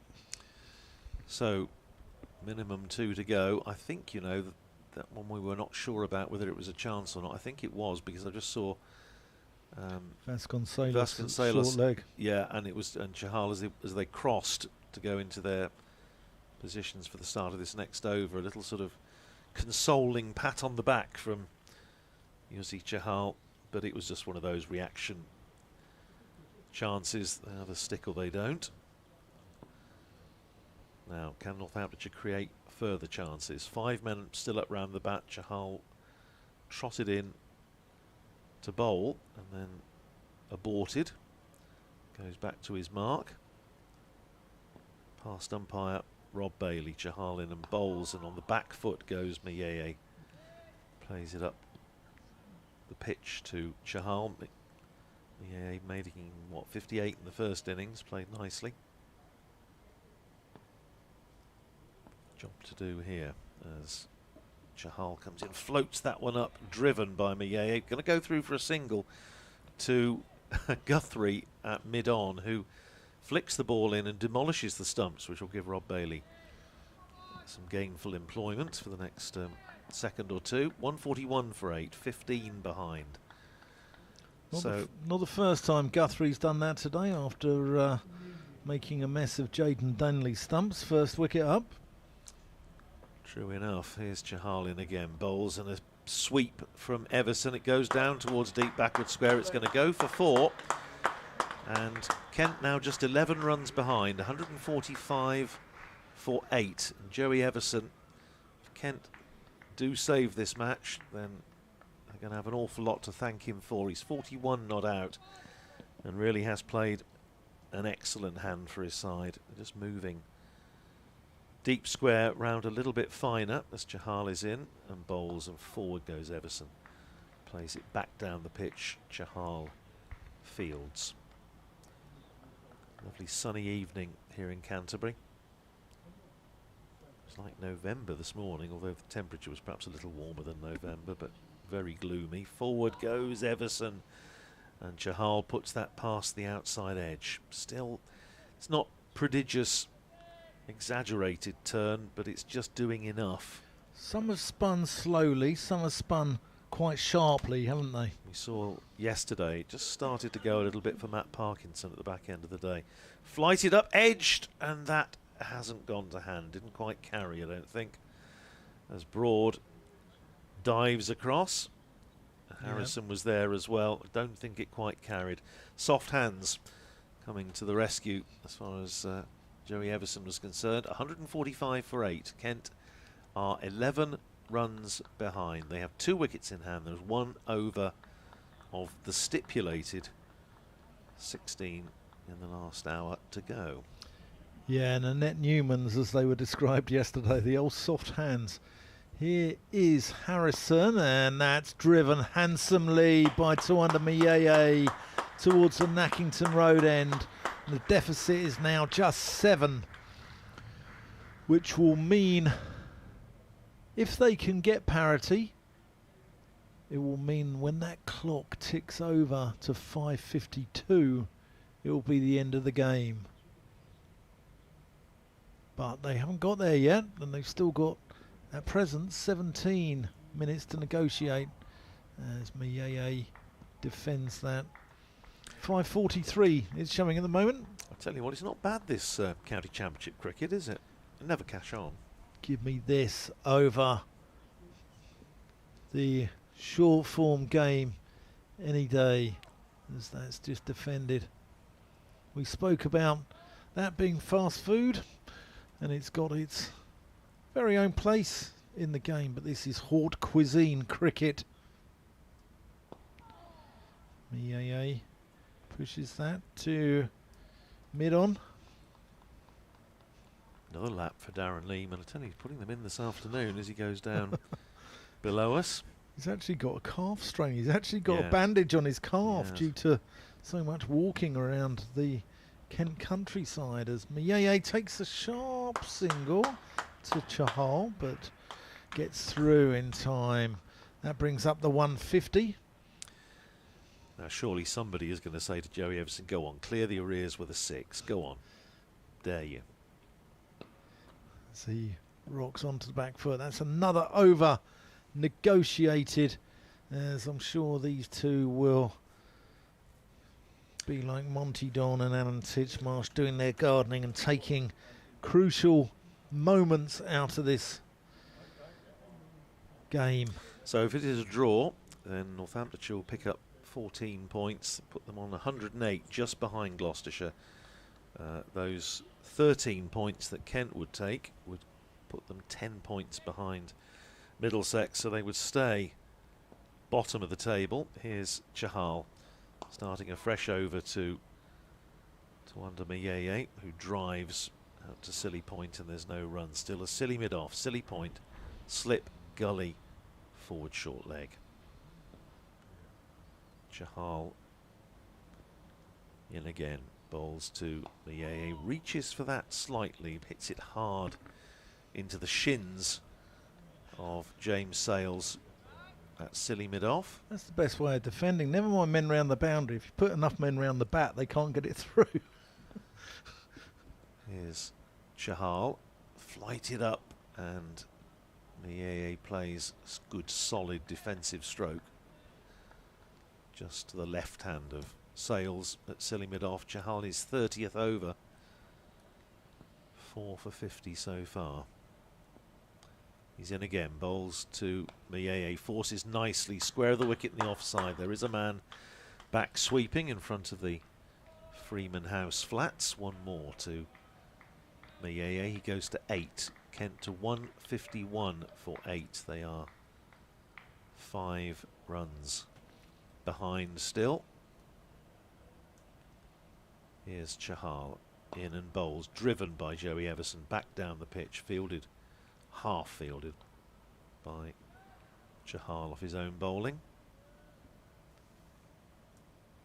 Last ball of the over. Coming down and pushed to the left hand of forward short leg by Joey Everson. 151 for 8.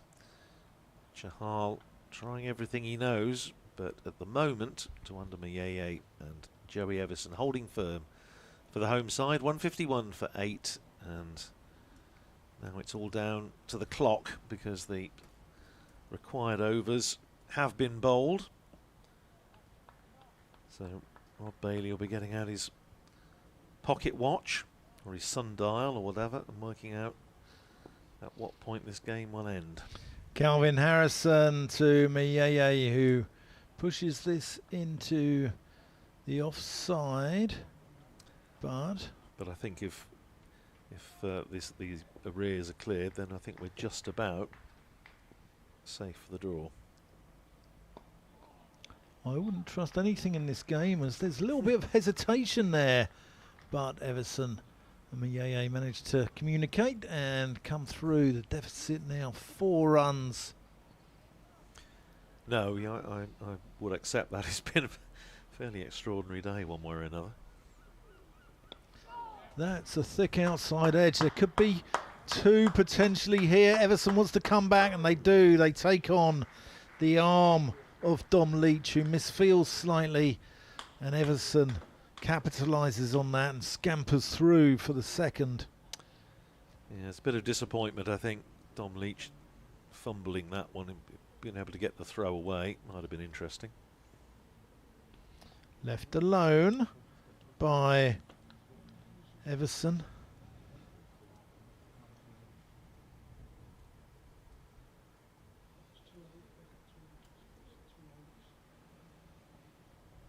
Swept. Is that going to go for 4? It is, and there's rapturous applause round Canterbury as Kent now go into the lead. So they now need to negotiate 4 more minutes to escape with a draw. It's almost a standing ovation for Kent going past. Well, they'd have got out of jail, to be honest with you. I think Northamptonshire have played the cricket here as Everson pushes that out through square leg, and they'll get 2 more. Time to go home, gentlemen. And the cry of time to go home, gentlemen, comes as the players shake hands, and that is an absolutely thrilling draw here of what's been a dramatic final day at Canterbury. Kent escape with a draw thanks to Joey Everson and Tawanda Mieye, 23 and 24 years old, respectively, playing an innings of real maturity. Joey Everson, an absolute warrior, loves the heat of battle, and Tawanda Mieye coming back after personal issues, showing some real character there. And gaining 8 points for their side, but credit to Northamptonshire, they've been absolutely outstanding. Their pair of leg spinners, Chahal 4 for 51, Harrison 3 for 59, and what a finale, Andrew Radd. Yeah, I think Northamptonshire do take a lot of credit, because I think Kent, in a sense, snookered themselves a little bit by their scoring rate in the first innings. Conditions were obviously tailor-made for batting, sweltering conditions, flat pitch, Kookaburra ball, and they scored at 3.6 to get to 566 and 325 on the first day.